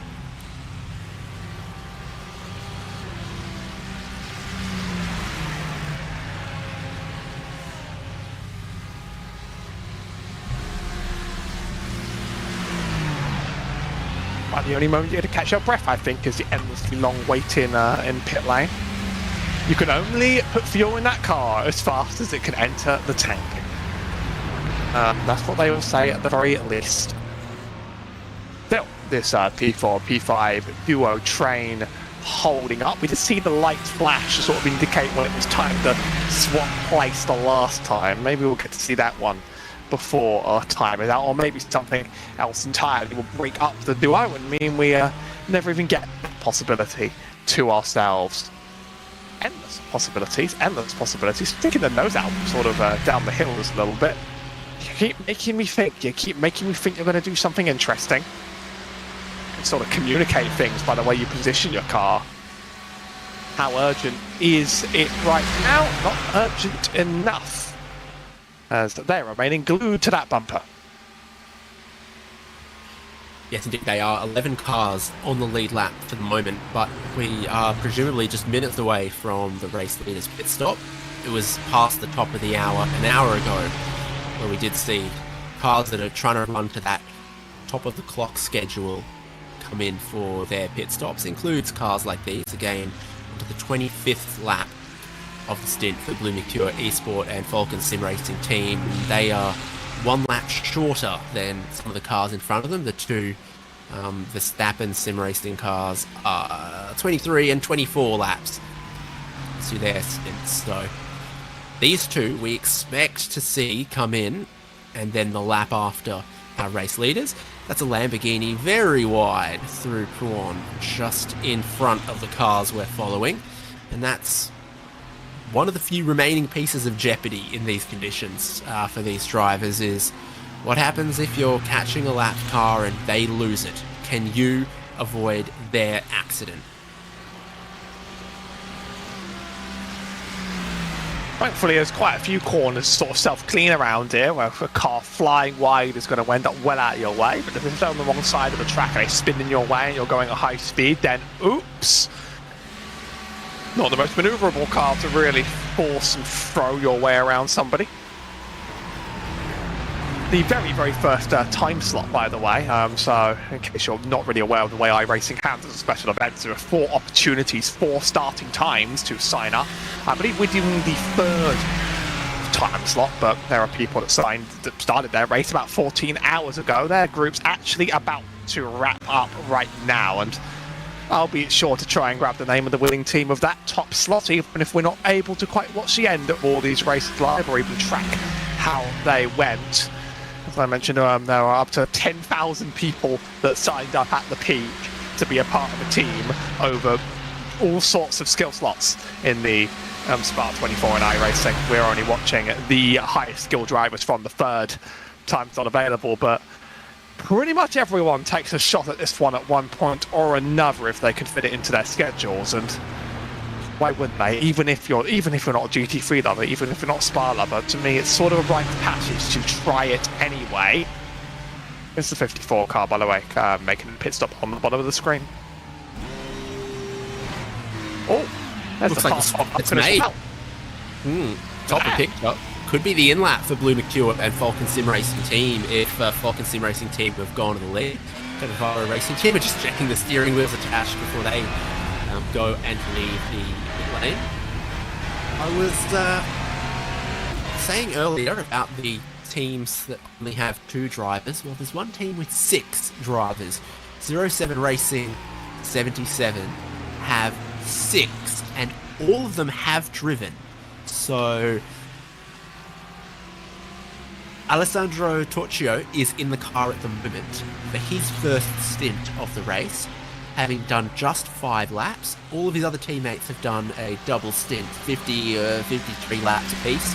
So 6 drivers have driven that car. There are 5 registered for Blue Mercure. And Aston Scodinho is in his first stint.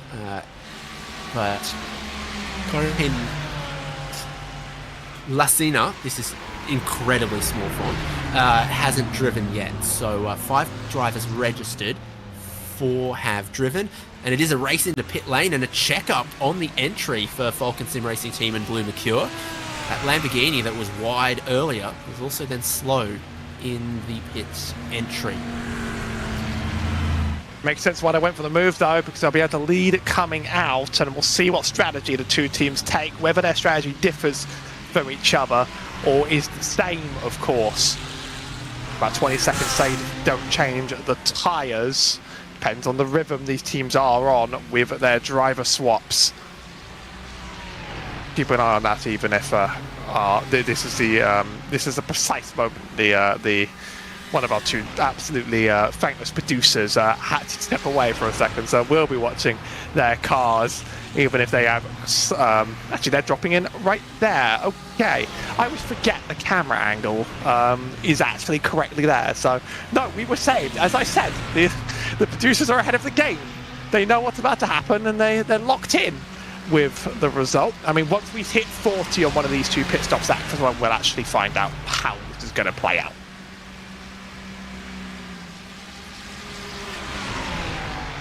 Not looking like a driver change. Again, Maxen Scodinho only just got in for the first stint of the race, last pit stop. And Josh Thompson appears to be staying as well. 26 laps completed in the stint, and those 2 pit on the same lap. Just beginning the 26th lap of their stint is Florian Lebigra driving the race-leading BMW Verstappen Sim Racing. And off the lane goes Josh Thompson, significantly ahead of Maxen Scodinho by the looks of things. And not on a strategy difference either, but on 2 seconds genuinely being lost to being slower into that pit box for the 33 car. They've both gone without changing their tyres. They've both taken around 40 seconds, but they've lost to the Blue Mercure team. Actually watched their pit box entry back myself just to take a look if maybe they overshot it. It looks like they hit it, but you know the subtleties in very, very slightly different pit stop times means that train's going to take quite some time to reform. It's actually Grid and Go, the 001 and Sim RC in the 76 are our next closest battle. Blue Mercure Esport come in from 3rd, Nova Leggio Racing come in from 4th. We're just left with the Verstappen Sim Racing cars out front. We'll see how far up the order Grid and Go end up again. Dino Lombardi is just slowly moving up the standings as the other drivers and teams that are pitting at functionally the top of the hour make their pit stops.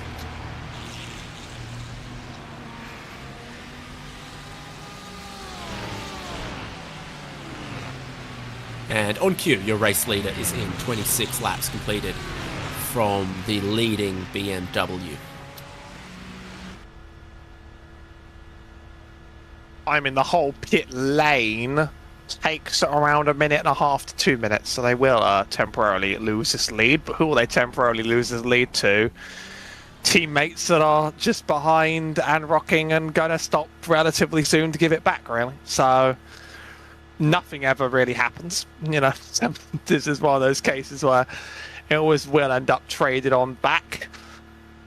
And here would be a fun challenge. Unfortunately, I feel like the pit lane speed limiters, they take all the jeopardy out of these long runs down the Spa Endurance pit lane. Try running all the way down this pit lane, the endurance version, without a speed limiter, and tell me if you get a black flag or not. Then maybe don't do it during this event, but that's the twist. That's the twist I'd want to see, I think.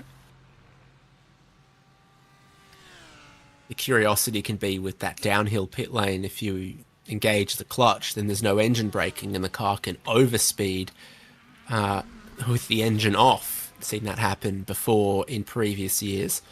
Pit lane speed limiters also have engine braking to hold the car back a little more.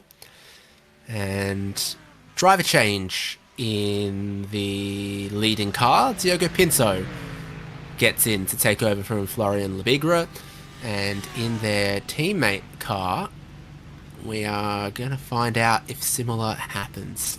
Looks like Eduardo Leo makes way for Gustavo Ariel. So, change for Verstappen Sim Racing, number 3 and 4, the BMW and Ferrari. And as they see their teammates leave, there's still about 30 seconds of service still to happen for the Ferrari that Gustavo Ariel has just gotten into. You have results on the first top split of the time slot. There's actually a lot of time slots that just wrapped up. I believe 13 splits in the first time slot ran. It was actually a Logitech GODBM Mars that won the first Spa 24 of 2026 in the top split. 3 Australians, Sam Sutton, Lockhart Brownlee, and Connor Nixon took it home in a Ford Mustang, starting from 24th on the grid, making it up in 24 hours to the top. So the top slot behind this one as well. I don't think I'll be there for those results, but who knows, maybe someone will catch those on the other side.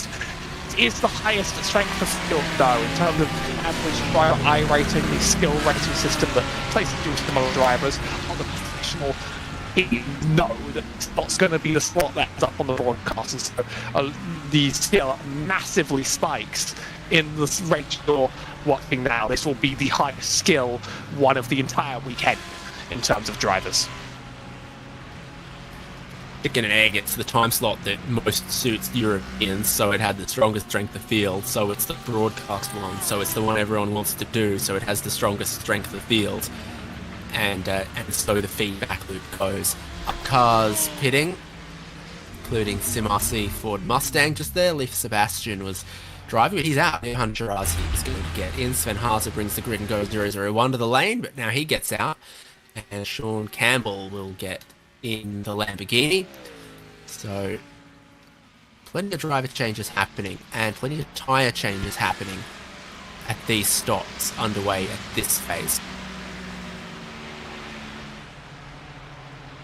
It can only take so much of the high speeds of Spa before they do finally choose to wrap it in and call it up for the day. You don't want to find that one out the hard way, quite frankly. Lots of teams in the chat from all across the split saying that really their goal is just to get the checkered flag, and for many drivers that is the spirit. Can you even see the end of the race? That is exciting enough by itself when you do your first endurance race. If you get a result out of it, even better. If you do it without wrecking and maybe you got a couple of laps down but only on pace, even better. But these are quite repairable cars, so if something horrible happens to them, such as what happened to our 252 Vesta Sport car that's 59 laps down, you might as well keep running. How many laps are there expected still to go for drivers to give you up places on the road? Plenty, really, is the answer. Some people would say 368.5. Seems oddly specific. Well, the race leader was halfway around a lap. That's what the number gives me. Diogo Pinto, here he is. That's about halfway around the lap, just going into P1, which is a little bit wide through the second part. This is only the second lap. Last lap was the out lap, and it was new tyres, I believe, on the number 3 as their teammates as well. New tyres 13 laps ago for gridandgo.com esports. Dino Lombardi in second place, and it's all about where it was an hour ago. 15-second gaps with Grid and Go in between the Verstappen Sim Racing cars, although it seems like over the last, the number 4 did lose about 5 seconds or so. I think they've been jumped by Novileggio, but the tyre change might be offset between those two as well. Expect to see Gustavo Ariel try to close in Johan Harth. Johan being one of 2 drivers attempting the 24-hour race in that car. Bit of traffic and a bit of jeopardy in the battle for 6th place. Falken Sim Racing Team Blue and Grid and Go together. Blue McHugh just a couple seconds behind this. And they also work their way through some traffic here. 2 cars in between the Falken Sim Racing Ferrari and the Blue Mercure Aston Martin, while they were latched together for almost a whole hour last stint.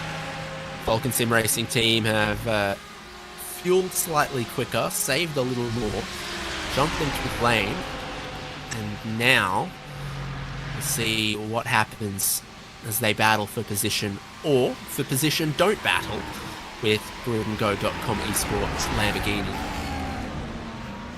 And I've said the word endurance enough times, and I'll say it again, endurance, but the person on today's stream with the most endurance in them is probably you, David. Looking ahead at the forthcoming schedule, I'm still for a couple hours. You are going to be trucking on for the next 8 of them. And that is truly heroic stuff. Truly heroic stuff. Let's just say that getting people together for getting staff together for 24 hours is always a lot of fun. Always a lot of fun, and sometimes we need an unsung Australian hero to get us through a whole lot of them. So I wish you the best of luck when I do depart. If getting KFC delivered makes you a hero, then call me a hero. Absolutely. I mean, I'm in an unfortunate situation where every shop apart from the McDonald's in this town closes at 10 p.m. It's midnight now, so like I had to do my stock up, and I was like, okay, now I'm locked. Now I'm committed to everything I've brought with me. Also, Ramiro's providing us updates of the World Cup match, which reminds me that England are playing a World Cup match. I actually wasn't checking until now. I'm dedicated to this job. I'm dedicated to this job and these cars on this track, but I do have to remind myself that it's happening. For me, it's always quote-unquote coming home until it's not, which will come eventually in time, whether or not it's a day or another. What if first and second were tied at the end of this 24 hours and we went to extra time? Extra time is another 24 hours? Yeah, I don't know. Or do we do the time would be just like 30 minutes, and then after that we do like shootout. Or we could just tomorrow do the Piston Cup finale. Yes. Okay, have to drive across country to California Speedway to decide Piston Cup. iRacing's got it. I mean, that track is based on the long defunct California Auto Club Speedway that iRacing has, so we can do it. Bit of traffic for Blue McHugh here, and they've been caught by fiercely forward Pink, Rodrigo Mies. So a few more battles forming inside of the top 10. On board with 9th place, the Chilean in the Ferrari, right behind Blue McHugh Esports Aston Martin. Falken Sim Racing Team's Ferrari, and then Grid and Go's Lamborghini. Massive commitment, as always, up the hill through Eau Rouge and Radeon, and doesn't look like fiercely forward Pink are going to be bumping the Aston Martin along in this stint like Falken did last stint. Rodrigo Mies is trying to move forward a position with the slipstream on the Audi back marker. That also helps him move forward and up into 8th place.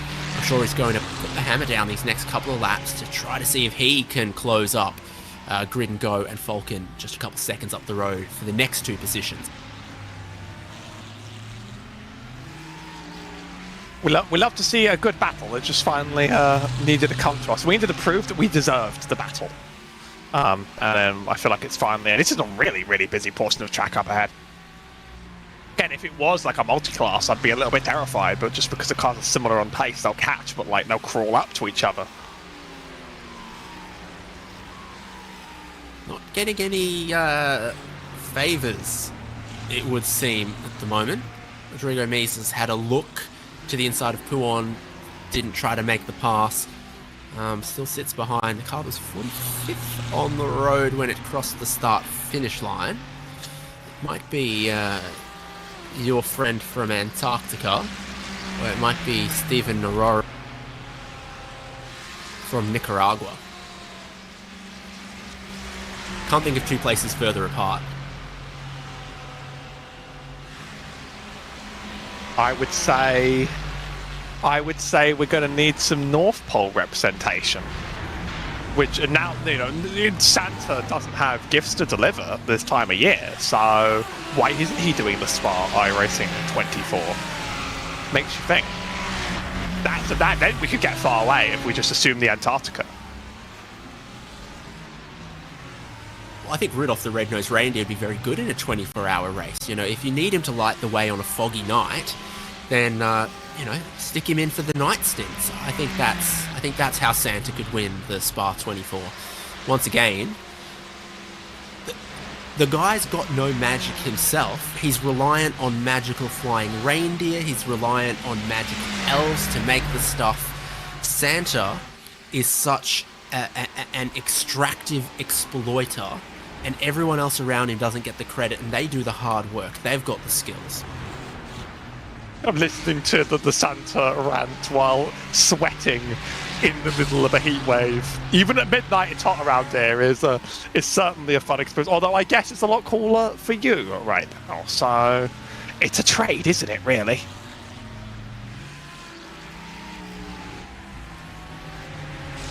I'm enjoying quite a lovely day. Yesterday was 26 degrees in Brisbane and clear skies and sunny in winter.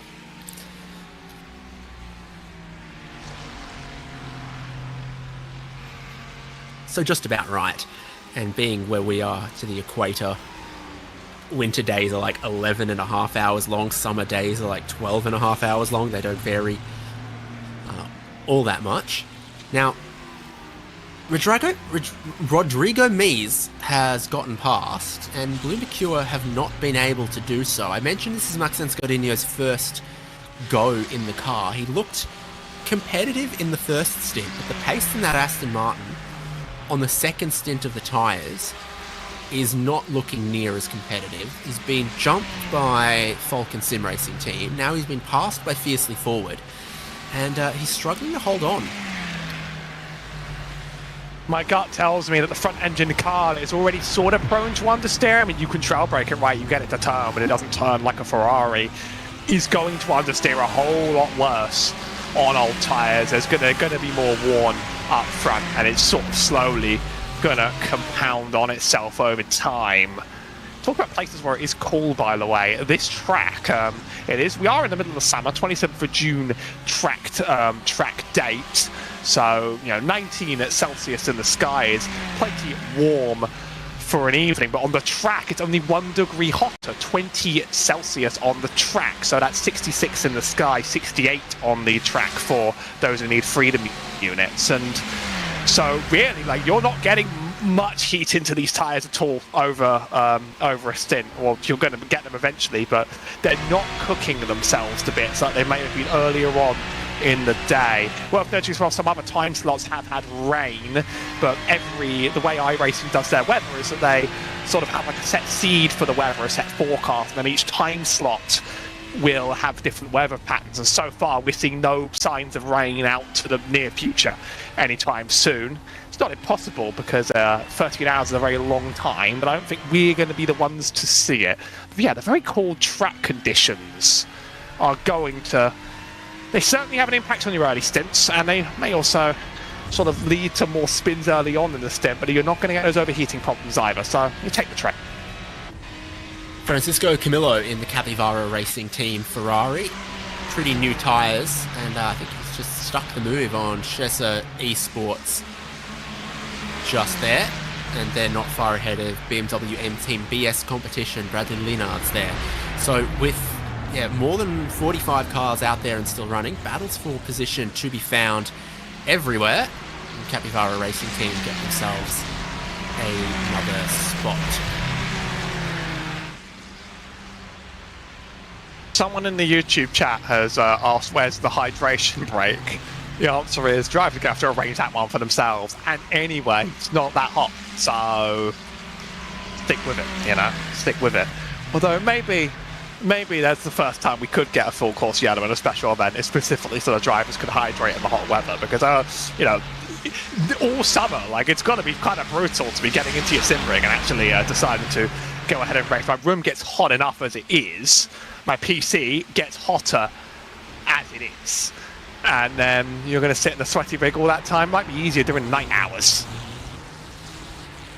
This hydration break brought to you by Ramiro's Burgers and Racespot Cola.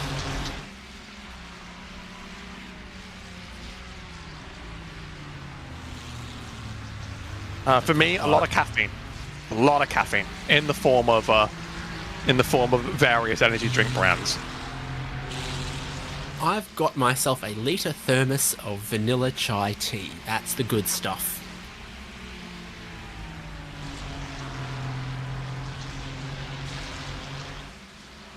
I like it. Unfortunately, I think despite the fact that I'm no longer, I'm far older than I was when I was 12. I seem to have I'm significantly sweeter tooth now, so it generally needs. My body generally starts to crave the sugar a little bit too much, and I'm going to feel the downstream consequence of that 5 years from now. I'm just going to choose not to think about it.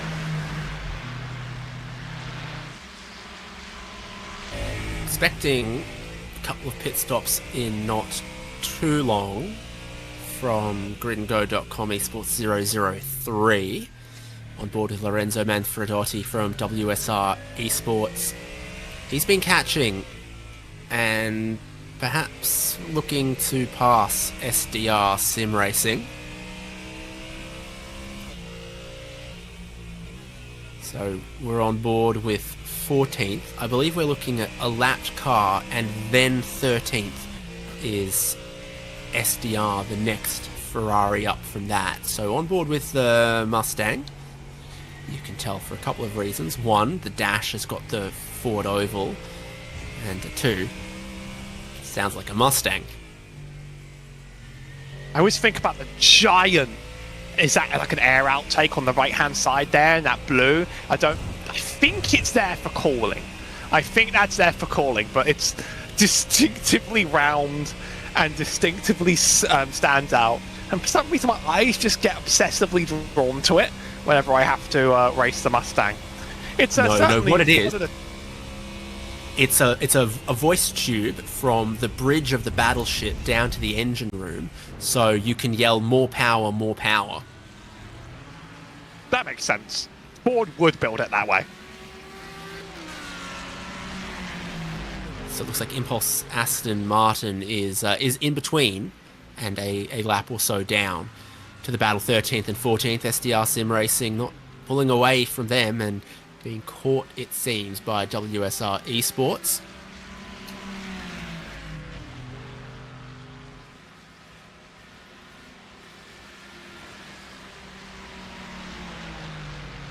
You can see which cars have got the optional endurance lights fitted. You've got them on the Ferrari, you've got them on the Aston Martin. Go to a replay. Spoilers if you're watching too closely. So Van den Belt into Jackie Ick's corner. A little wide. Oh, is that too much curb going into Puon? Yes, it would be. The Lamborghini does not abide that, and it goes all the way to the barrier too. Chances of some damage from the Niti Racing Yellow. That is typical Lamborghini activities to me. I talked to you about not liking that car, and that's it for me. It just does that to me relentlessly.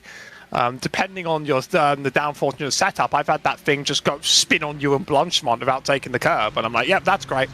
Thank you very much, Lamborghini, for everything you do. I don't get it, but a lot of drivers here like it. And trust me, you don't want to see my iRacing profile. They're better than me at this. So, in fact, I'm stunned to see so many drivers with 10k iRating. I remember when there was like one or two. Like, our entire top 5 have 10k iRating.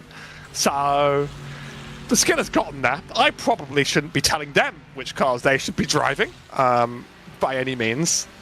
just feel it deep down. Aleshinogwe pits from inside the top 10 for the gridandgo.com esports 003. That team has got 2 cars inside of the top 10, the 003 and the 002. And the 002 is actually taking a little bit of time out of the race leader as well, so that's preventing a Verstappen sim racing lockout. There is 003 just a little bit further back, but still inside of the top 10. And on an alternative cycle of fuel and pit strategy. And is it going to be a rotation of driver? Doesn't look like it.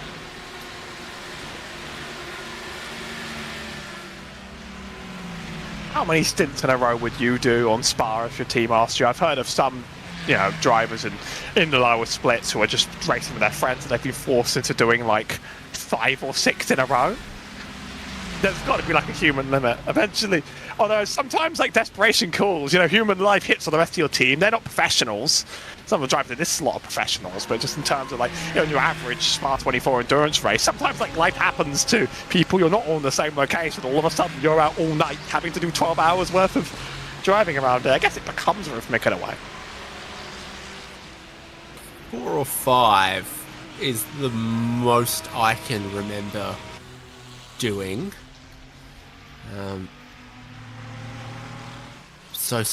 Across these strategies, the next cars inside of the top 10 we expect to see pit is the 002 Grid and Go and Novileggio Racing in about 5 laps or so.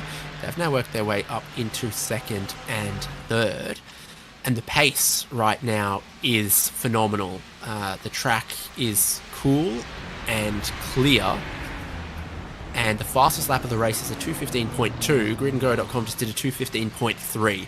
So we're right at the sharpest end of the knife for lap times at the moment. A little bit behind them, 6th and 7th. Falken Sim Racing Team Blue and Fiercely Forward Pink.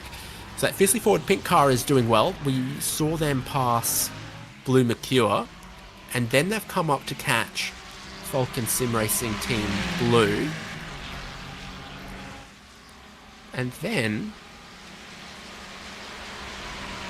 they're not that far behind making more inroads thereafter.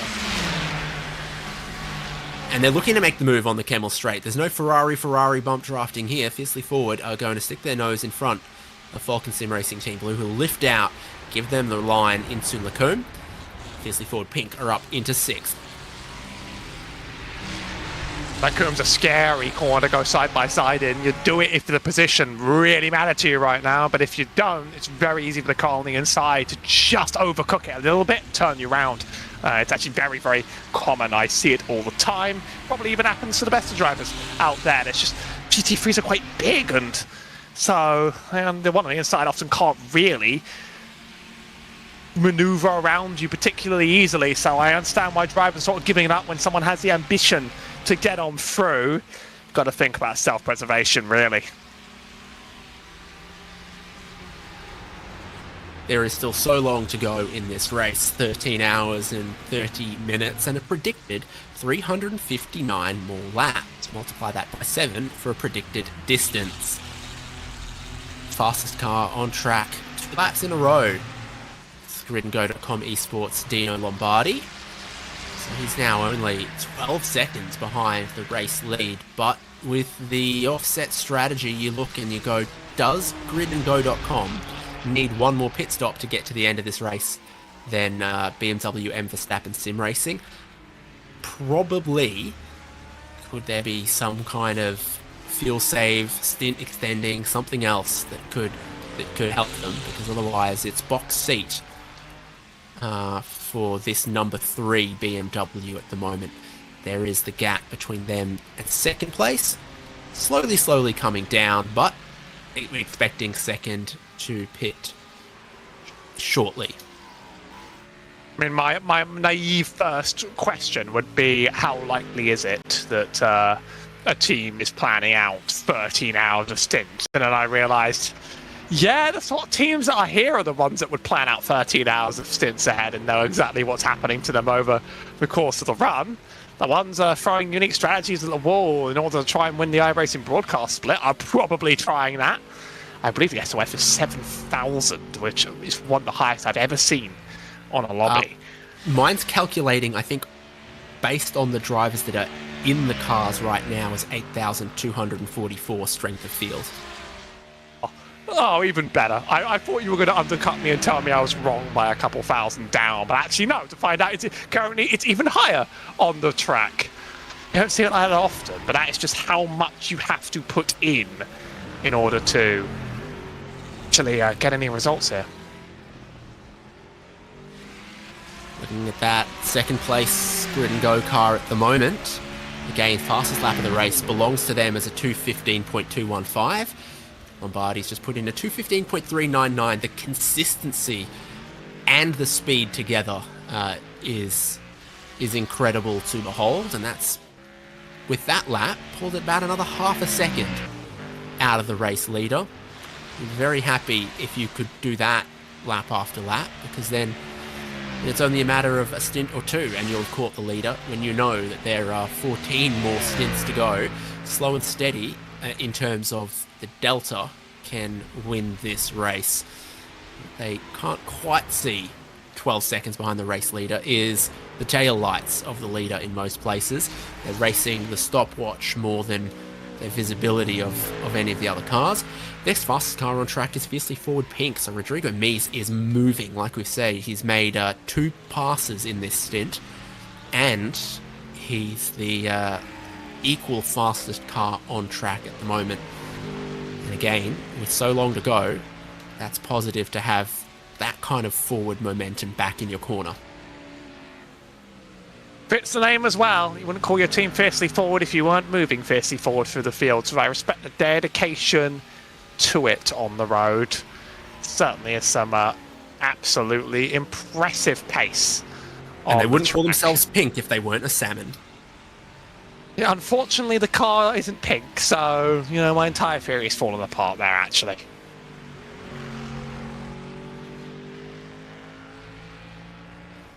I was trying to research, how don't salmon freeze? And a whole world about how fish stay unfrozen in freezing water. And I think part of that is what makes them so delicious.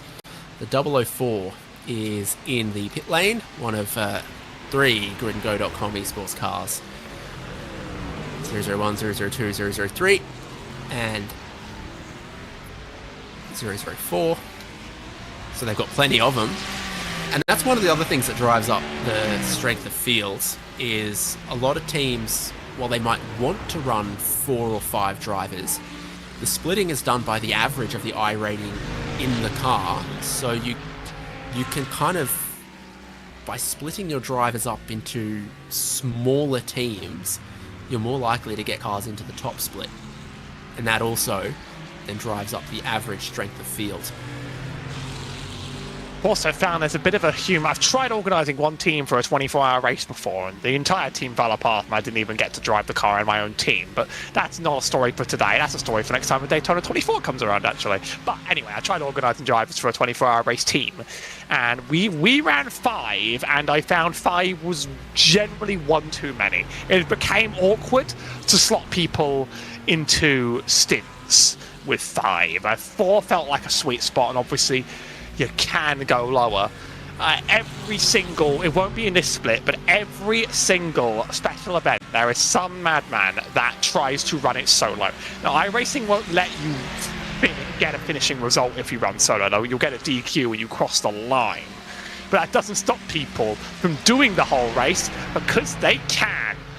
Every time, it always happens during these 24-hour events. I think it's absolutely mad, but also I've known people that have won their special event splits solo for 24 hours, which is even madder, in fact. Don't do that for your health. It's not a challenge. WSI Esports have managed to close in on SDR Sim Racing. This is 12th and 13th on track, and on fuel they're just 1 lap apart as well, so they truly are racing each other to the next pit stop. Lorenzo Manfredotti catching Marcos Saavedra in this group, and then they're just 10 seconds behind Vallejo Racing number 5 and the Team PGZ 114 Mustang. Looks like the Impulse car has unlapped itself on SDR as well, so that doesn't necessarily suggest a good sign for SDR Sim Racing's pace at this moment, and it lets WSR Esports get into position to attack if that's what they want to do.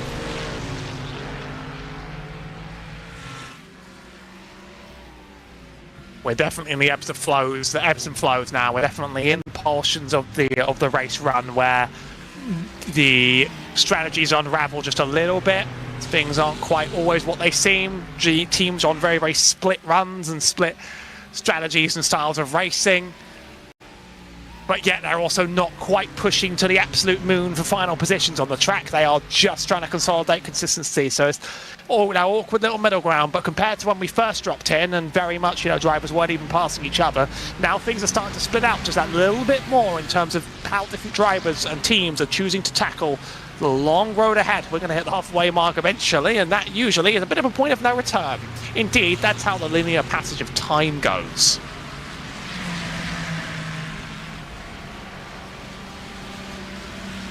There's Nova Leggio Racing stopping. We've had the Grid and Go car that was running in second place. So second and third on the road as they were, but offset to the leader's strategy, have to come and make their pit stops. Lombardi in the lane taking fuel, remains in the car. Fuel done, and he rolls on the same set of tyres. For Nova Leggio, there's just 2 drivers in that car. It's been Johan Hart the last couple of hours. He might just have to stick to it as well. Rejoining amongst some traffic, the Ford Mustang from Grid and Go. 2 drivers is some heroic stuff. I'd love to know whether some of them are actually ever sleeping, or whether they're both just spotting each other for whole race distance. Because that is, that's still a real stretch of energy and resources and time driving what is likely to be close to 12 hours each. Don't have to split 50-50, but we did both sign up for a reason as well, so that's brutal. If I'm reading this correctly, Johan Harth will have driven the first 5 hours of the race. Benedict Vida then drove about 5. And then Johan Harth has just been in for the last about 2 hours. So, yeah, it doesn't say that anyone not driving is spotting for them. But probably the best way if you were 2 drivers is to have someone, drive 5 hours, and that's enough time the other driver could take a nap and get some slightly meaningful rest. Because if you go 2 hours, 2 hours, 2 hours, 2 hours, you'll never have enough time out of the car to settle, sleep, and then wake up again. So it is each driver's turn carrying the baton. It is sort of a half marathon.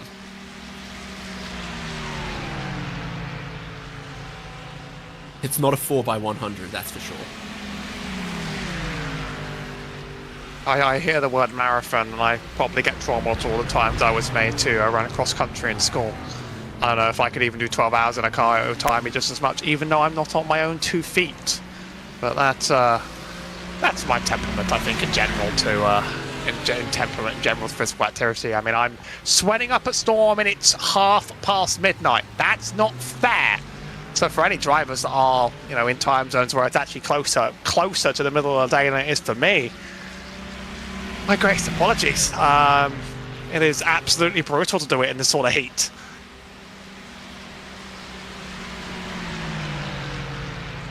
SDR finding their mojo a little bit, closing up behind Impulse again, and not looking to lap them. Not the first time we've seen a Ferrari pushing an Aston Martin. But then WSR Esports have to make some decisions as the cars are bump drafting in front of them. They just sit behind. 11th and 12th after the pit stops for Nova Leggio Racing. Confusingly, their team name is Nova Leggio Racing 98, but their car number is 99. Nova Leggio Racing 99 are car number 5. Not everyone got the car number they wanted. Although it seems BMW and Verstappen Sim Racing did with number 3. Somebody's going to have to explain this to me. This might just be a thing that you get on the broadcast split or something. Typically, your car number is pre-decided based upon your I rating in the lobby, and it goes from 1 all the way up to what would be 59, and it's firmly in order. No, it's a team event. Yes, you do get to nominate a number, unless a higher I rating team has got running over you. It's been a long time since I've done a public team race. I literally remembered halfway that you can set a preferred number on your team, and that's how that's happening. And I believe, yes, you lose your number if a team with a higher I rating wants the same number. You then get booted to another one in order. So, wow, I solved my own conundrum halfway through.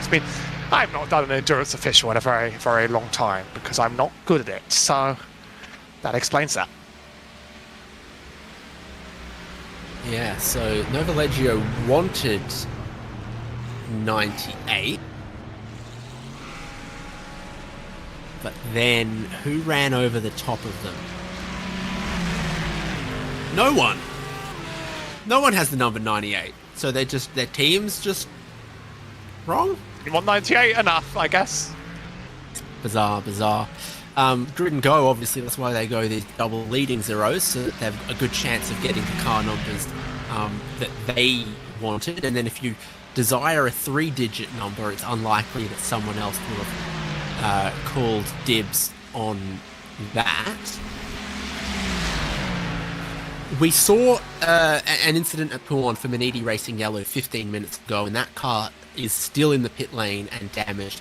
Twan van den Belt, who turned in from the curb and lost the rear and then found the wall, and unfortunately the driver from South Georgia in the South Sandwich Islands has made a bit of a meatball of that sub. Yeah, I didn't realise from the first angle we got that car got completely obliterated. I didn't realise it got destroyed so hard until I looked back at the replay on my screen and I went, oh wow, that thing is in a million pieces. It's like Humpty Dumpty, and they might not be able to put him back together again in time for the end of this race. So it's a brutal way to go. If it were to happen, it always sucks for the teammates that didn't do it. But I guess I would feel like if you were to go, you'd rather do it in the first half than that close to the end. And if Maniti Racing Yellow stay in the pit lane for another hour and 40 minutes, Vesta Sport will pass them for 49th position in the overall standings. Jacob Hansen is out on track and the last car running, and 60 laps down, so about 2 hours down. But as they continue, there's one position that they might pick up. Team PGZ entering pit lane. It looks like Oskari Kakkonen got in at the last stop, and after 25 laps, the Mustang 114 pulls in for service. We've seen quite a lot of other teams make it to 26 laps, notably your race leader, Falken Sim Racing team, and some others. So only 25 from PGZ in that stint.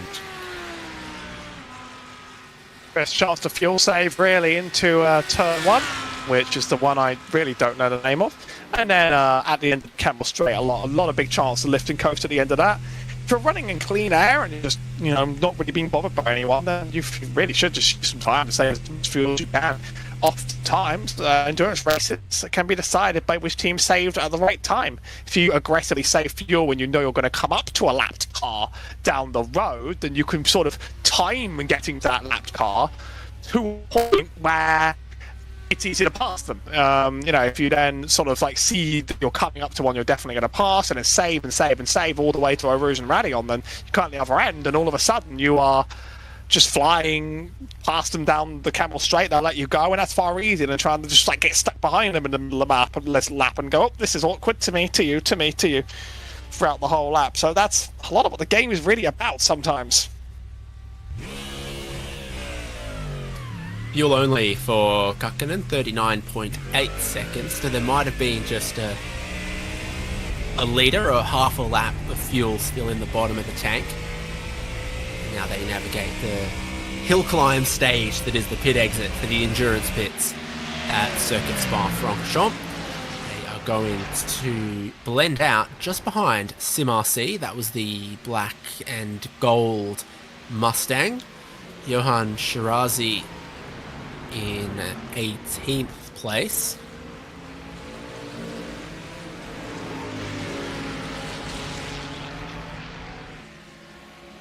Looks like WSR Esports Red have gone around SDR Sim Racing for 8th and 9th. That was one of the battles inside of the top 10. And, yes, maybe that's gone back the other way. WSR Esports were certainly a little bit quicker.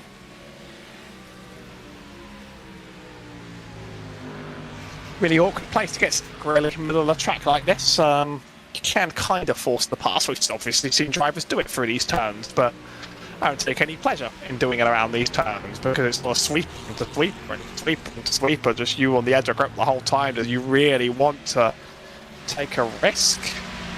Well, enough people will do it over race distance. Now that is a pink team, SDR Sim Racing in the 5.7. That's the way I like to see it. Are they going to stick their nose out? No, they're not. They're going to enjoy the train, the car behind, just sort of wondering what to make of all of that, though, from WSR. Yeah, so it is still SDR ahead of WSR, but by a metre there, and Marcos Saavedra is in a challenging position where the Impulse car unlapped itself and on pace was sort of fairly ahead, but now Saavedra is coming back towards it. He's got to balance, is it a help or a hindrance? Is he benefiting from the slipstream of the Aston Martin and the fuel saving behind the Aston Martin, or is he being held up and pushed back into his rival?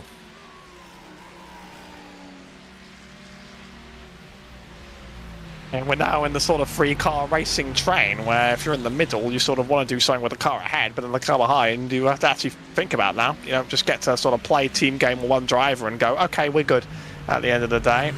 I mean, they're not quite on the same lap of that Aston Martin, but he'd love to say it's close for as long as possible in order to just try and get the biggest benefit from running each other down the straight.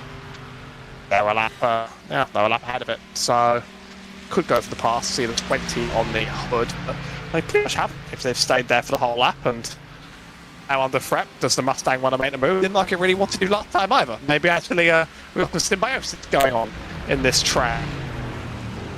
Take one more look. You'd have thought that maybe that P20 car would, if you know the Ferrari really wanted to get past, quickly get out of the way, but that just hasn't really happened, and I guess that implies some degree of the three cars. So 29 on the front of that car, in fact. It just implies some level of the three cars just want to work like this for that lap time. So we'll take another look at what they do down the straight line.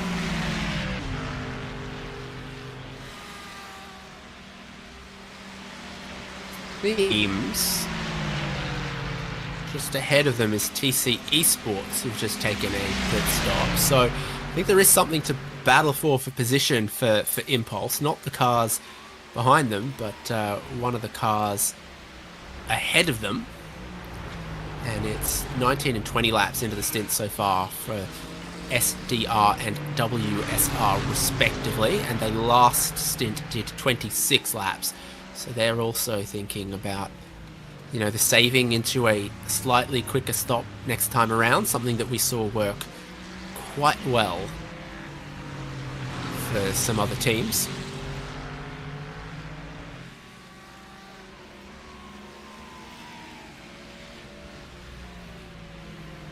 I think that they're happy using the lap car as almost like a little bit of a buffer, a little bit of a push. Not too much else to worry about on the road. And they're trying to get their laps down and done. Here's a much bigger train though. Around P22, around the middle of this pack, and that is a lot of cars in line. or 4 of these are racing for position. The lead car up front is the 780, the Maniti Racing Green. And then behind, there are quite a few in range. One just ducked into the pit lane, so make it 3 ducks swimming back home instead of 4, but there's certainly a race on between them. Yeah, and I think Maniti Racing Green there, the Ferrari, also just trying to deal with a little bit of traffic, as well as having now 2 cars for position behind them. The Lamborghini pulling away. WSR Esports staying in touch, and Solpec Precision Racing just dropping back a little bit so far on this. They're going to need a pit stop soon for Welsh driver Lewis Barlow.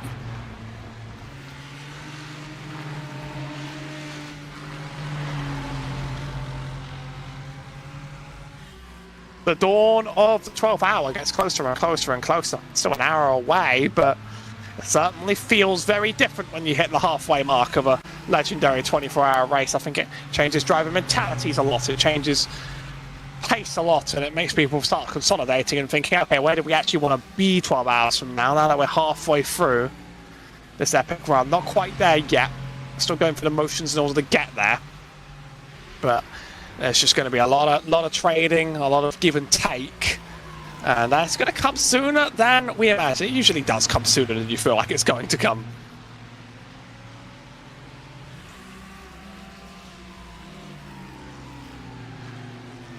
Yeah, so there's still 3 cars for position here, but a couple of lapped cars now getting between,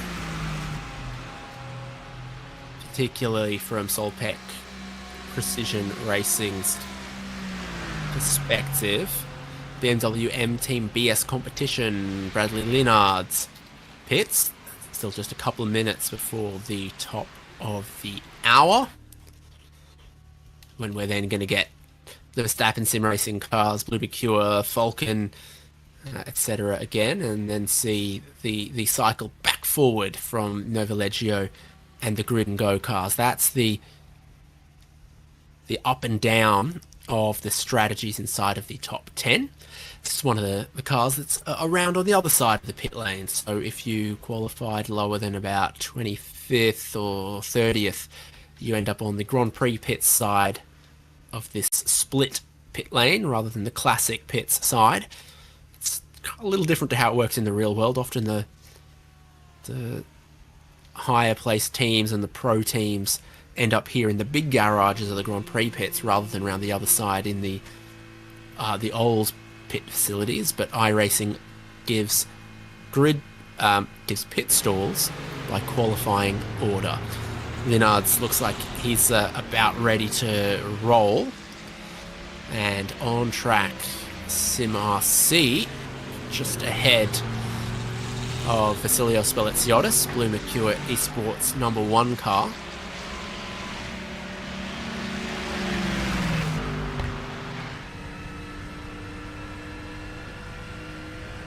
On board the Aston Martin, using the slipstream of the Mustang, and again, benefits to slipstreaming the traffic, but also chance for it to cost some time.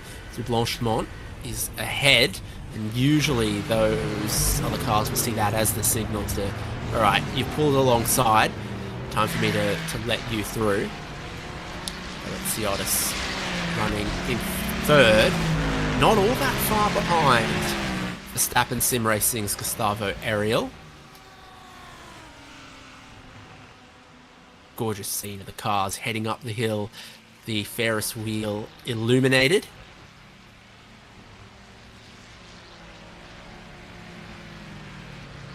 And that's us, Howie. Been asked.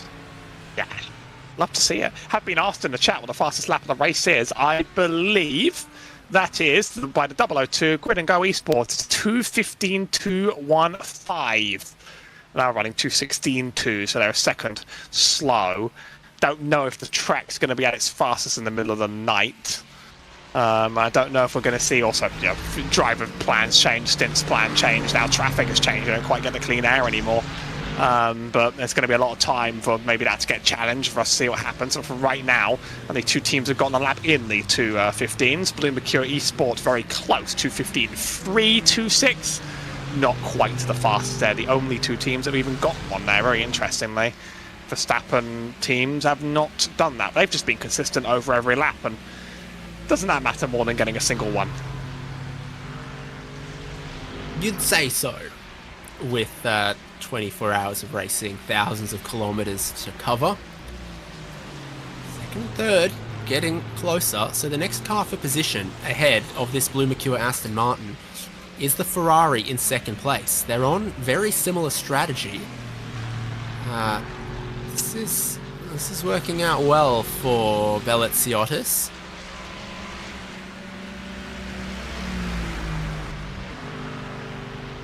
Interestingly, it was one of the other Blue Mercure Aston Martins with Maxis Godinho where I said their pace was dropping away quite noticeably on the second stint of the tyres. But Belleziotis, I'm not going to accuse him of that. He pulled a 10th out of the next car last lap. They come out of the final corner and cross the start-finish line. And on this lap, Belleziotis pulled about half a 10th. So again, slow and steady wins the race. Capivara Racing Team, the Ferrari, came into the pit lane in the background behind them, having had a good stint where we saw them make a pass or two. And as it closes for second and third, they both remain still over 40 seconds behind Diogo Pinto, leading this race. The challenger most likely to be able to stop them is the grid and go 002 if they can pull out some fuel saving and shave some time off their stop. Looking at how drivers are sort of moved up and down the grid, of course. So the BMW and Verstappen Sim Racing team that you see in first also started on pole, and their teammate team, number 4, have moved up 4. Most notable mover, SDR Sim Racing, currently up 30 from a start of 38th on the grid. So they've absolutely had some great moves. A lot of teams have moved up in the double digits, and that's because some of the strongest teams left very, very early. Like very high grid starters such as our P2 starter, Mahal Racing Team. They're out of it. Team Bennett started in 9th. They're out of it. Undercut Team Racing Black and RC Car Shop Esports. They're out of it. A lot of these are very close to top, very close to high-end starters. And they've really fallen like a rock. Obviously, actually, second on the grid start's quite accurate. I was looking at the wrong number, but down 47 Mahal Racing Team. So we've started from the top, and now we're here, and that's given a lot of opportunities for teams to really fly up the standings. None of us seated our pole starter though.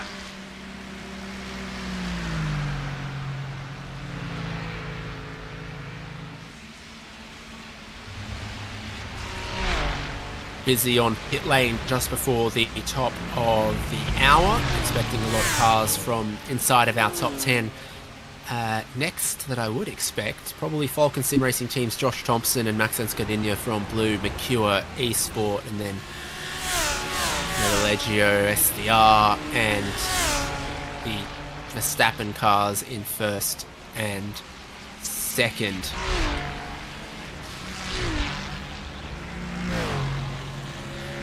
Likely to be too many driver changes this time. It's probably that halfway point that we'll see a couple more driver swaps out of competing cars inside of the top 10. Bottom of your picture, the busy pit lane at Circuit Spa-Francorchamps. Top of your picture, the battle on track for second and third. A little bit more space appearing this lap though for Ariel compared to Belleziotis. There's always something happening on pit road, always someone making their change. Right on the road, that one car has lost just a little bit of distance in its pursuit. Here's your race leader, Diogo C. Pinto of the Verstappen 3 car. There's been nothing but a dominant force since the start. Well, and when the rest of the team, of course, but Diogo's in the car right now as it stands. alongside are Sebastian Job, Florian Lebrigue, and Luke McNone. They're the 4 drivers taking on the chance of being so. I think the line is Verstappen dominance. Verstappen.com dominance may bore fans, but also it's spectacularly consistent out there. Spectacularly.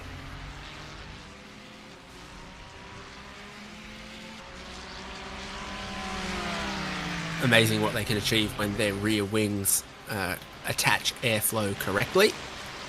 Pinto is leading this race by over 40 seconds. But when he pits shortly, we'll see if Gringo and Dino Lombardi's been able to make any inroads, and we'll see for second and third what happens come this pit stop. Expecting 4th place Falken Sim Racing team in at the end of this lap, and Blue Mercure number 33 behind them as well. Then we get everyone else for the pits.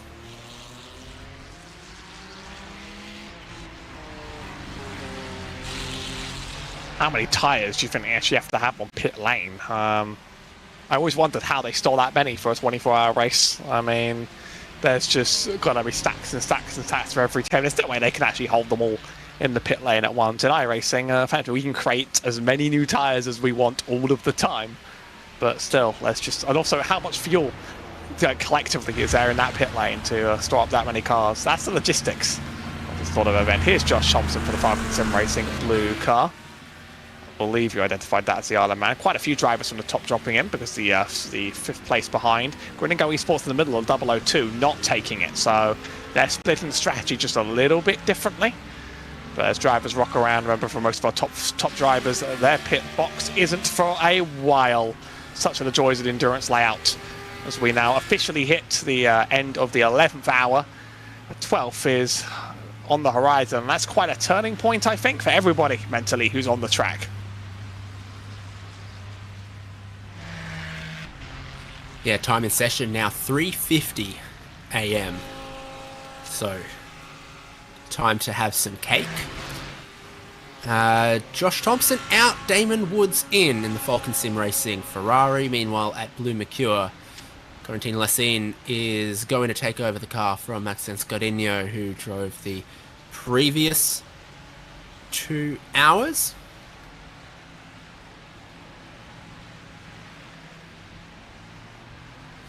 All the fans. The real thing about a long race like this isn't how many tyres you use, it's how many sets of rims you need to mount all of the tyres that you need. Corentin Lessine is going to get some new tyres. That car just went up on the jacks after the fueling was done. But I don't think you need 24 sets of rims, because you'll, during the course of 24 hours, probably go get some taken off, some new ones mounted, etc., etc. The tyre provider will have their own tent somewhere in the paddock set up, mounting and balancing wheels. Blue Mercure Esports Vasilios Boletsiotis, just before he could catch Gustavo Ariel for second, he has to come into the pits, but Ariel has got 1 lap more of fuel than Blue Mercure Esport do, so there's a 1 lap offset in that battle for second and third, and then we're about to get the race leader. As all of this happens, Dino Lombardi and Gringo.com Esports 002 weasel their way up the field some more again.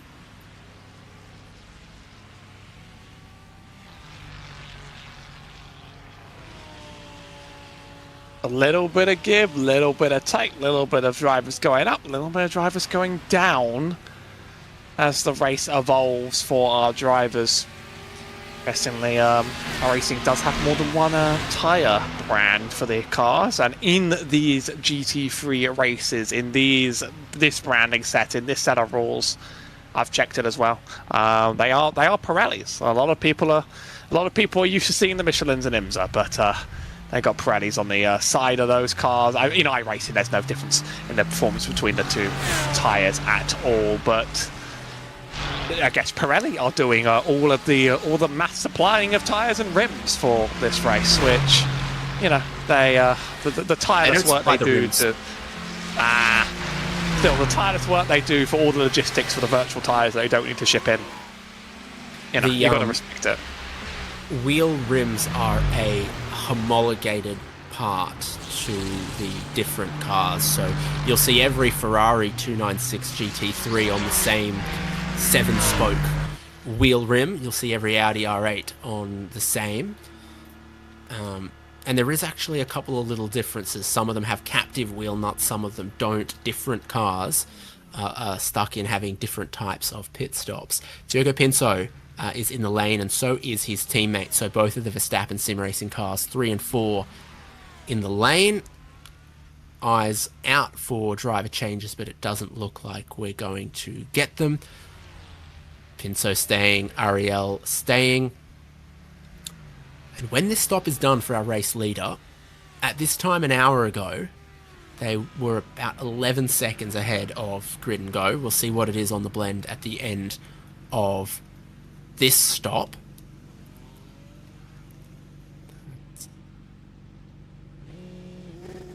Pinto revving and gone. Very convenient pit exit located pit stall. You've really got to mind the track limits because it's a big penalty if you have an unsafe pit exit crossing any of the lines. Right up until the blue cone there at the top of the hill. From that point, you're free.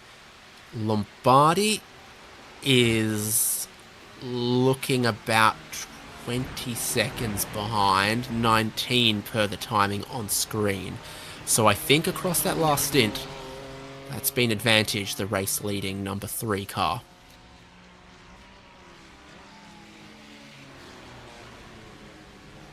I think it's more about if anything will knock them down than if anyone will really catch up. Because, I mean, obviously any number of things can go wrong for you leading a race. Some on the track, some maybe even off the track, but you're not going to catch that free car on pace or on strategy. You're going to catch it on being there if fate catches up with them, which is not the most positive prognosis if you're a P2 team trying to get your win, but that's also, I guess, why they've decided to try and lock out the top 2 of the race. They haven't done so quite right now. Their strategy's still offset, but once Grid and Go Esports stop in around probably 10, 11, 12 laps from now, that will even back out again. Is SDR's Santiago Baz-Tarixa. I think I got most of that right. Might have gotten the end a little bit wrong, but otherwise, you know, I got fairly close. And he's in for the next scheduled stop in that Ferrari.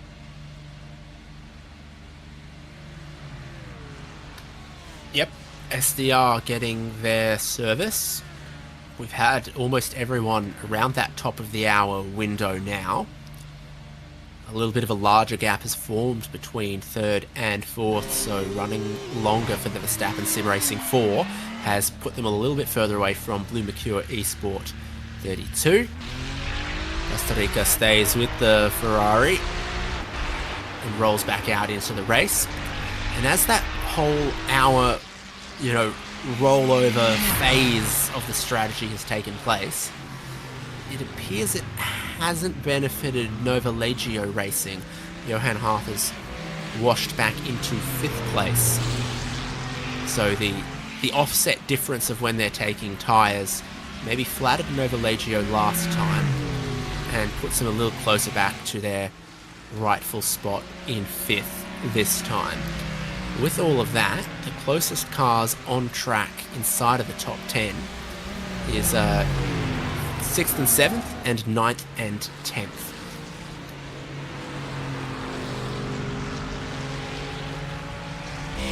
As always, the battles definitely in their clusters around here. Oh, there I go, right on top of you. It happens.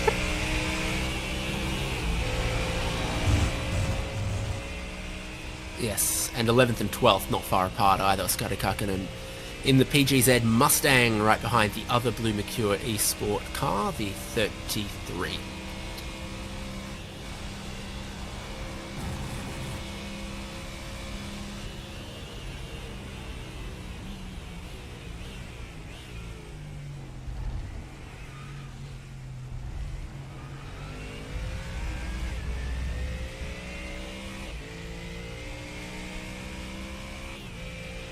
with the Team PGZ Mustang in 12th place and heading towards the halfway of this challenging 24 hours of Spa.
Is RaceSpotTV coverage of the iRacing Spa 24 for 2026. 12 hours 46 minutes remains. We're heading towards the halfway point and we're heading towards the sunrise. They've been racing through the cold and the dark, but the hot summer sun will soon arrive once again. David Haynes with Howie Burrows and now Hugo Lewis in the production chair. Diogo Pinto and BMW M Verstappen Sim Racing lead the way. Been a very, very dominant race so far by that free Verstappen Sim Racing, but there's a lot to play for behind. Big games over Grid and Go Esports, of course, playing a very ultimate strategy. The rest of the drivers around them going to be able to take anything by the end of the race. So we have a long, long time to go until there, and a lot of jeopardy and unusual moments that could happen between here and there, and a lot of strategy changes down the line too. But right now, it's a bit of a race to untangle this Verstappen spaghetti up front.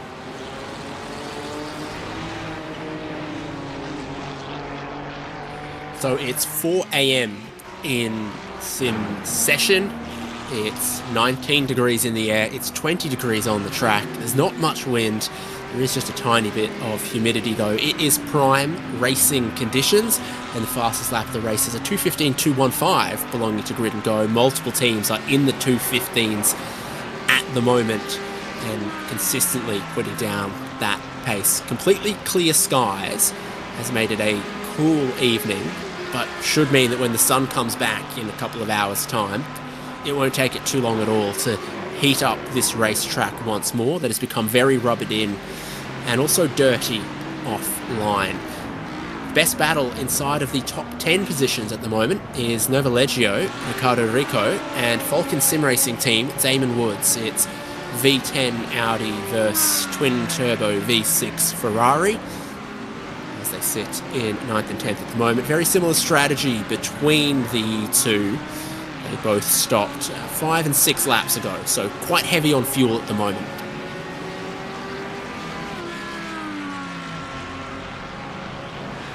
Here's our battle for 9th on the road. The 5 and the 44 car dueling out. I mean, we've seen a lot of, over the course of the race though, drivers not making massive battles with each other, but instead sort of just cooperating down the straight, even sometimes bump drafting other teams just to get the two of them on a good pace. They're not quite in bump drafting range yet, but Falken Sim Racing Blue were one of the teams that were sort of playing that game with other teams on the track, and they could easily do it again if they get on the rear bumper, or they could try and force the pass, because we don't really know what game plan they're going to do, other than that both are really on the table for them. Well, closing up to behind the Audi with the slipstream on the previous lap, Damon Woods was the fastest car on circuit, a 2:15.899. That's also reflective of a lot of the other cars on track have just loaded up on fuel. Quite a few of them have started their second stint of tyres. Double stinting tyres, double stinting drivers seems to be what most teams are going for at the moment, but anything could change with higher track temps later into the day. Always the chance of rain, although we don't see any in the next 3 to 4 hours of the forecast. So that battle for 9th sits at the top of your screen, while the battle between 07 and WSR Esports White is the bottom of your screen. It's the 7707. It's the car that's got the most number of drivers. The 07 less so. Although they still have 5 registered, and all of them except Noel Leon have driven, so Alberto Sigolini in the car at the moment has done 88 laps. Noel Leon is in the server but hasn't cut any laps yet.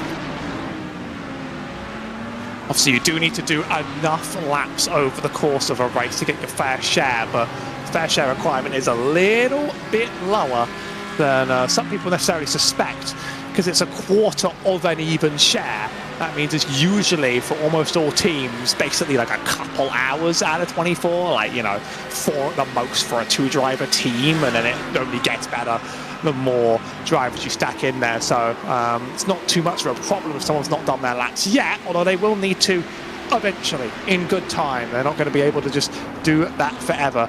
There's a Falken Sim Racing Blue getting themselves ahead down the Camel Straight up into P9. Looks like they want to get that pass done. They want to run away from these Audis now. Yeah, not waiting too long to try to make the move, and then pulling a couple of car lengths through the twistier middle section of the lap. through Lacombe and Rivage, they appeared strong. Is that a damaged car? That's a heavily damaged Lamborghini on the exit of No Name Corner, heading down to Puon, spewing gravel everywhere. That's happened just in front of the battle we were watching. Surely there'd be a meatball flag on one of the cars if they're missing the tail lights, but I'm not immediately clear.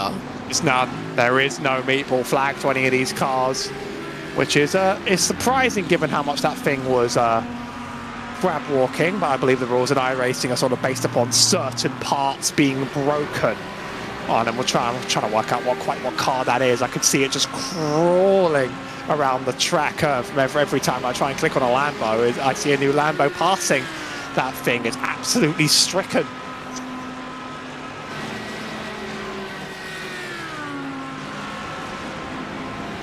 Here it is, IDB Competition Unity.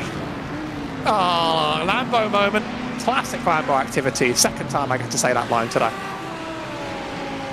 They really don't like turning in from the curbs on the entrance of these corners. The rear let go super early going in there, and the 86 RTV Competition Unity was actually in some competitive battles earlier on. They were part of the four-way fight we were keeping our eyes on, but that car damaged. Still heaps of gravel in this part of the racetrack as the battle for 20th between SimRC and TC Esports arrives.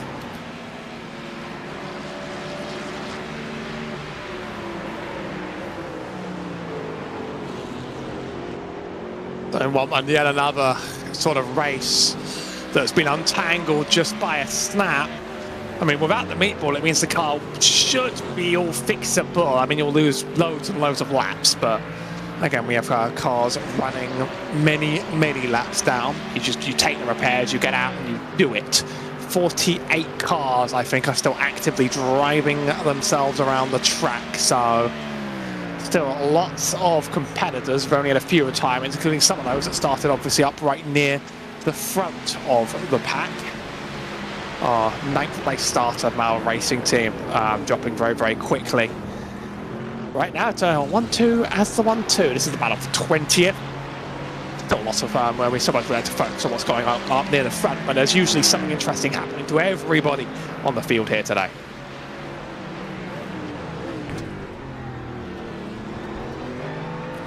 On board with TC Esports. They don't have near as much fuel as SimRC do.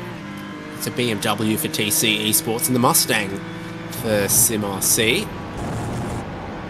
Scraping and sparking as we go up Radion and onto the fastest part of the racetrack.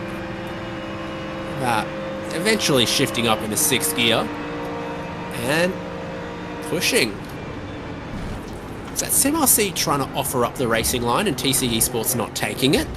Trying to work out exactly what that sort of movement meant.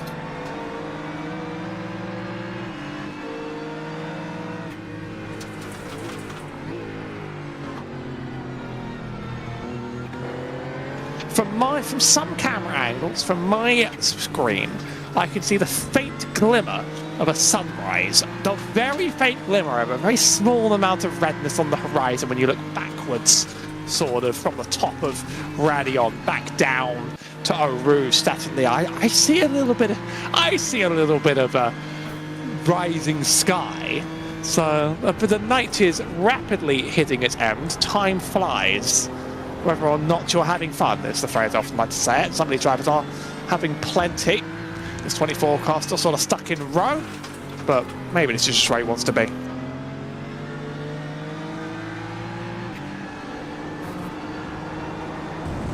Might be planning on a little bit of fuel saving. We had a pit stop from one of the Grid and Go cars. I think Alesh Nogwe made way for Noah Ada in the 003. BS Competitions number 2 is in the lane with Jaden Munoz, and TC Esports, who we ride on board with, are doing some pretty significant saving from Blanchemont into the bus stop chicane. So they're thinking about, trying to make sure they hit that 26 laps in the stint. it's a split between the field of whether they're doing 25 or 26 laps to a tank of fuel. Evidently, 26 does require some saving. And depending on where you are, who you're battling, what traffic you come across, some stints it'll be a lot easier to make those savings without losing time than others.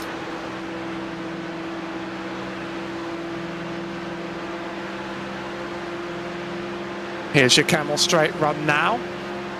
I say that like it's a Star Wars trench run. No big run gains though. So things are going to remain pretty much in line as you expect them. Getting a little bit under the braking there. We've already seen a disaster. I come up with something and then you always know exactly what to add. You always know exactly what to add. You always had this instinct when we're in the endurance booth together, I swear. So there's that curb going into Jackie Ick's corner that they all climb over, and some of them were climbing the curb before turning into Puon here. But it just seems like every car except the Lamborghini can do that, or do it more stably.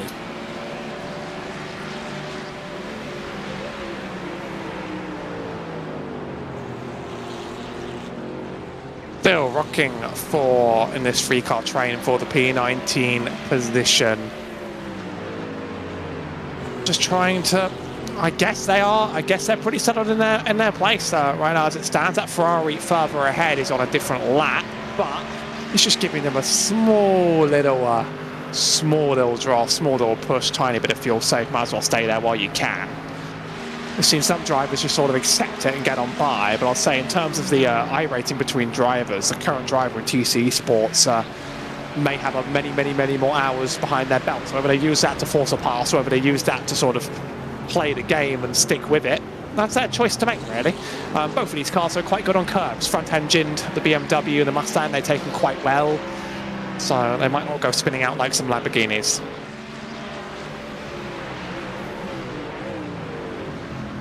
And this being an endurance race, but not a multi-class race. All 59 cars that started are in the GT3 class. Lapped traffic becomes challenging because they're often driving the same car as you. Some teams end up a lap down, but they still have pace. And that's where SimRC find themselves right in behind a car they're not on the same lap as, but that is doing about the same pace as them. They are going to get past the Solpeck Precision Racing Ferrari, and then so too will TC Esports. So after a couple of laps closing in, sitting behind, eventually they put a lap on that car. Is there a bit of extra new gravel at Lacombe now? New gravel just dropped. I mean, all it takes is one person running a little bit wide and it disappears in a lap or two. There's so many cars running around the track that I don't think we'll even get to see it by the time we get back, unfortunately. So you either caught that or you missed it. Congratulations. I wouldn't have caught it. I sure didn't. You can sort of hear the gravel underneath the car tyres. I'm a bit of a freak and I actually do run over the gravel quite a lot to try and clear it. I'm like, oh, I really want to get rid of that, and don't really like doing it to the grass though when that gets left around. That's a dangerous place to be.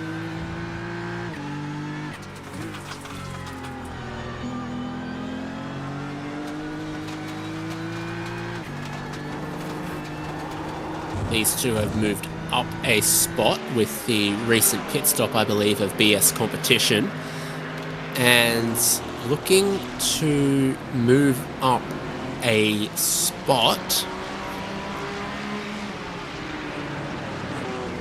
I believe this is Damon Woods catching Automoves Racing Team for 7. Someone's off the road there, a Ferrari perhaps at Stavolo. More drama.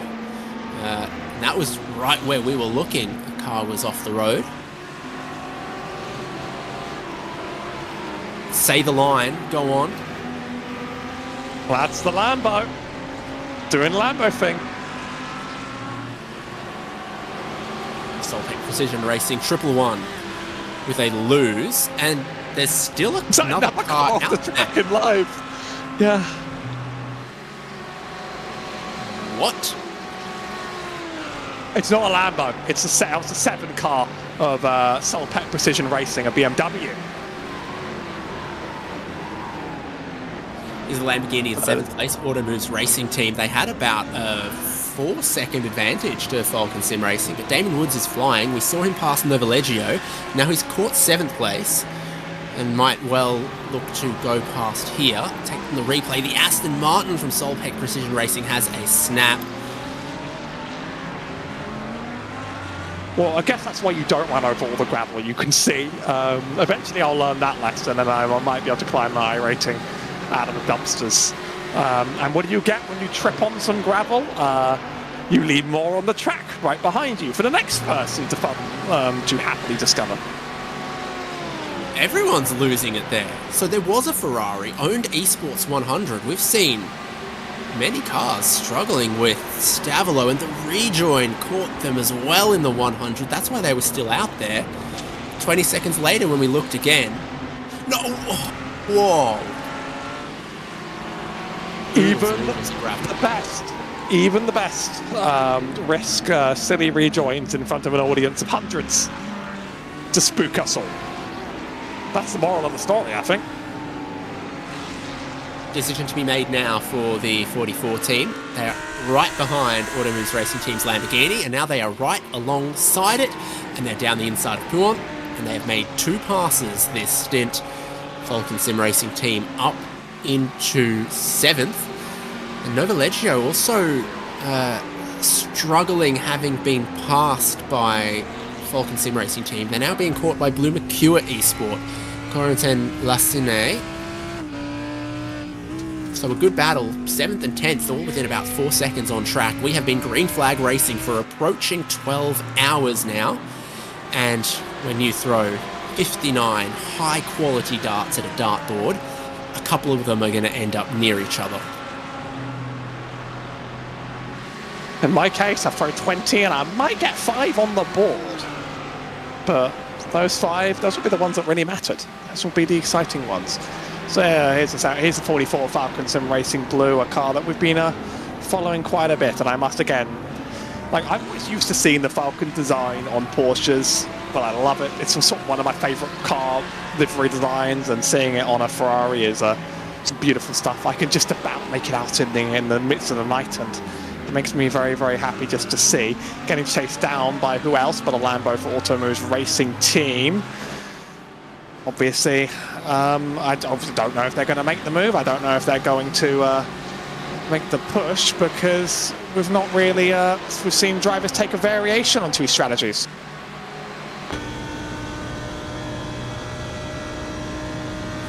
Is on board with the Lamborghini. The nose currently pointing forwards with the rear behind it. That's how you want to keep it. The power of the slipstream on the Kemmel Straight, easily closing multiple car lengths to try to keep Aaron Vasquez with Damon Woods in this battle for 7th and 8th. Seems like Woods was able to close and pass easily, but not necessarily to pull away with the advantage that the slipstream can give. They're about to both go up a spot as Dino Lombardi pits from 2nd on track. 25 laps completed again for the 002, so they're not doing any fuel saving, and it has put them a little off cycle compared to almost everyone else inside of the top 10, and particularly their key rival for the win, Verstappen Sim Racing's number 3 and number 4. I'd anticipate a driver change for the 002 at this stop as well, but we're about to find out.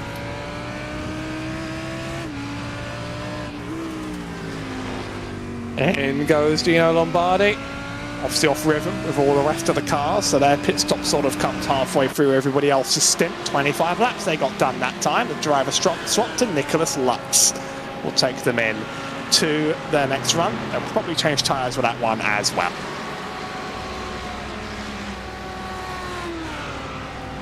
Typically you would expect, and on a similar strategy, Novoleggio Racing comes in with Johan Harth. And again, we I think also may expect a driver change out of them, but their driver duties, for reasons we've touched on a couple of times, complicated by only having 2 drivers.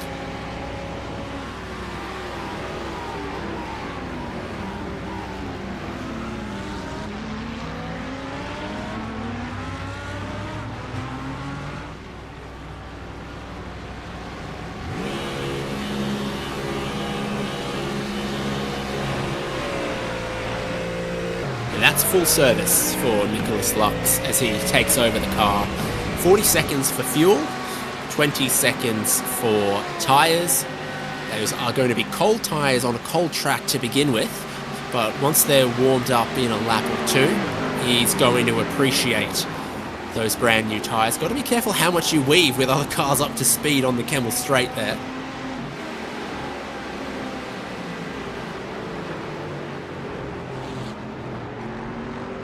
Yeah, you also lose a lot of pace during the weaving, but there's almost like no space out there really on the track, given that you're basically thrown right into pit exit. I would always be a little bit worried trying to get out on that pit exit and immediately trying to heat cycle that. But you would want to heat cycle it just due to the temperature on the track, because it's still just very chilly. There's the signs of sunrise I was talking about. There's a lovely shot showing us that, yes, the night time does indeed come to an end eventually in good time. And soon it will be bright as day again and probably get quite hot by the end, given that you are in the middle of summer, but really still quite chilly on that track. Doesn't really help with the putting heat into those tyres in any meaningful way.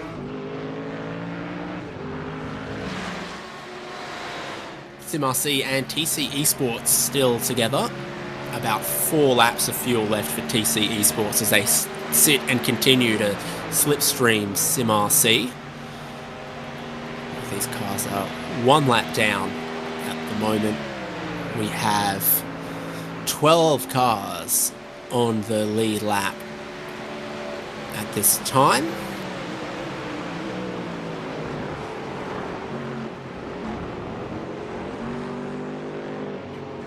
You just make out some of the lights sometimes on some of those angles. Can't really see much else ahead of you. Such a bit of a terrifying forest run, really, in the dark around there, because it's just such a tight track with so much elevation change and a lot of corners that everyone knows every corner at Spa. You know Spa very, very well, but still with fewer visual cues, it's certainly a very different experience taking it on the night. And also it does lead to drivers to be more conservative. Might be why we have had fewer battles going on.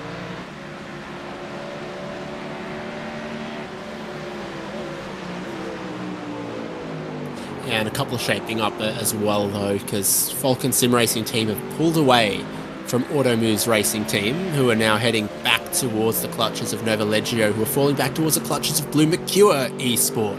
So 6th, 7th and 8th certainly could be close for a minute, but Automoves are going to have to pit shortly.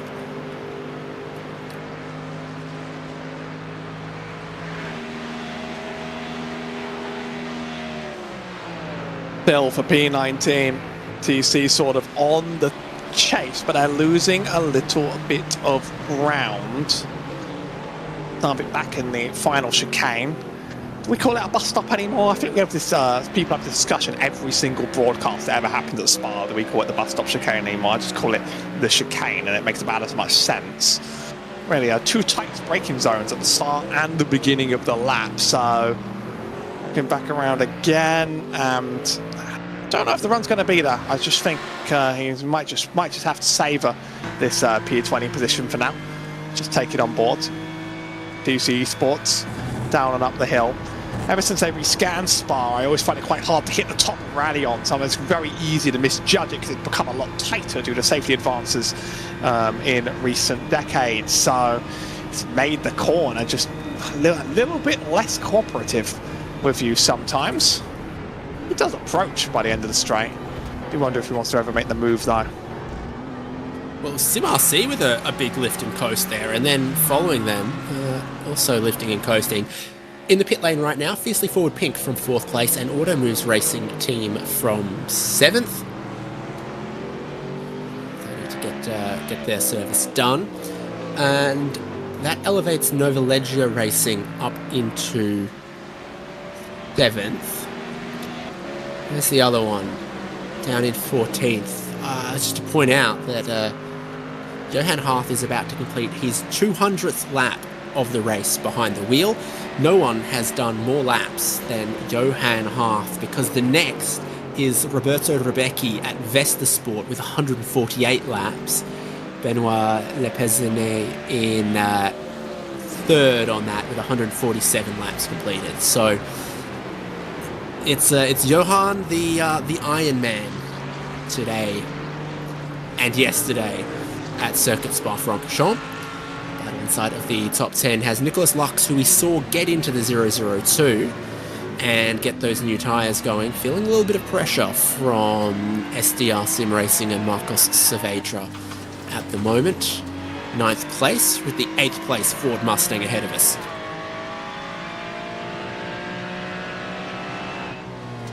Seeing a lot of Mustangs in defending places right now. I think it's just a coincidence. It's a moderately popular car, and it just seems a lot of them are ahead of others. Ferrari's also very, very popular on the road. A few cars that aren't being seen here at all in this split after the iRacing BOP are the McLaren, the Porsche, and the Acura, which I don't see enough of anyway, but I'm surprised to see sort of the lack. I mean, we sort of see it on the screen right now, though. The talks of some of how the cars were affected by the BOP and how that may have affected the runs. I mean, yeah, seeing 95% fuel on the McLaren wouldn't be very fun. I guess the Porsche's power wasn't quite enough. Oh, I've been told there was one Porsche at the very start. Thank you to 10 laps down. I mean, I've not seen him on the track whatsoever in this entire stint. So if he's running 10 laps down, I've actually just not seen the car.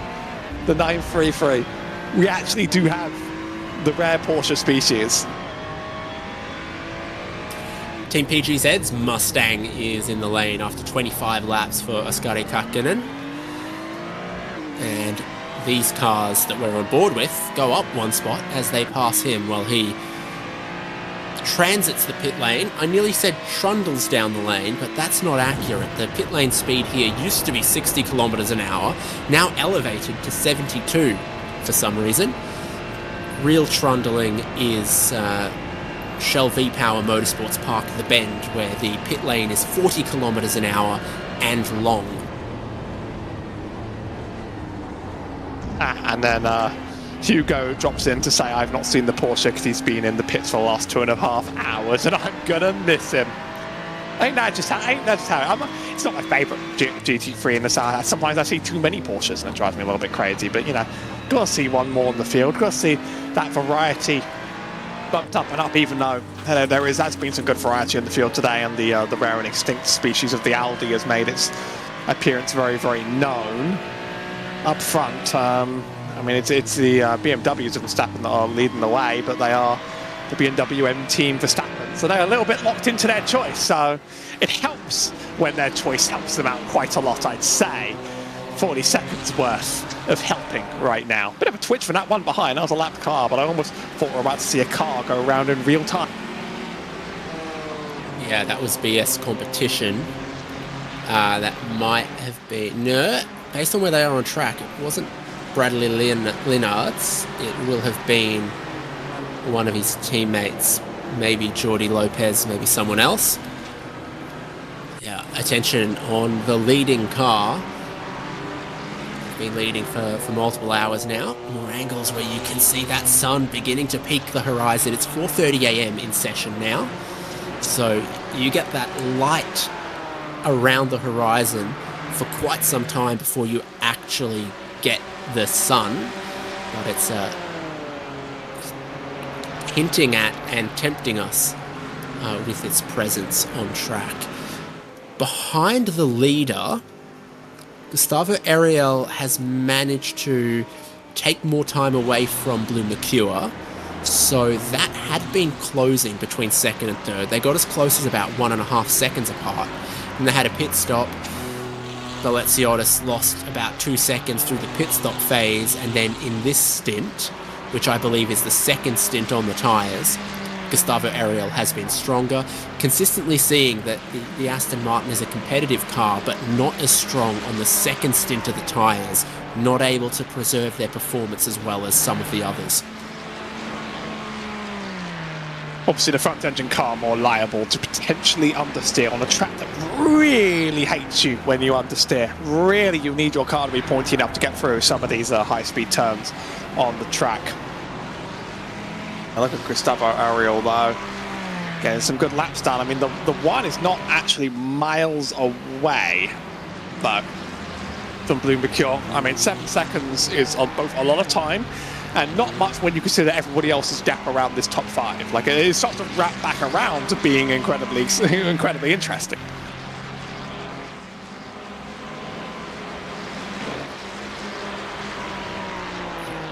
With all of that amongst the top 3, the fastest car on track the last 2 or 3 laps has been Damon Woods in 4th position. We saw Falken Sim Racing carving through a few cars for position, like Blue Mercure and Novalegio. And then the next closest cars inside of the top 10, it's Grid and Go and SDR Sim Racing. You see that they sit 7th and 8th in our top 10 at the moment.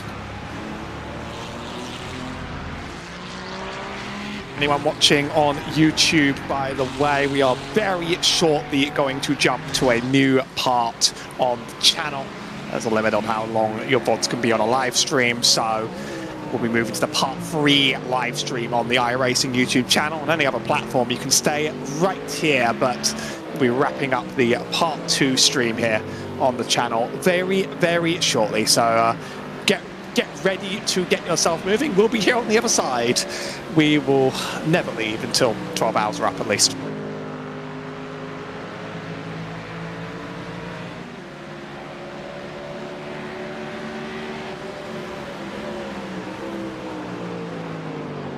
David Stradamus is going to tell you that this is the in-lap for that BMW of TC Esports, just behind the Sim